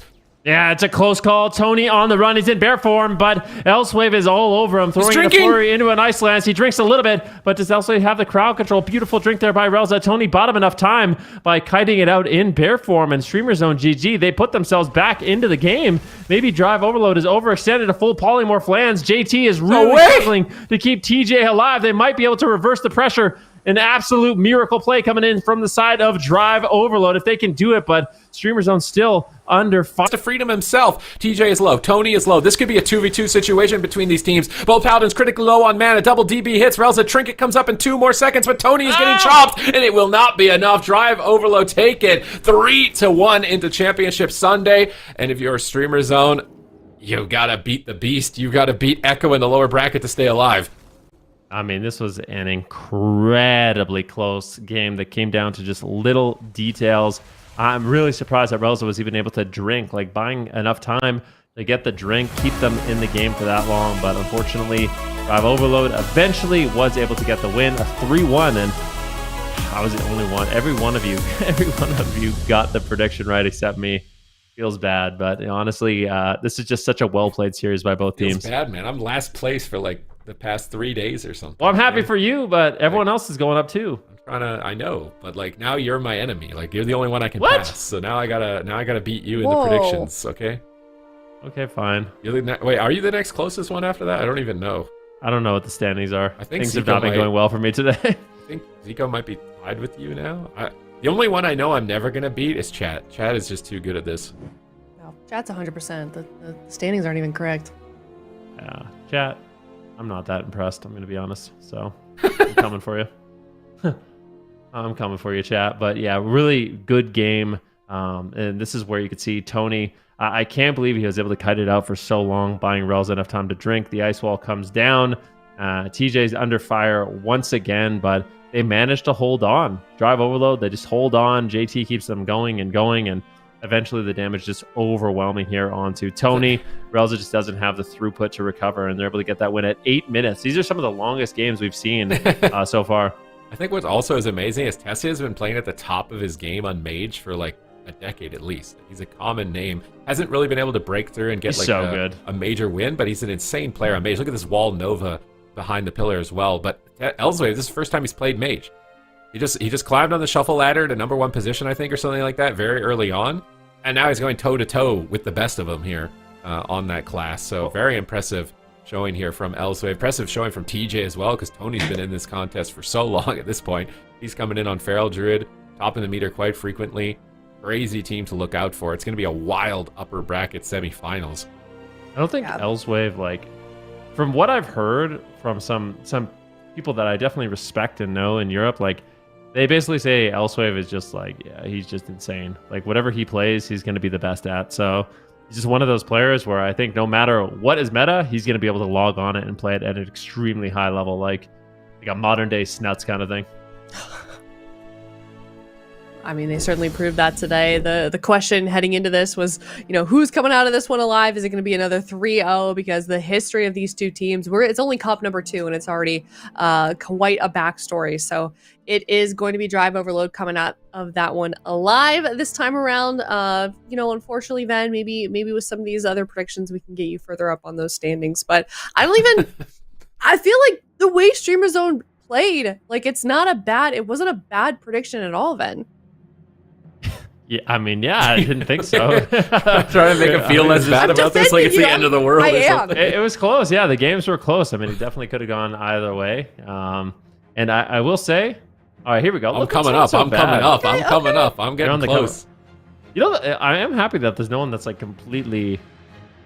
You know what I mean? Like, Yeah. I also, you know what's also interesting is like, we're basically both like everyone on the desk and including chat is basically at the point where they could have just said like A every time, and you know you're gonna eventually get it right. Like, we need to get these numbers up, all of us. We're like at 50%. Right. You're right. We gotta lock it up. That's guys. not great. No, it's really not. This is all like an F. These are Fs in school. Hey, we're not Fs. We were in school. I thought 50%'s a pass. Below 50%'s an F. What? 60% was a D in my grading system. Did you see the new column though? Yeah. Is this like Canadian Perfect education prediction. versus American education? Ooh. Perfect prediction matters more than anything else, and let's see the standings there. Ooh, Oh, That's okay. Zico by not far. looking so good.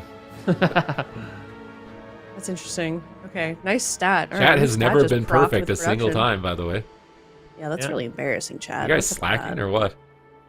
Wow. You know, they don't get the option to be. Oh, they don't get the perfect. option. Oh my god, I'm rubbing it in and they don't even get Well, we the don't need to option. say that. We don't need to say that out loud. Chat's getting the pitchforks. How dare he?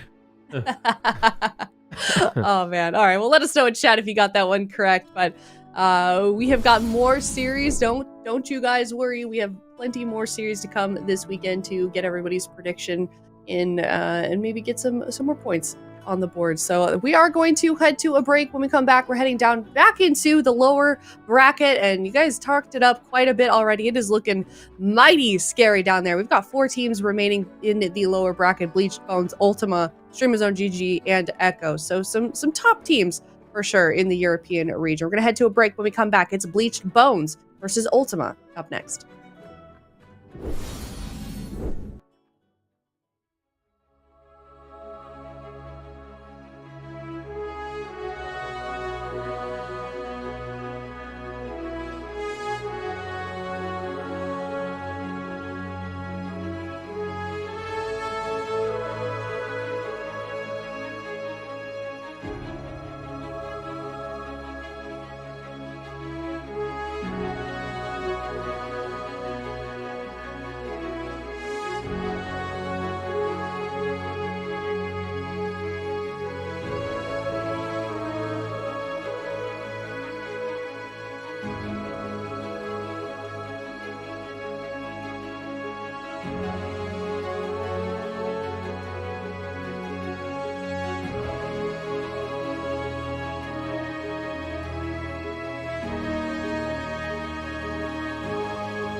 Hello, everybody. Welcome back. It is the second to last series of the day. We're heading down into the lower bracket. We've got some teams to eliminate, Lithy. It's going to be either Bleached Bones or Ultima. Man, I don't even know where to go with this matchup. I'm following my heart with my own prediction here because I do think Bleached Bones is going to take it, but Ultima, they took Drive Overload to a full 5-game series last week in the lower bracket. They're looking absolutely incredible.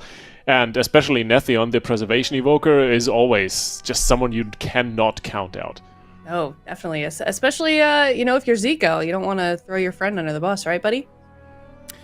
Yeah, I threw him under the bus pretty hard here with the 3-0 for Bleach Oh Bones. my gosh, you did! Oh no! Yeah, my heart's telling me that Ultima wins, but my brain is telling me that Bleach Bones, they're hungry after what happened to them in that upper bracket, and they're gonna bring it back. It's a tough one though. It's a tough one. I could definitely be wrong here. I think Van might have a new duo friend here for solo RPGs. Yeah, I mean, it's certainly a tough one to call. Both of these teams, we know that they are capable of quite a lot, as evidenced by how they've gotten this far for Cup number 2 and how they played in Cup number 1 as well. You know, they've got a lot to live up to, especially Bleached Bones, given their name that they did choose for this. And regardless, Lithy, we know quite a bit is on the line, especially when they're facing elimination and when they need those points to get into the top 4 to make it into the grand finals.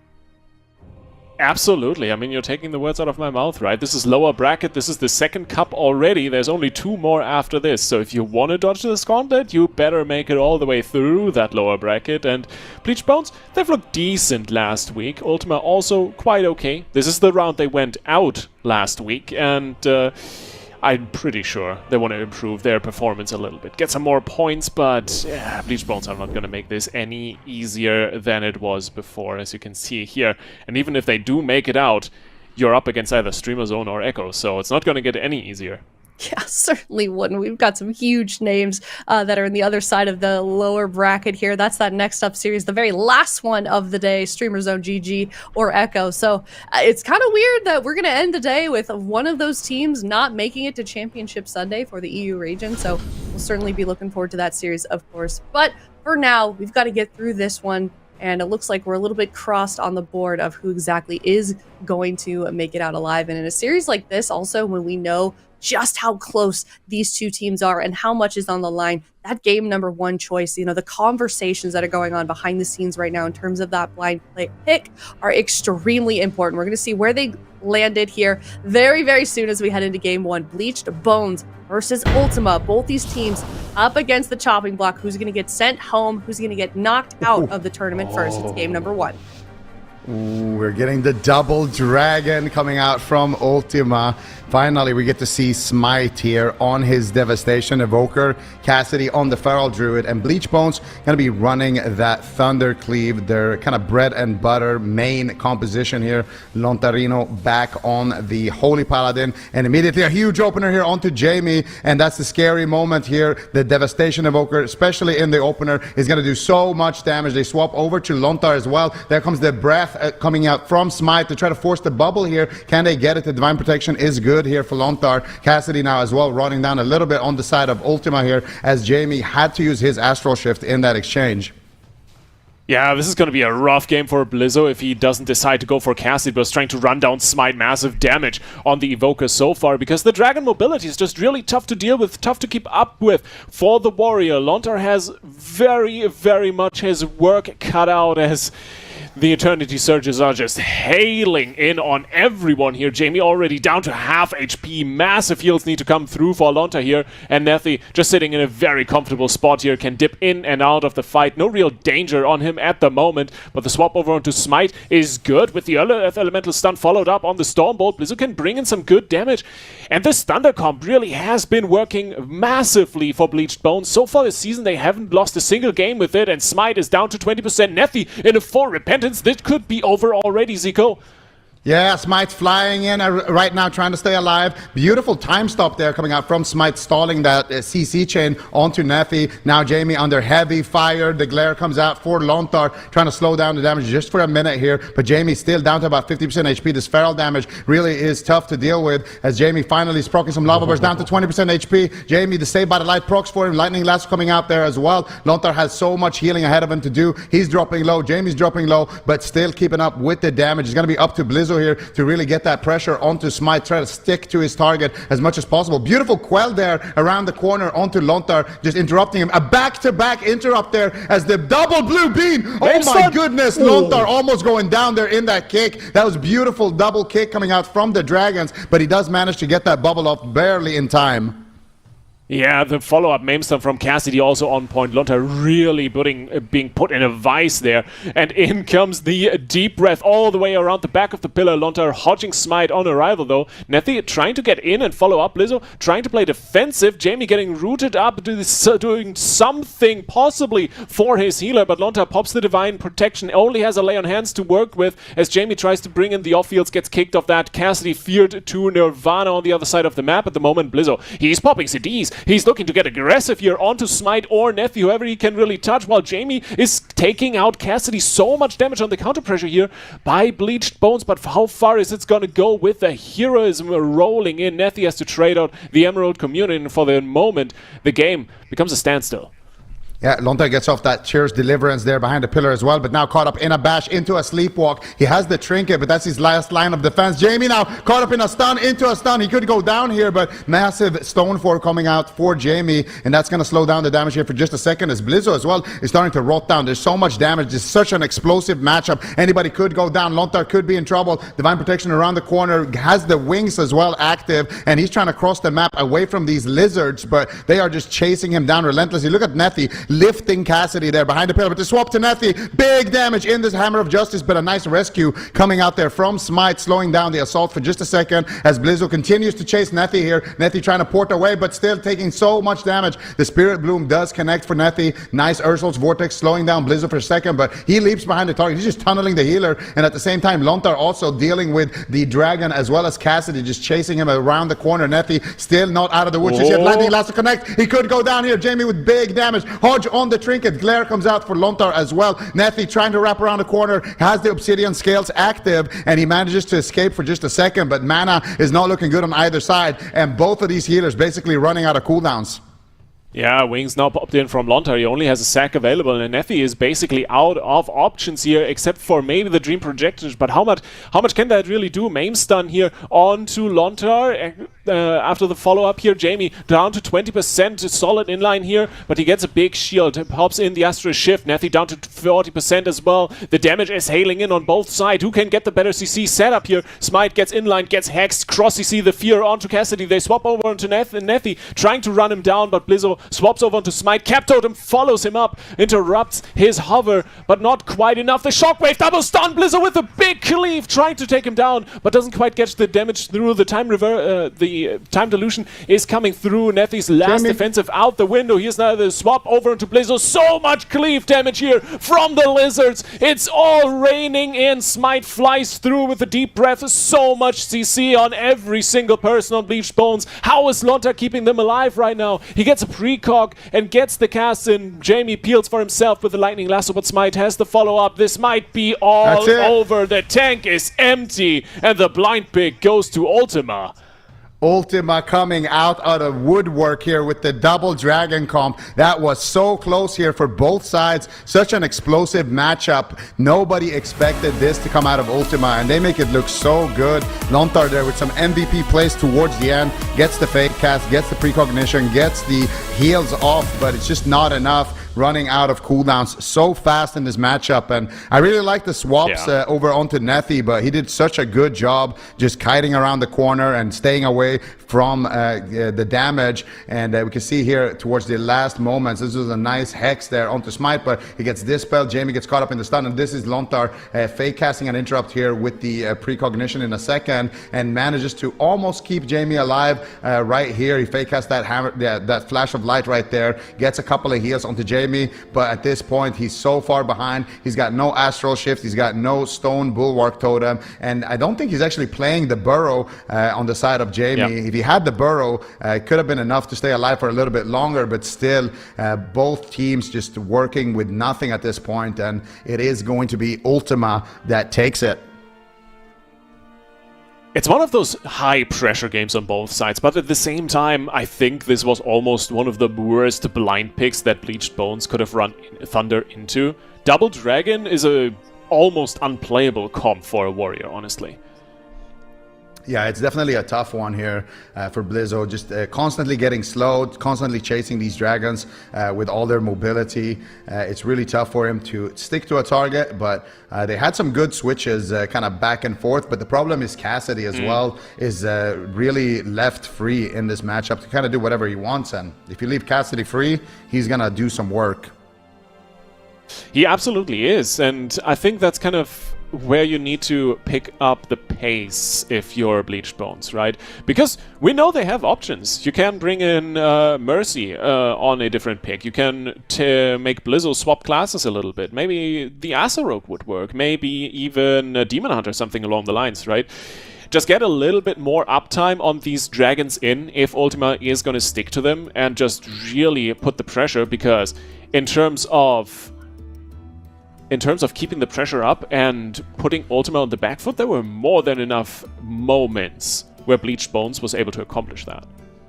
Absolutely. I don't know, man. Compositionally, it felt like both of these comps kind of worked out, but yeah, we'll see what they decide to do. So ULTIMA is going to be locking in the jungle cleave here on the blind. Ooh. So clearly there's something that they're afraid of on the side of Bleached Bones, and today I've had a perfect day in predictions. I've predicted everything perfectly except for this series now. My streak is over, and I'm happy to lose it to Nethi and the gang here. And yeah, there it is. You're still in the running. Supa's in the running. Venruki's in the running. Me and Aya. Actually, Aya could still be right as well. I'm the only one who's out of this one in terms of perfect predictions, but still, ULTIMA. They're showing what a strong roster they are, especially Smite. Really impressive so far, you know, on the BM Hunter as well as on his Dragon here. And we're going to see Bleached Bones locking in the Thundercleave once again here in response. Oh, interesting to see. Yeah, I mean, the Thunder worked okay. I think the Double Dragon is horrible for the warrior, but now that we have the jungle in the mix, I think Blizzo keeping some uptime on Smite and maybe even being able to cleave Cassidy in the process is going to be a lot more feasible. And as we've already established, right, as you mentioned, the swaps onto Nethi were really, really strong, and I'm very curious to see how well this jungle comp is going to work out for ULTIMA against the Thundercleave, because I think Thunder is a lot better against jungle than it is against Double Dragon. Yeah, absolutely. I think Blizzo's going to have a nicer time dealing with that. And also, it's about the defensives of the Hunter and comparatively to the Dragon. Just the mobility and also the damage reduction defensives. Whereas the Hunter, a lot of his defense comes from that healing that he gets when he activates things like Survival of the Fittest. So the Mortal Strike effect for Blizzo is going to be a little bit more effective in that scenario. But again, I wonder who the target is going to be here for Bleached Bones. We're probably going to see them kind of mix it up and kind of just swap around on everything. Another nice thing as well about the BM Hunter is that the Eli Shaman is going to have more targets to Flame Shock. And the more Flame Shocks he has rolling, the more instant Lava Bursts we're going to see out of Jamie. So he can really pop off against the BM Hunter. Oh my goodness. Zico, you know what that means? The kitchen is once again opened. We got the meatballs prepped and ready. Oh, this is going to be a good one. Ashmane's Fall is going to be the map pick here for Bleached Bones. Last week, they played some games against some jungle, against the ski instructors, and their Thunder looked absolutely dominant in that regard. So, I'm very excited to see where this second game is going to take us, because I hope this series goes to 5 games, and ULTIMA up 1 at the moment.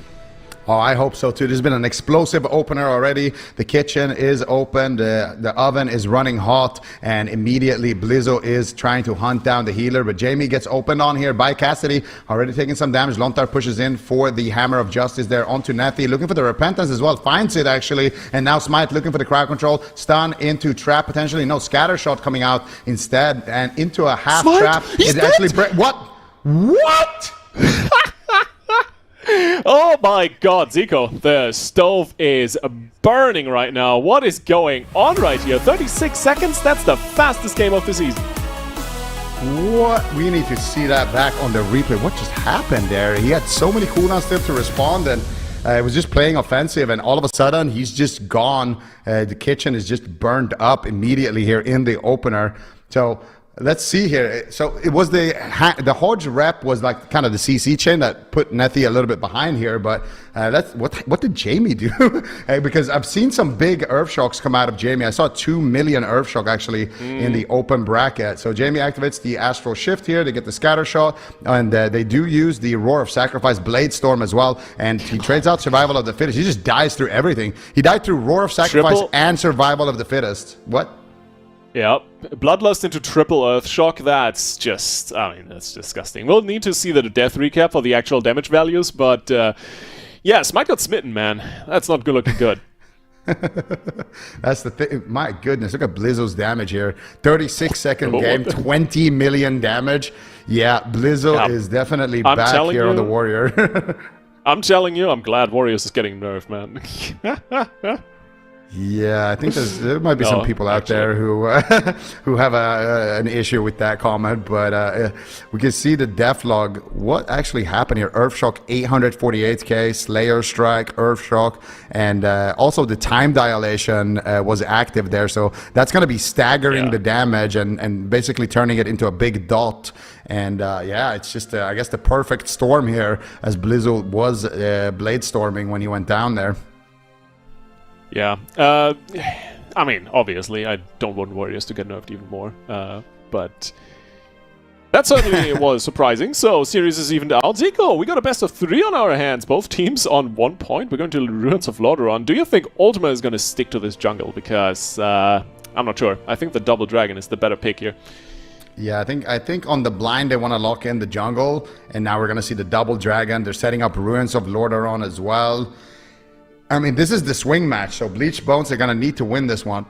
Otherwise, if we kind of ping-pong back and forth, 1-1 into 2-1 into 2-2, then Ultima will have that Game 5 advantage, being able to kind of counter-comp as well as use the map advantage. And we can see here, as he used Exhilaration there as well. So he died through Ross, Survival of the Fittest. It was a late Survival of the Fittest and Exil. And there it is, Ultima locking it in. Double Dragon back in play here. It's interesting because on a Grand Arena, this looked okay for Bleached Bones, right?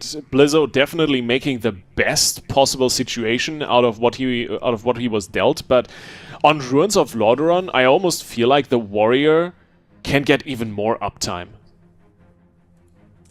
Yeah. The thing is, there's nowhere to run for both of these teams. And there were definitely moments in that game number 1 where both of these teams kind of had to run for the hills. So especially the opener is going to be really, really scary to deal with. That's going to be when Ultima has kind of full power. And Lontar is going to have to navigate through a lot of those moments, try to avoid the deep breaths, try to avoid the sleepwalks, try to avoid those kicks as well. Because in game number 1, those dragon kicks really put him behind, forced out his Divine Shield. So definitely going to be an explosive map. And this series in general, like, I think the perfect term for it is just explosive, because so far, like, what?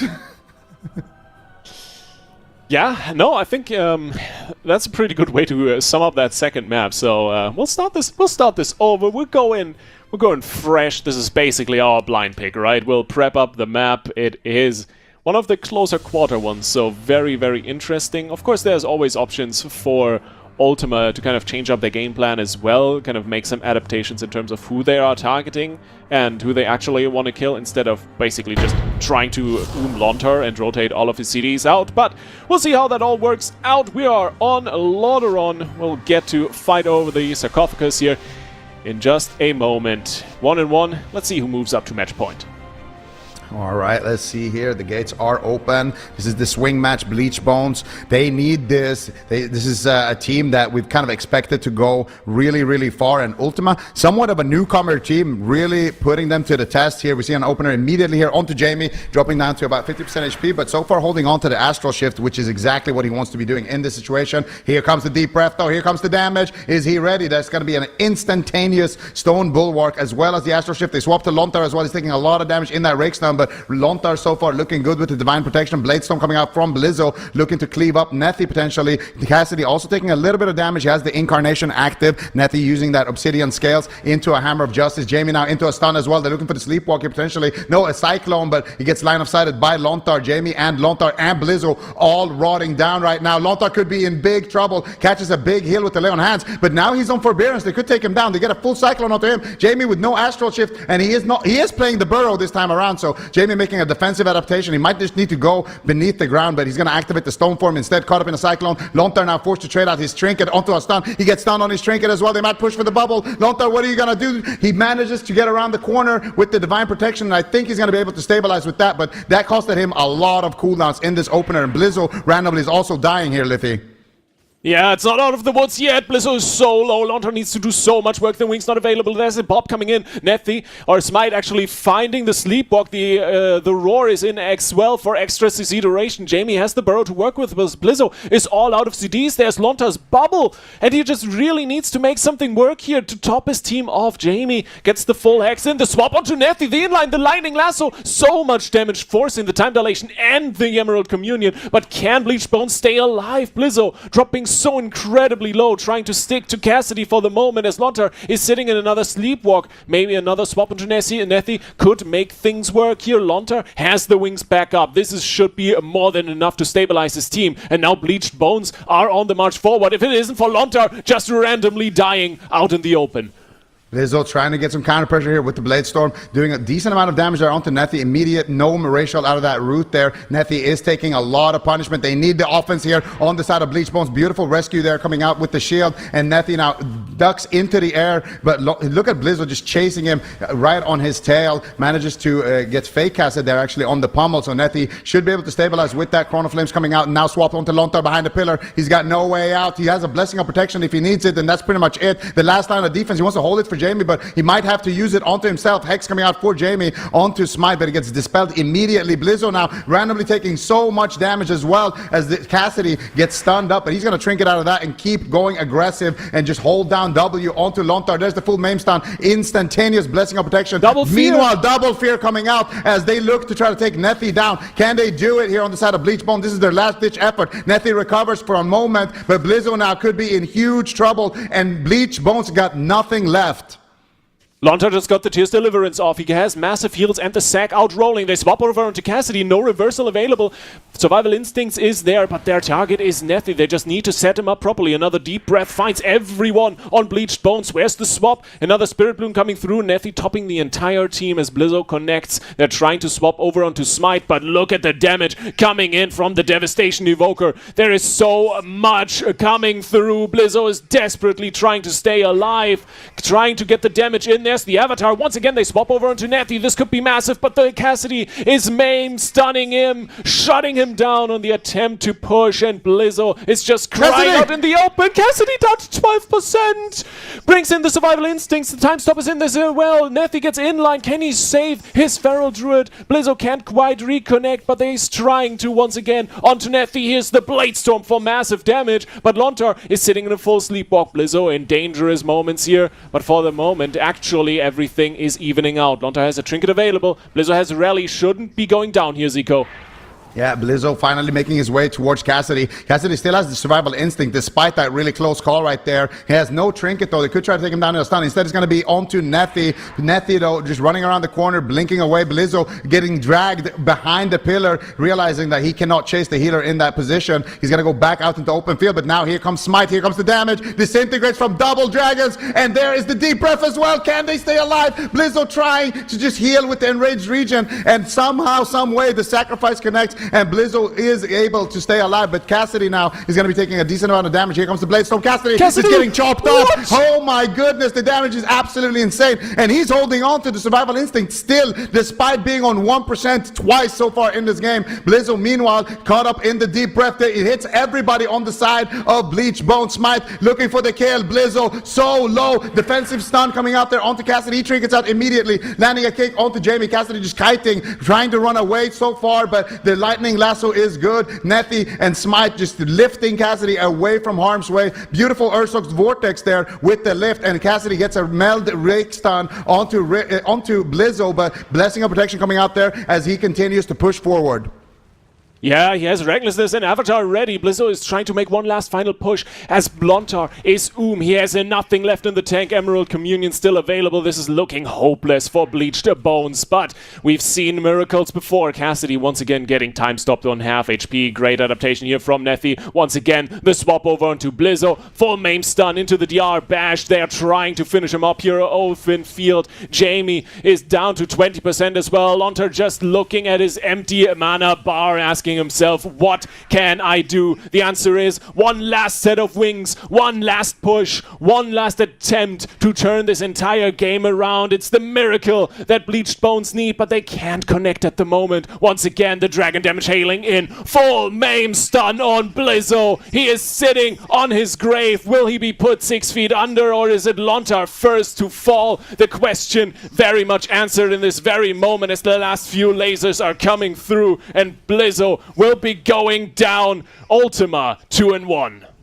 Oh my goodness, Lontar with 0 mana left there at the end. Smite just doing so much damage. Such an explosive matchup. Cassidy surviving multiple times on such low HP thanks to these clutch time stops that were coming out. And ULTIMA, they've definitely prepared. They've done their homework in this matchup, and they are up 2-1. There's a possibility surviving multiple times on such low HP thanks to these clutch time stops that were coming out. And ULTIMA, they've definitely prepared. They've done their homework in this matchup, and they are up 2-1. There's a possibility that Bleach Bones will not be making it into Championship Sunday. Echo is in the lower bracket. Streamer Zone is in the lower bracket. What is going on right now? Let's see exactly how this final moments here played out. Lontar going for that Tears Deliverance, not able to find it there, got kicked on it, and then Blizzo gets caught up in the stun. Lontar going for the Searing Glare, trying to just slow down the damage for a second, but he's got nothing left to work with here, and at this point the only way that they can win is with just damage, but nobody is low on the side of ULTIMA.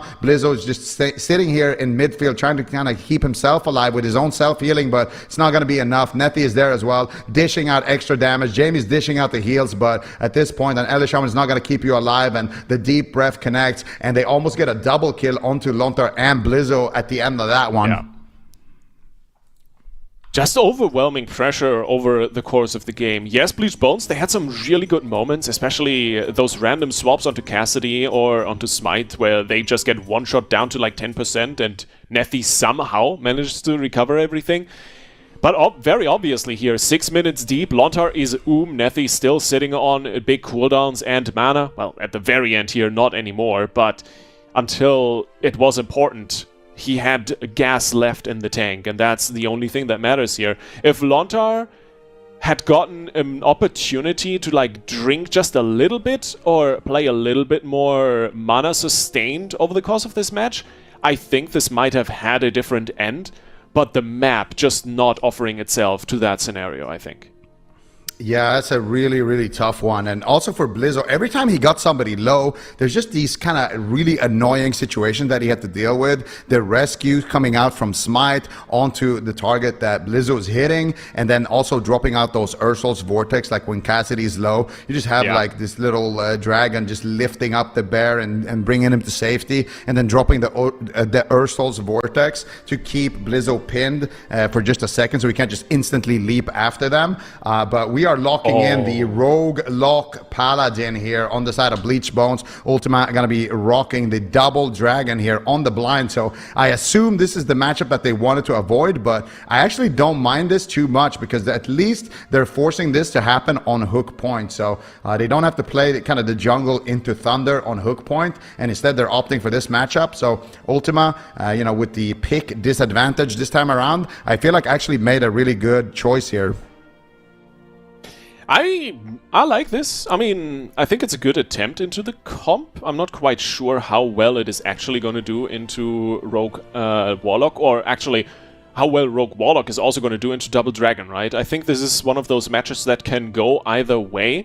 But on the other hand, obviously, we got to talk about the fact that Ultima is 2-1 up in this series, right? So even if they lose, they get to pick the map, they get to pick the comp second, they get to counterpick Bleached Bones in the last game, and if they have something prepared that they are ready for Rogue Warlock with, then this is going to be a bad time for Bleached Bones. So minimum, you need to win this game, and in a best case scenario, you need to win it so convincingly that Ultima doesn't have time to adapt and figure out how to play against Rogue Warlock.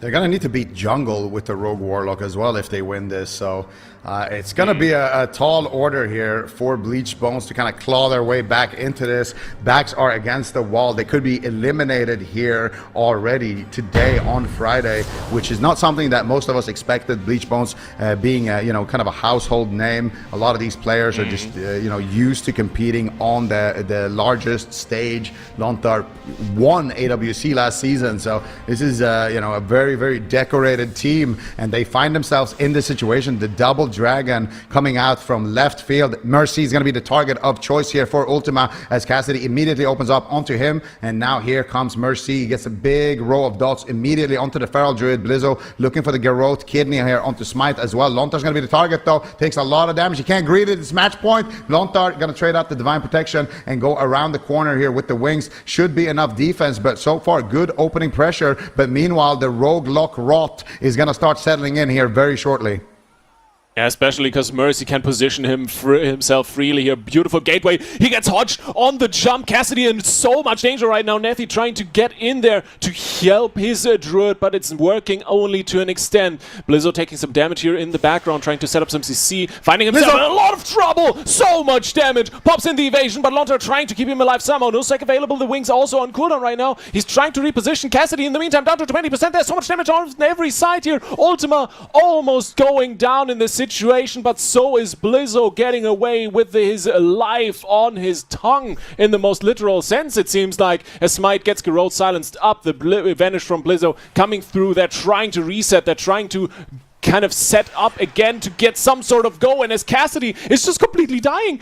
His survival instincts are gone. He has a Barkskin available, but it's just so back and forth on both sides. Zico, I have no idea if Blizzo is even gonna survive this.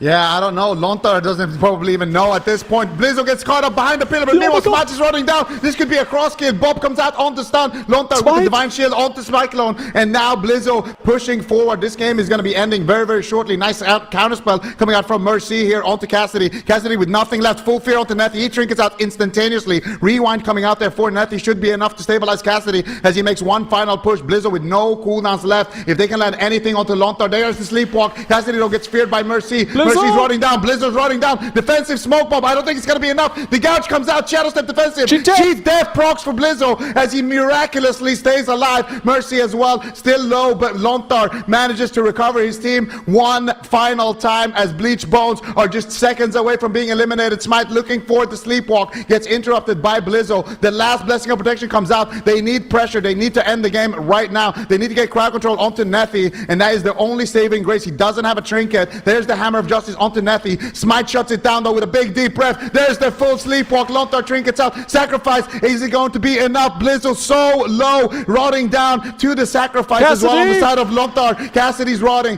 Nethy's rotting. Smite is rotting. Everybody's dying. Cassidy will go down, and somehow, some way, Bleach won't stay in it, but that was not pretty.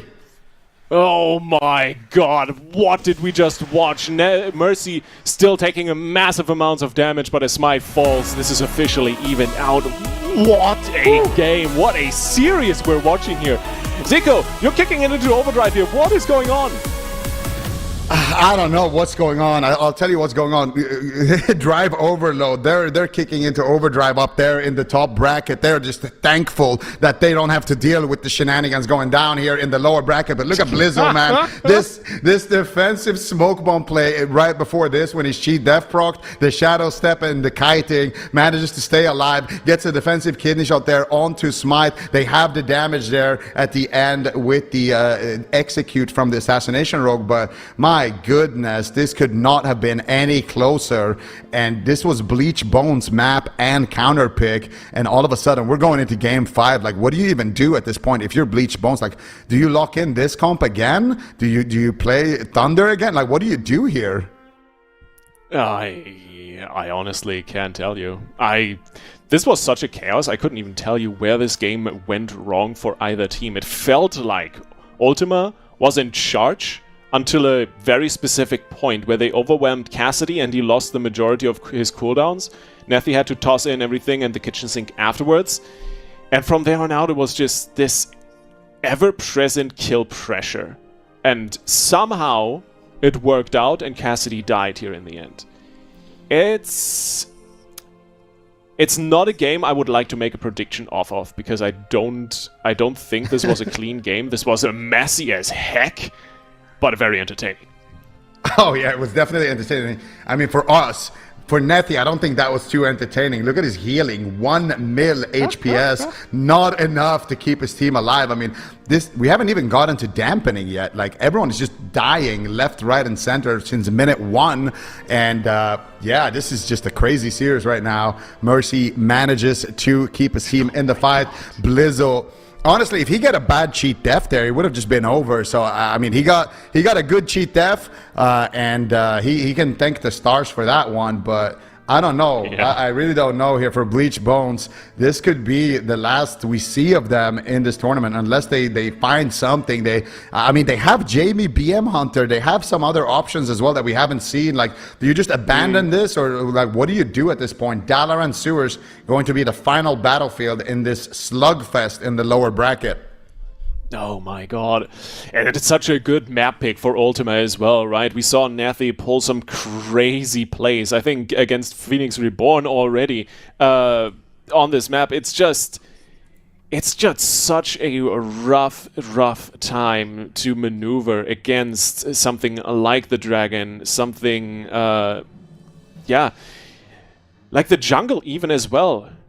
And with Mercy and Blizzo locking in Warlock Rogue, I mean, it obviously worked. It was messy, but it worked.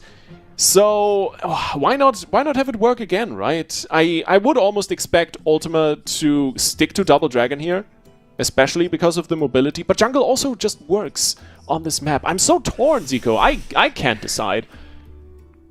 I mean, don't look at me. I have no idea. I'm glad I'm not in any of these guys' shoes right now, because, yeah, you got the jungle, you got, you know, the double dragon. The double dragon was so close to landing a kill. Personally, I want to see the double dragon. I don't even know if that's their best option. I just want to see what we just saw again, because that was awesome. Wait, did you predicted Bleached Bones to win, right? I did, yeah. It's gonna be jungle. We see the jungle. Oh. A good pick, honestly, good pick. This is the matchup we haven't seen in this series so far, right? Warlock Rogue against Jungle is a little bit new ground here. I think this one is going to rotate around Lontar a lot. If Lontar can play this clean and rotate his CDs properly without getting overwhelmed by the pressure that Ultima has been very, very excellent at putting on the entire series so far, right? Then I think this game is very much going to go the way of Bleached Bones, but that's a big if, quite honestly. Yeah, yeah, definitely.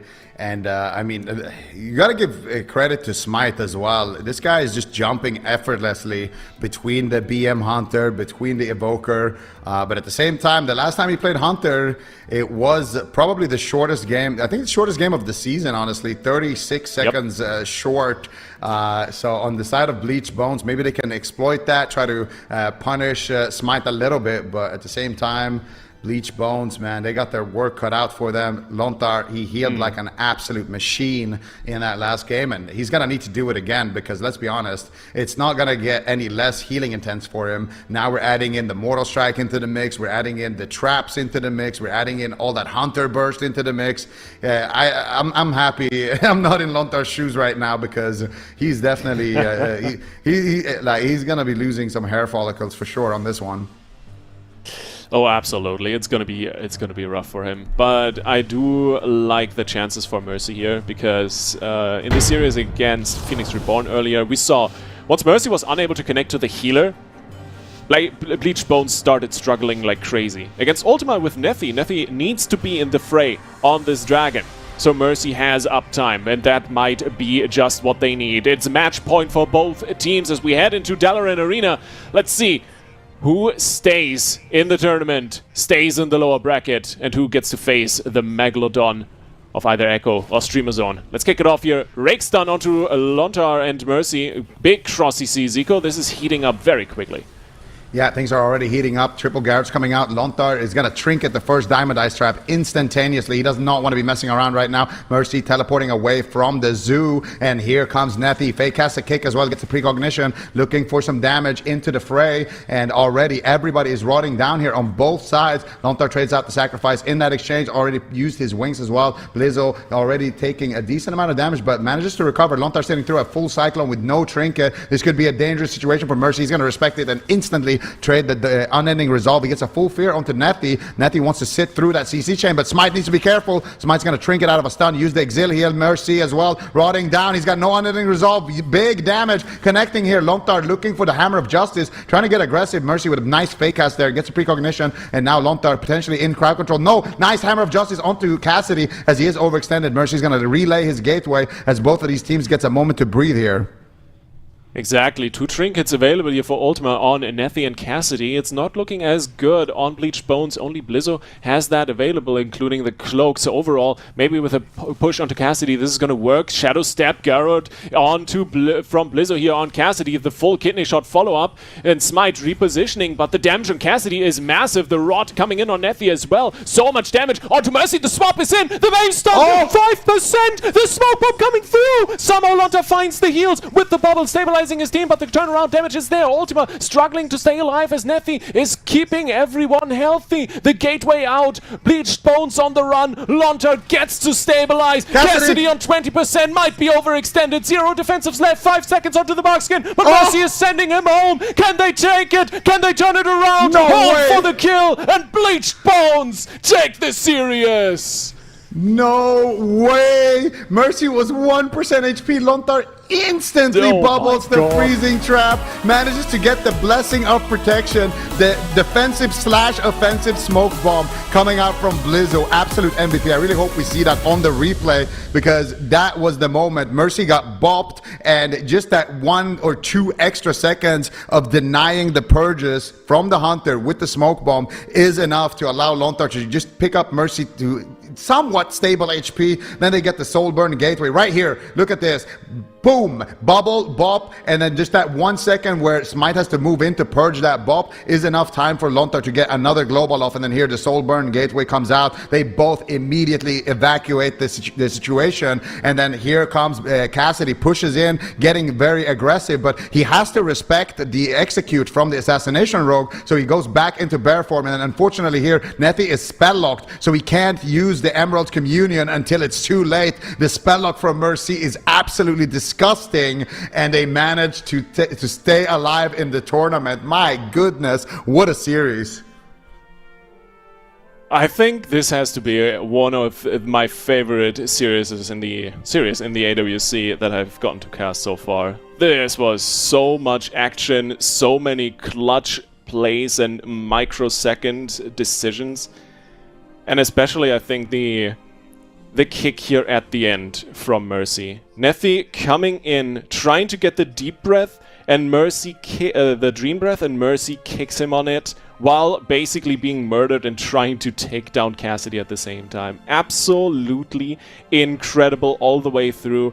Blizzard's smoke bomb. This series had everything, man, from start to finish.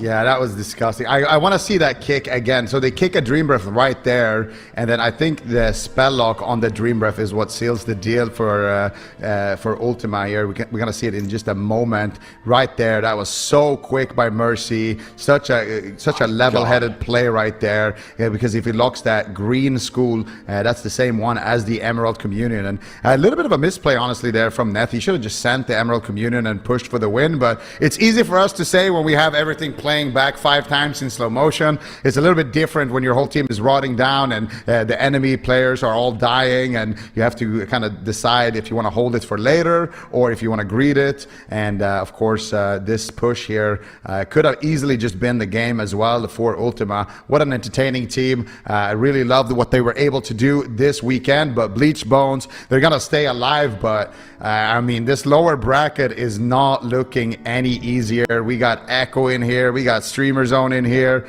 It's just packed here with sharks. It really, really is. We've got one more series in the lower bracket, and I can imagine it's going to be just as intense as the one that we just finished, that Bleach Bones versus Ultima. I am curious if we could real quick go back to our predictions on that one. Are you still on your streak, Zico? Nah, well, I got the winner right, but my perfect streak is unfortunately ruined. But you know what? It was worth it. I couldn't wish for a better series there. That was absolutely insane. Venruki, 07 for you, my boy. Oh, no.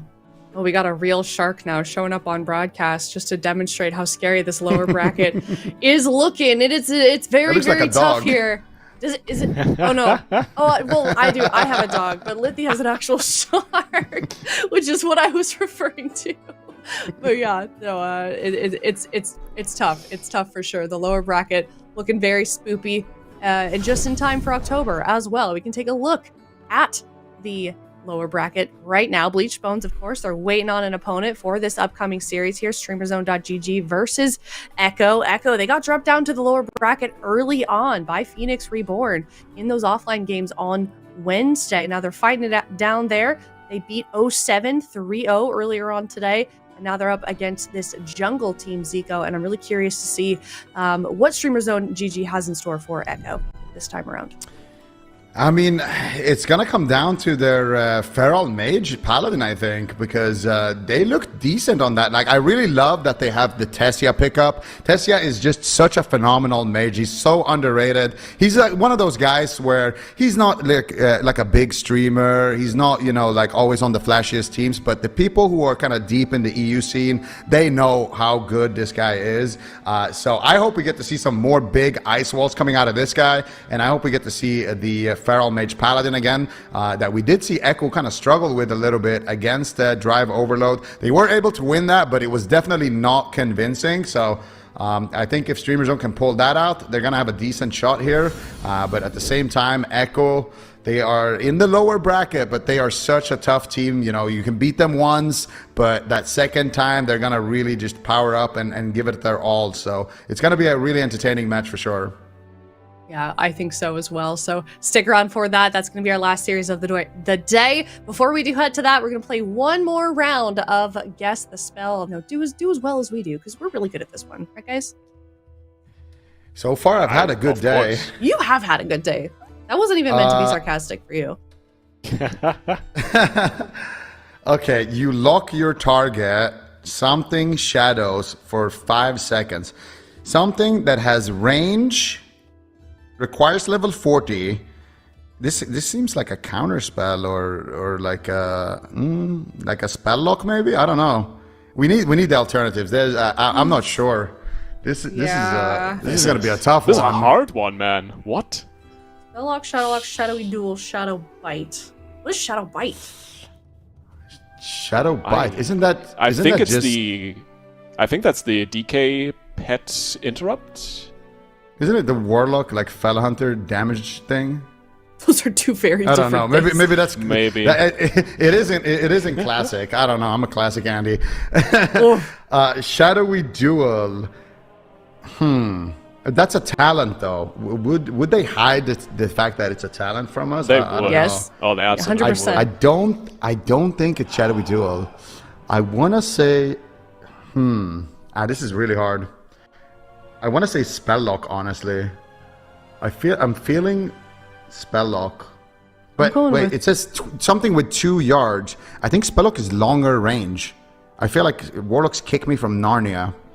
So I don't think it can be Spelllock. This is hard. I'm going with Shadowy Duel. Shadows. There's no way Shadowy Duel. Shadowy Duel doesn't lock you, right? Yeah, like you're locked in like a. So I don't think it can be Spelllock. This is hard. I'm going with Shadowy Duel. Shadows. There's no way Shadowy Duel. Shadowy Duel doesn't lock you, right? Yeah, like you're locked in like a little shadow think- world, little shadow bubble, right? I think it's either Shadow Lock or Shadow Bite. I'm gonna go with Shadow Lock. I'm gonna lock that in. I'll don't go think it's. with I'll go with Spell Lock. Okay, all right. Could be Spell Lock as well. This is a really hard one. I'm going with Shadow Lock. Lock it in. What's your? Okay. Are you locking in Shadowy Duel? Yeah, I'm feeling it. I don't know. I'm throwing it out there. No, it's Shadowy Duel. It is Shadowy Duel. Oh, dude. It's 2 minutes cooldown. I thought it was the range. I was like, there's no way it's Shadowy Duel because of the range, because it's like melee range, you know? But they censored out the part that says the range and just kept the 2. That's what threw me off Yep. there. That's sneaky sneaky. All right, let's see the It is a rogue icon. ability, See so- if we can get the icon. True. The Okay, it's icon. either I think it's A or C, but based on the the eyes. color. No, I'm looking at the color, like the fuchsia color, It's A. rather than the more purpley color. I'm thinking A, but I don't know. Your C threw me off. I feel like I shouldn't second guess you, Aya. You've been pretty good at this game so far. What is the little line supposed to be in A? Yeah. The one on the left? Is that an eye or is I that don't. like So I don't think it's the extra like white thing, because it looks like it's an I and they just added it there. So I'm thinking it's either B or C, and I'm thinking it's C actually. I'm gonna lock in C. It's a shadowy duel. It is a guy and the other guy that's dueling him standing behind him. That's why it's 2 pairs of eyes. So it's A. Oh. Okay, well that doesn't look Because like an the actual eye icons, like the blue. color is Right. right on A and C, but So I'm thinking it's either B or C, and I'm thinking it's C actually. I'm gonna lock in C. it's a shadowy duel. It is a guy and the other guy that's dueling him standing behind him. That's why it's 2 pairs of eyes. So it's A. Okay, well that doesn't look like Because an the actual eye icons, blue. like the color is Right. right on A and C, but C is missing the second person. A was my like gut reaction as soon as I saw this. Maybe gonna I go with A as well actually. I'm still I'm going with A. C. Locking it in. Okay, I don't know. I'm locking it in. Okay. I don't know how many eyes are in this icon, but I think A. We're going with A. Imagine it's D. We're all wrong. All right, production. Reveal the answers to us and our suffering. Oh no! Oh, Let's go. Nice. that's okay. close. All right. I should have gone with that logic, but I felt like we were overthinking it. Okay. The double I didn't make sense to me until Lithy explained it, and then I was like, yeah, that does make a lot of sense. All right, we stay alive in round 2 at least. We do. Yeah. We got some points. Well, maybe for this next up series, we will have some prediction points that we can get. Actually, probably not, because this one was really hard to predict. I don't know about you guys. I really have no idea. All right, well, we're just going to throw it to a break. Let us know in chat. Is it Streamer Zone GG or is Echo going to be coming out alive for this lower bracket series? It's coming up next after this break. StreamerZone.gg versus Echo. We'll be right back.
Hello, everybody. Welcome back. We are here in the last series of the day, and this one is a super difficult one to predict. At least it was for me. StreamerZone.gg versus Echo. Both of these teams, Super T's, they've won AWC.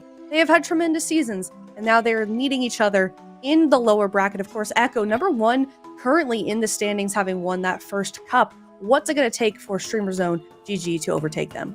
This is crazy. This is a grand final quality level series here on Friday, and one of these teams is not going to make it to Championship Sunday. Now, Streamer Zone, for them, it's all about trying to figure out what their comp is going to be. In this last series against Drive Overload, they brought out the Feral Mage Paladin, which is the composition that did take some games off of Echo last week from Drive Overload specifically.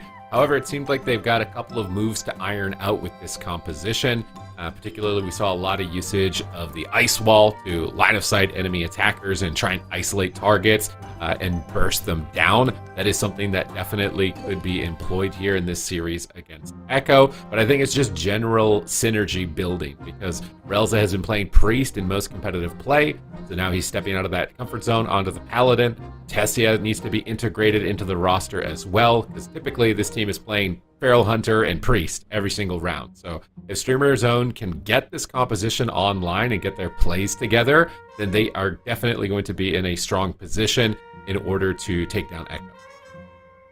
And I certainly think they're capable of that. I feel like especially over the years recently, Lithy, we've seen this team kind of go from being this rigid, jungle-only type of team to sort of finding compositions that we're seeing right now sort of work out for them. So it's a possibility. I would love to see them go head-to-head here with Echo.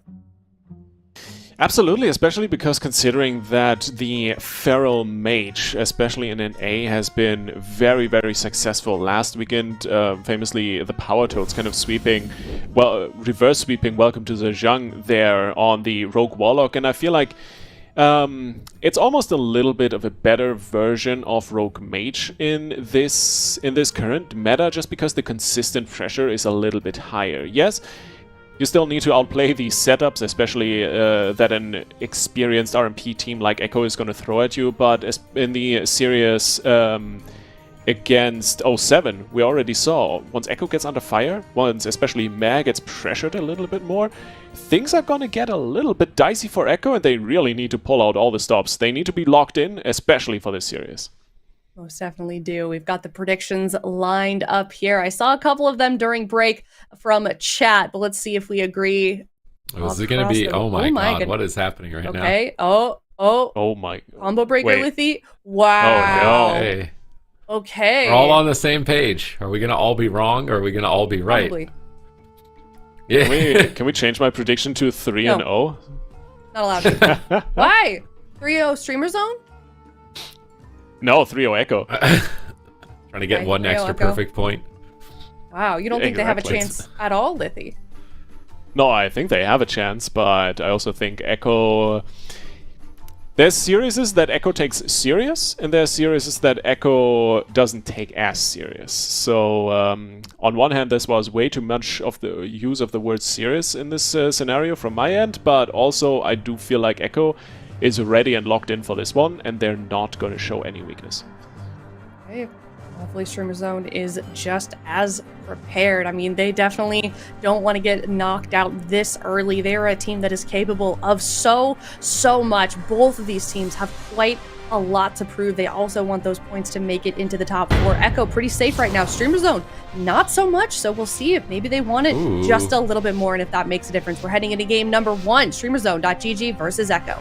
Chanimal is coming in game number 1. Raikou to the bench, and Streamer Zone are going to utilize that Feral Mage Paladin composition. Waz immediately sapping the Mage, looking across the map to the Paladin. Potentially switch that sap over. Chanimal's getting a free Unstable Affliction and a sap. That's a great start for Echo. They immediately peel the Pharaoh Druid with cheap shots, but Tessia does bank a counterspell, slowing down Chanimal's aggression early on. Ice Wall comes down, line of sighting Meh from his team. Massive play from Tessia here in the opening stages. That secures a Repentance. Waz is on the run. He's at 20%, just line of sighting for his life at the moment, and Meh is finally free of crowd control, and it looks like Streamer Zone, they've ironed out this composition quite a lot here in the opening stage of this game. Yeah, it's looking good so far. Very good reactions from Echo also, though. Not overreacting with the defensives. Now there's the smoke bomb. The go onto Tony is solid, but Thesia blinks in for the blast wave and kicks everyone out of the building. Chanimal is now the target. Man with the ultimate penitence does some good damage onto Tony, but it is Relza who pushes actually in for the full hotch. Chanimal tries to get the fear in on the defensive side of things, but gets counterspelled. Very good awareness here from Thesia. Is gonna lock Chanimal down with the snowdrift as well. Double fear from Mad, though, is going to set Echo up for a play, and they're going for Tony once again. Nice polymorph from Thesia. Just really good trading of defensives, and especially the CCs here on both sides, as Tony once again gets absolutely clobbered. Has to trade the bark skin, but that might not even be enough. So much damage coming in from Chanimal. The full clone is going to land on Was, but Tony might just die anyway, as Meh brings in the Master Spell. The swap over onto Rails, a massive CC chain from Was. He goes back onto Tony. Survival instincts, drawn-outs, and super teas. This was so much in terms of defensives that Streamer Zone just left on the field. Echo pretty much to have them in checkmate right now. It could end at any moment. Tony's almost dying at this point. Wildshot steps over for the gouge, game-winning gouge, and Echo are on their A game. Even despite Streamer Zone's crazy first ice wall in this, Echo immediately turned it around. They are not hitting the brakes whatsoever. This is the team that you expect to see in the upper bracket. This is the team you expect to almost see never lose a map, and I can see that they'd probably be frustrated by the fact that they're even in the lower bracket in the first place, and they are out to prove something in this lower side. I feel so as well. I think there was an attempt from our side to reach out for a comment from Echo on the open bracket games on why they ended up in the lower bracket, and they just declined to answer, so you can definitely tell this is something they're not comfortable with. This is something they're not going to accept, and they're just going to steamroll the entire lower bracket. And they're not going to show any weakness whatsoever, and this first game is definitely showcasing that. This was insane. I feel like Waz was just all over the place on this map, just constantly on Relza's back, maximizing who his target is, keeping everything under control, and obviously Chanimal is just topping the damage meter while Waz is doing all the flashy plays. It's such a fun composition, the Rogue Warlock. You don't really see it a lot in more recent expansions. It's nice to see it kind of get a resurgence here in the War Within, because it's such different play styles. The Warlock is focused on overall damage, and the Rogue is focused on control and burst. And the way that those synergize together can be very entertaining and exciting, especially in situations like this, where Waz basically has so many different lines of play he can make. He sets up with a cheap shot, steps over, gouges them, wraps around the side, and also just tracking, like, does Relza have dots or not? So you don't want to gouge a target with dots, because gouge can break, so you got to monitor that as well. It's such a high, like, APM required composition. And they're just playing it so well. They're so practiced on it, and especially after they've brought in Chanimal last expansion, this team has just leveled up continuously. And at this point, yeah, they are the team to beat in Europe. Phoenix Reborn has done it this weekend, so this is going to set us up for an amazing, amazing rest of the next few days. But of course, Streamer Zone, also one of those teams that you can never count out. They've played Echo so many times. They've won against this team a few times at the very least, because Streamer Zone, there are AWC champions. They have been in the past, but so far, you gotta find the chip in Echo's armor first. That's what this series is gonna look like.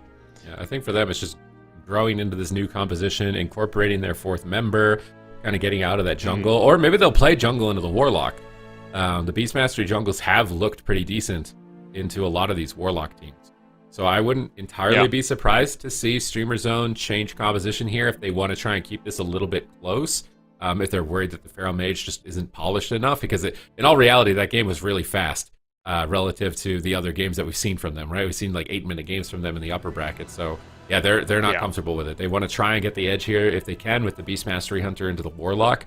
And I think this is smart for them overall in the series, but inevitably when it comes to Game 5, they're going to have to face some type of demon, whether it's RMP as jungle or it's going to be the Feral Mage into this Rogue Lock. I definitely feel like they were gunning to fight Echo's RMP with the Feral Mage in the opening in the blind pick, and that didn't quite work out. So Yeah, I agree. The jungle, the better option here. Chanimal is going to be the big target, obviously. We've seen it work out, though, especially if we think back to the Bleached Bones games against Phoenix Reborn earlier, that swapping to the Rogue, actually not that bad of an idea, because Rogues are not that tanky. It's just all about the Warlock and how much pressure you can put on the Warlock and the healer. So, Streamer Zone, they have their work cut out, but I think if there's a team in EU that can do it, might just be Streamer Zone.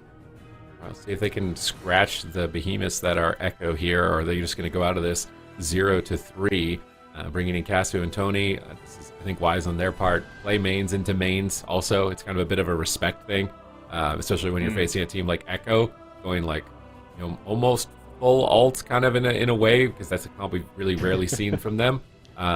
Into Echo might not work out for them, obviously. So this is kind of a respect thing as well, as a comfort thing for them. They've got a decent map here with small pillars, being able to like consistently chase after the Warlock, prevent them from escaping. Vortex is a lot easier to land around the corner as well when a Warlock ports on this type of map, so I think they've set themselves up really well here for game number 2. No, I like it a lot. It's really all about the question, can they pressure Chanimal out of basically playing aggressive, right? We've seen it more than enough with the great Warlocks in both EU and NA, especially if you think about someone like Prev last weekend, right? Even when pressured, even when kind of countered with a double melee comp trying to run him down, they get to keep a calm head, they get to just pump Mercy last series. And Chanimal, I don't think it's a secret that he's regarded as one of the best Warlocks, if not the best Warlocks around. So if someone is gonna just steamroll you, even if you try to push him on the defensive, Chanimal is the man to do it. Yeah, I mean, Chanimal is easily like the slipperiest Warlock in competitive play, one of the hardest to pin down and actually connect to. So this is going to be still a real challenge, even despite we've seen other Warlocks. We've seen Warlocks like WizK going down pretty fast in the jungle. Sam I Am has struggled with it on Warlock as well. So, but this is a master. This is like 10,000 hours Chanimal on Warlock. So Streamer Zone have their work cut out on them. I guess the only downside of this map, though, is that Chanimal will likely play long-distance Demonic Gateway with a short cooldown, and that could be abused. Yes. So the map could somewhat backfire, so I'm definitely going to be looking out for Chanimal's usage of Demonic Gateway in this match. And with that, the gates are open. Echo up 1-0. That looks like a bit of a shorter gateway, but might have been intentionally placed. We'll keep an eye on it, as Chanimal is just positioning an open field as far away from Relza as possible, and yeah, that priest needs to walk quite the distance to be able to catch up with Tony. Opener from Wazir onto Casu, Relza kidney shotted up, and they're trying to prep everything here. Ooh, the imp comes out from Chanimal looking for a trap dispel now that there's no Diamond Eyes. And of course, he's just going to send the damage while Casu is just pumping him. Both priests have their hands and their work cut out as the Rapture Shields come in, and for the moment, everything is stabilized. Oh, it's a lot of pets from the Call of the Wild right now. I think there's a Vortex. Did he hit it? He hit the port with a Vortex. Amazing Vortex from Tony onto Chanimal. He can't escape that initial exchange, but Meh is looking for the ultimate penitence. Is he going to get it off? No, he gets kicked. Here comes the smoke bomb. Big pressure onto Tony. Barrier might not be enough. Waz is absolutely decimating Tony. He shadow melted a critical moment. Heart of the Wild at 10% and manages to hold on to dear life. Crazy scatter shot from Casu as well. They cyclone Waz. They stalled a bleeding for now, but as soon as Waz comes out of this, if they're off DR, it's going to be so hard for them to recover. Yeah, Mad drops the barrier down preemptively. Chanimal was ready to get pumped there, but a full trap lands onto Meh. And Chanimal pops the Dark Pack, trying to stay defensive. Tony gets coiled out, looking for the Cyclone, hits the full clone onto Meh, and Chanimal is running ports out, trying to get away from the damage from Tony. And for the moment, it's just really about repositioning, finding those openings. Waz with a nice cross-CC setup here, multiple cheap shots coming in on Tony and on Casu, but Relza untouched for the moment, and the Dispel on the UA comes in, does some good damage, but Chanimal pushed out of the way. Great grip from Meh, trying to get away. Full bash into maybe a trap. Can Chanimal eat that? It is not looking like it for the moment, but Casu holding onto that CC chain. Now the swap over onto Chanimal once again, the full maim stun, cross-CC set up on Waz, but Meh is untouched and keeping them alive. The Chanimal is actually playing Howl of Terror and not Coil this game for the Hunter pets, and likely wants to hit the Feral with it as well. So that area of effect crowd control can be super effective against a Beast Mastery Hunter. It's one of the reasons he's able to kind of tank damage a lot more, and he's playing a lot more stationary than a lot of other Warlocks we've seen so far.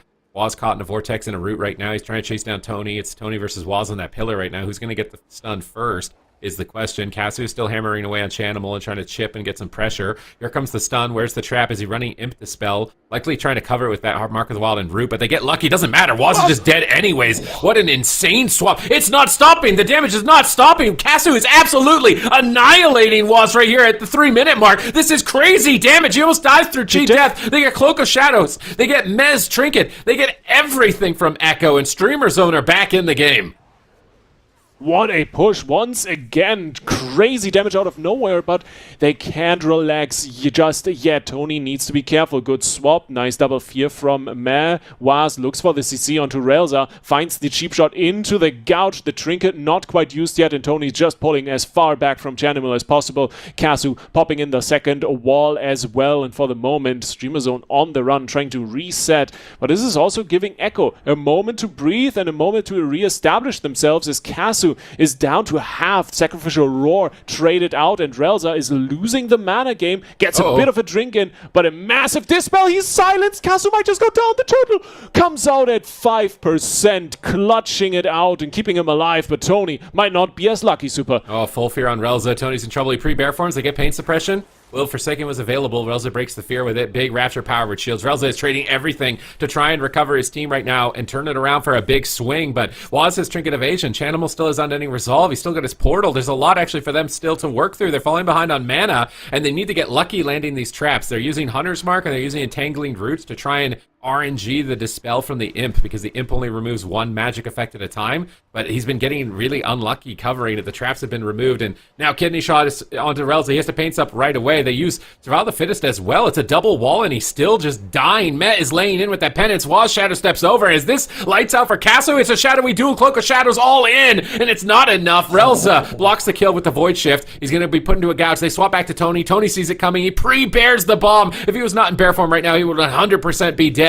Crazy read by Tony to anticipate that step across the map, but he's still dying to the dots. He pops his survival instincts. They're trying to recover. Relza, man, what are you going to do? Everybody is dying. Your Hunter's in a fear. I don't think they can come back from this. Shadow Bolts are crashing through. Tony ducks behind the pillar, but as soon as he's off the R, he's going into a Kidney Shot with no trinket. Gouge onto the Priest, setting up for the win. Met is in position to possibly fear. He gets the fear. There's the coil, and that is a KO. And Echo, they're looking for the clean sweep. Casu is still trying to keep them in here, but I kind of doubt they're going to take Waz at this point. Waz recovers, and oh my god, Echo looks as unbeatable as ever.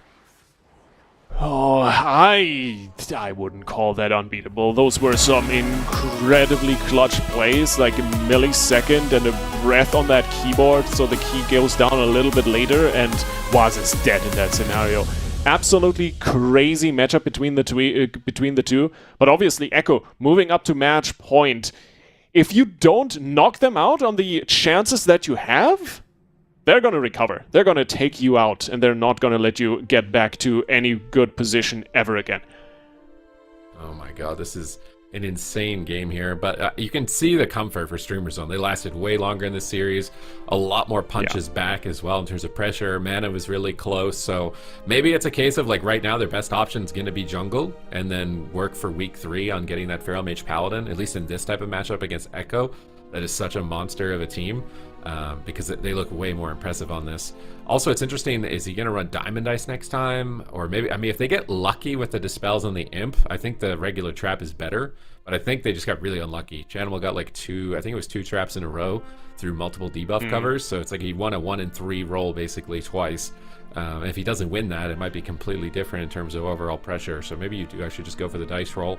Seems like the Call of the Wild is still like, when the Beast Mastery Hunter has all those pets out with that, it's a 2-minute cooldown. It's like they're killing Waz. It seems like they're going to kill Waz through every single cooldown in the game. But then when they don't have it, the BM Hunter pressure kind of disappears. And I feel like that could become more and more predictable as Echo experience this matchup. Most definitely. I mean, it's a little bit of getting used to, because jungle changes from expansion to expansion, but in a way it always stays the same, right? It's just these minor adaptations that you need to find, that you need to figure out for yourself, and you can tell this, like, Echo, even with these setups, Chanimal getting that coil 0.1 seconds from finishing that cast there, that Cyclone cast at the very end. The reflexes and the instincts are still on point, so that's the other thing that you need to beat against Echo. You need to throw them off balance first, and then you actually need to knock them out. It's super, super hard to do. But yeah, jungle, I do agree with you. Currently their best bet. Big question is, where do we go next in terms of map? And apparently it's Maldraxxus. Yeah, they want the large map, so the subtlety rogue isn't so easily able to get to Relza and then back on the target. It gives Tony enough time to get bear form off like he has in that last match. So basically the rogue wants to step to the healer, press a crowd control on the healer, and then wants to shadow step back to their target. If they pick a big map, then Relza can stand far away from Waz's target, and they can have more time to react to his movement, and then activate defensives or get into bear form before he reconnects. So this is the main reason I think Streamer Zone are going for larger maps. The downside of the larger map is that it provides a lot more room for the Warlock to kite as well. So it's kind of a double-edged sword in that regard. It gives them defensive advantages, but it also gives their opponents some.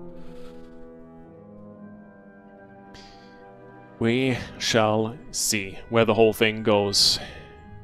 I definitely liked Relza's positioning a lot that last game, especially the early game. Chanimal forcing him into Echo's reach quite a lot, but even then, Relza, I don't think I've seen him out of position a single time, and just playing that quite nicely. So very curious how that whole thing is going to go on Maldraxxus.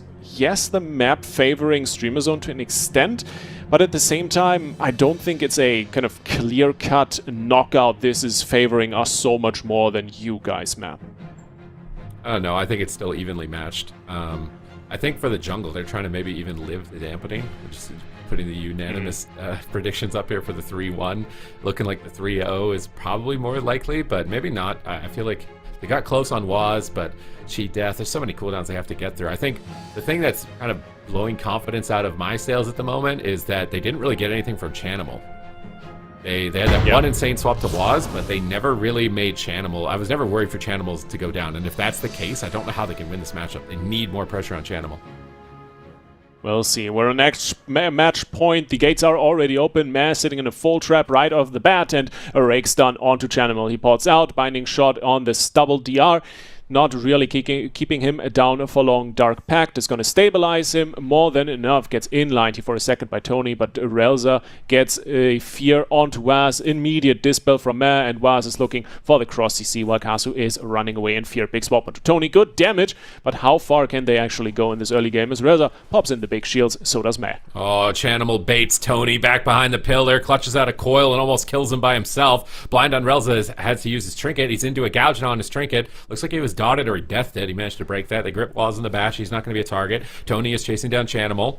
And the Call of the Wild is basically already blown through, and they didn't get any significant cooldown. So this is kind of devastating on the side of Streamer Zone. Both their Incarnation and their Call of the Wild, they're going to be waiting 2 minutes now before those cooldowns reset. Waz is setting up crowd control in the meantime. Kidney shot into gouge. He gets cloned. He can't chain it. Relz is going for an ultimate penitence to avoid any further crowd control, so it's really well timed. He's getting big value on that, immuning the CC chain. But as soon as he lands, is Waz going to go for it? He goes for the gouge. There's still no trinket. Chanimal ports off to the side. Stays next to Meh, though. He doesn't want to line him. Kasu staying behind him as well.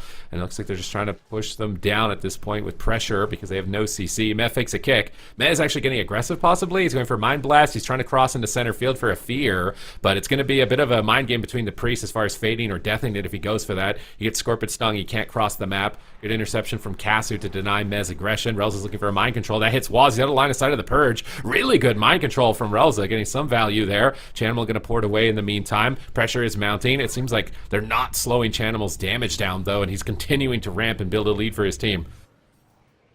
Absolutely. It's very much a positioning game here at the moment, and Tony and Kasu just trying to position out of reach from Chanimal, and this is disastrous. Relza is cut off from the team, sapped up out of the blind, and Tony and Kasu are just here rotting away while Chanimal is pushing in with the precog on top as well. Waz is reconnecting, Turtle forced out. What a disaster here for Streamer Zone, and Relza still can't quite connect the heals. Now he gets to top off Kasu at least slightly, as Tony goes back into the fray, a cheap shot it up. There's the full smoke bomb there, sending it on the Feral, but is it enough? The answer is no, died. as Relza pops in the barrier. Really well done. I think Kasu's pet died. He was casting Res Pet there. I don't know if his pet is still dead, and Waz is stopping him. That's going to be a huge loss. There's no Roar of Sacrifice. They scatter the rogue, but he gets gouged, and Tony is dying to Chanimal in the meantime. Kasu just can't get this pet off. Man, he's DR gouged. Waz is just not letting him finish it finally. His pet is back in the fight, but they're already so far behind. They need pressure with this Call of the Wild, but they walk into a double fear. Meh is setting up for the win. Mind Blast about to connect. They're almost in Shadow or Death range as well as Tony leaps in the middle of the map, gets coiled off of Chanimal. Chanimal just looks completely untouchable. Tony is about to be crushed. Void Shift comes through 1 second before the kidney shot hits. Waz is swapping to the healer, keeping the pressure going.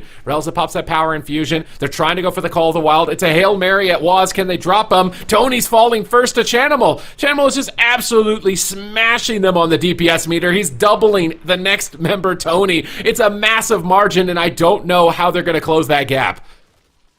And the massive penance from Relza needs to be used to bring Tony back to full health, and even then, he is suffering. Pain suppression tossed into the mix. Casu gets a wall as well. There is so much defensive power bleeding out here for Streamer Zone, and Relza just can't get on top of the pressure that Echo is putting out. Chanimal just too overwhelming. Another Haunt going in on Tony. He's connecting onto Waz with a maim stun, but Relza gets silenced on the UA. Dispel. Tony gets caught with the kidney shot. Triple fear from Mare coming in from downtown, trying to lock the enemy down. Only Casu getting away, finds the full trap onto Mare. This might be the moment where they can counteract Echo a little bit, but Waz already has the cloak. Chanimal has a Dark Pact. They haven't touched this Warlock once this entire game. There is every defensive in the book still available, and Tony, he gets punished for having the audacity of stepping up to Chanimal. Chanimal, the unkickable lord right now. Tony's just going to fall over, full blind. It's match point, and Streamer Zone are going to be out of the tournament. Oh my god, this Power Word Shield is the only thing standing between him and death at the moment. They fear the rogue, but it's not enough. And Echo take it 3-0.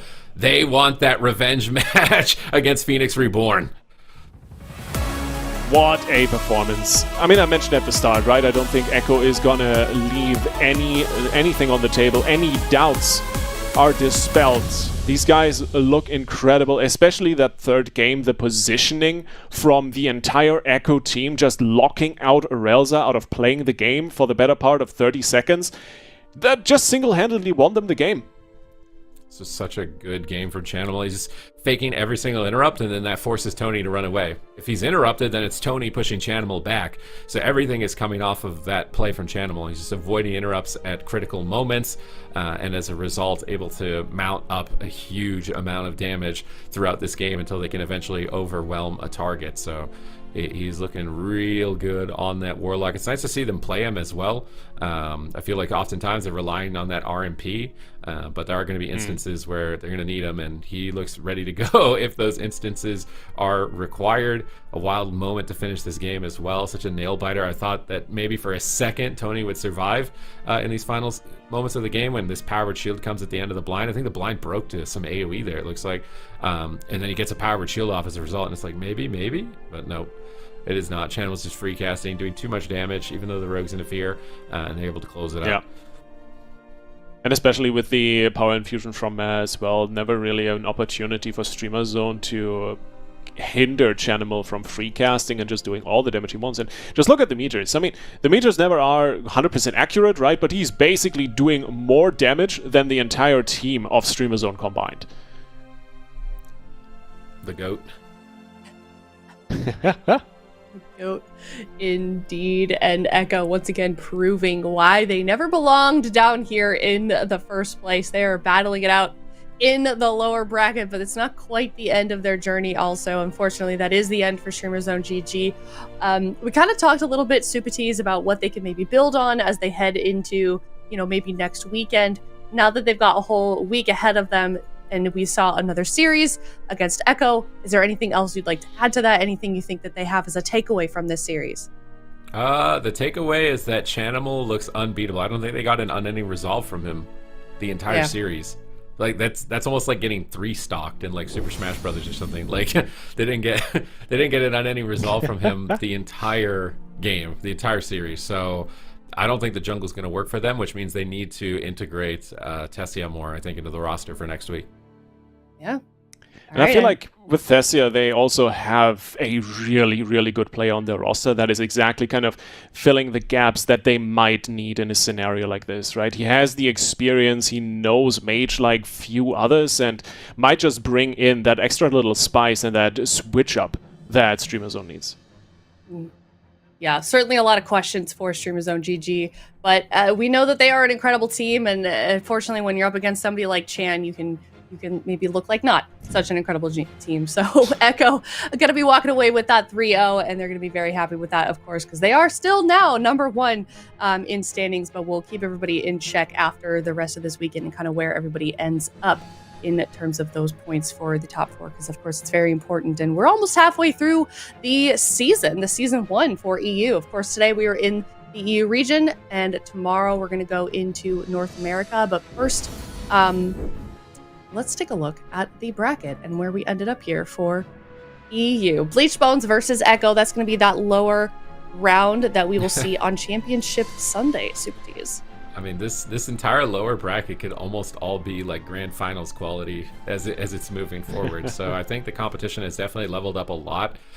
In Europe, Drive Overload are still gunning to show that they can take a first place finish in a cup as well, coming the closest as any team has in that last tournament. And then Phoenix Reborn, with this resurgence of ZPie returning to the competition, was enough for them to beat Echo in the offline games and get them to the upper bracket semifinals.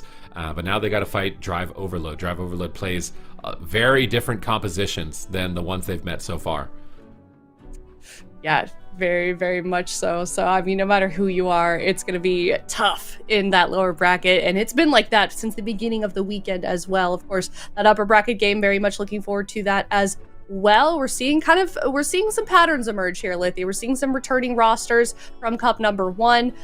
It's always fun to see in the beginning of an expansion sort of these newer, not newer players, but newer rosters sort of rise to the top, and then other ones sort of, fade away. It almost seems like players that have been good at Arena in the past are still pretty good at Arena, and that's not gonna influence their AWC performance much, right? So, yeah, EU, I feel like this season looks even more competitive than it has basically ever. It's incredible how crazy good the teams are this season. Yeah, it definitely is. And that's the same as well for North America. We've been doing pretty good in terms of predictions, and hopefully that's the same for the NA region. Here's where we ended out. I honestly ended up, I don't know where and why I am staying tied with chat. I don't know what's going on. I feel like I also kind of feel like Vinruki should be ahead of me because he's got more perfect ones. It should be like a tiebreaker if you got more perfect. Zico should be ahead of Lithy, and then obviously chat can't, so that's fine like that. But okay, at least I'm starting to come back. Okay, I'm starting to come back. Yeah, we're making a comeback for sure. Yeah, me and chat, we're still buddies. You're just chilling up there, just enjoying it. Just, I started up there last weekend, and I've just been enjoying my view from sipping those first place beverages and just chilling by the pool. Aya is actually just part of the hive mind, Whoa, okay, all right, man. All right, well, like I said, we're gonna head into North America tomorrow for Saturday's games, and I am just as excited over there. I know that a lot of people in chat also are excited for North America's games because we did those offline games as well, and we whittled it down to a top 8. And hopefully we can take a look at a bracket as well and maybe get a little bit of a preview for the games that we're going to be seeing tomorrow. But North America, Lithy, any teams you're looking forward to and their performance? I mean, you know me. I'm an eternal The Move fan, so they're back in the upper bracket. Everything is as it should be in NA. So move Liquid up there. In the lower bracket, though, the Power Toads. And, I mean, they've just won the last round of NA. So I think if we combine that with Welcome to the Zhang, I think we got 4 teams that are just absolute powerhouses that I'm super, super excited to watch tomorrow. Yeah, I am excited as well. Super T's, any players you're looking forward to seeing? I think it's mostly just Peekaboo. Like last week, they were playing on some suboptimal setups. I think it was like on a 15-inch monitor or something, and like not all their players were playing at their normal locations. And in the offline games, they beat Cup 1 champions, Power Toads, 3-1, and Peekaboo just looked on fire. So I feel like the Move are much like Echo. Like they got something to prove with this cup, and they're really flashy this week. Yeah, they certainly are. So make sure you guys are tuning in for tomorrow for Saturday's games. But that is going to wrap up everything for us here for day number 1 of Cup number 2 for season 1 of The War Within. Here's just a quick look real quick before we head out for the European standings and where we end the day. So Drive Overload currently tied up with Echo, and I'm sure that will change by the end of the weekend. We'll see if Echo gets toppled or if they're going to keep that first place position. But nonetheless, we're going to have some more standings coming in hot tomorrow for North America, and I'm sure things will change over there as well. So tune in to find out how exactly that does go down. It's going to be another fun day of games here in the AWC for The War Within. And that's going to be it for us. Thank you guys so much. Tune in tomorrow, same time, same place, twitch.tv/Warcraft. We're also on YouTube as well. Follow us on Twitter at WoW Esports. Thank you guys so much for watching. We will see you tomorrow.